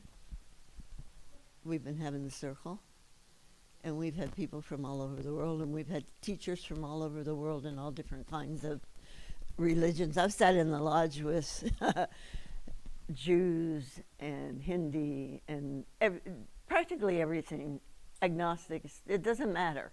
You're still welcome. Doesn't matter what doesn't matter what country you come from or who you are. You're welcome. You know, and it's a neat thing. For me, it made the difference. I was in counseling 10 plus years, and I never took drugs or medications, but I always sought knowledge and understanding and all of that kind of stuff. Thank you. Thank you very much. But if you want to, you're welcome. Yeah, and then Sunday, if you stay over on Saturday night, after lodge we feast. If you want to fast before lodge, yeah, just drink water like it's going out of style for several days ahead of time. And then you do that after, and then you watch your prayers, your feelings, your life, at least 4 days after, and drink lots of water. Yeah, because it'll make it. Yeah, it can make a big difference. It can make a big difference. And we have lodge once a month. And in October we'll have 2 because we'll have a women's weekend at the end of October. And, maybe a conflict. Yeah. But anyway, it's for me, it's been fantabulous. It works for me. Yeah, it's worth a try. Yeah, it's worth a try. It's not a one-shot deal. Not a one-shot deal. But it's worth a try. No. Yeah, yeah, and do workshop too. Yes. Yes. Right. Oh, and I'll be there, too. My life took me somewhere else for several years. It has been years, hasn't it? I don't like that, but then I look at my life and I go, okay, this I had to do, and this I had to do. And my mother passed, and then, well, my partner passed, and then my mother passed, and then, no, the other way around. Partner mother.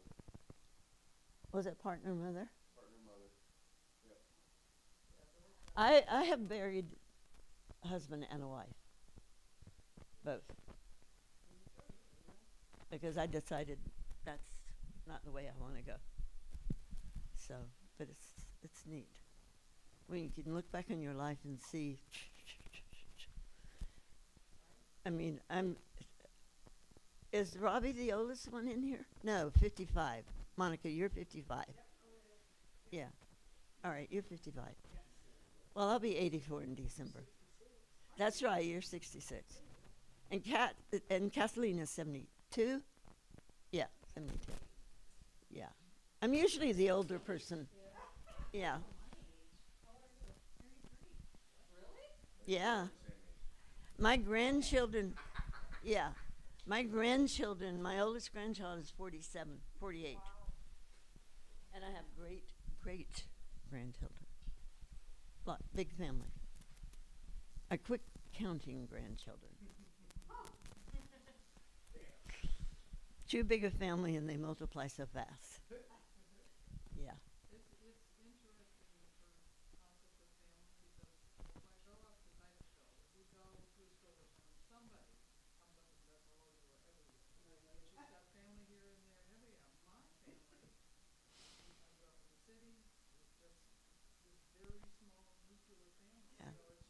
Yeah. Okay. Yeah. So, let me stop. Yes. We take a bow? No, but I want to say thank you.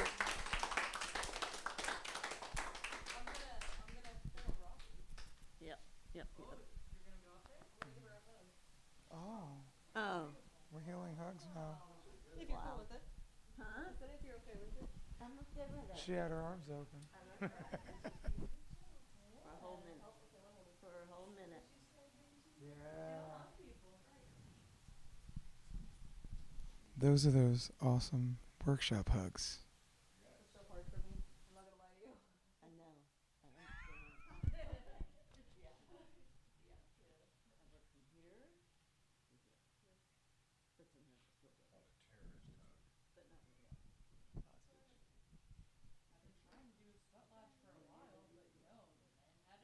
not really. We just happen to have a men's purification lodge. Maybe we could have a women's one. If you and Becky put it together, she knows the ways. She knows the ways. Becky's our elder, so she should be the one.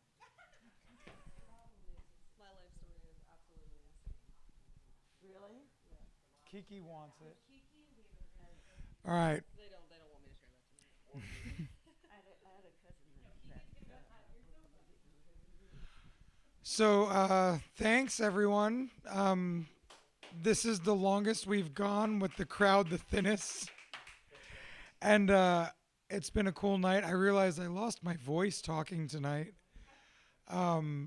So it's better losing my voice talking than smoking, which I haven't smoked pot in like a month. And I don't miss it. Like, I wish I could get stoned sometimes, but like, fuck that. The throat stuff that comes along with it, it ain't worth it. Yeah. And then, I'll eat some edibles if I want to get a little bit. But thank you everyone for sharing tonight. Thank you, Grandmother Rose. You're amazing. Fuck. The story, the power, the healing that you bring, the way she lights up around you, that's some cool shit. You're fucking magical and you know it. And I love that. And you know why I thought you were older? It's because you keep saying you're not old, you're older. So I just thought you were older. Just because in my brain, I was like, my lore for you was like, yeah, she's almost 100. And fucking look at how fucking cool it is. And I can't wait to be there with you when you are 100 and you get older. You really are somebody that helps heal parts of me and my lineage with grandmothers and mothers and female figures. And fuck, what a powerful night. Thank you. Thank you for sharing your magic. Thank you, Chad, as always, for being, the guy that made me do it. Thank you, Zach, for making Only Films. Because when I watch these on YouTube, I'm like, holy cow, that looks and sounds so good. I can't believe it. I can't believe that's our event. You really bring a legitimacy to this event. And you hit on that earlier. Like, fuck, man. So thank you everyone for being here. Thank you internet people for being here. 2 quick things. Tattoo Community Support Group is a thing I started on Facebook.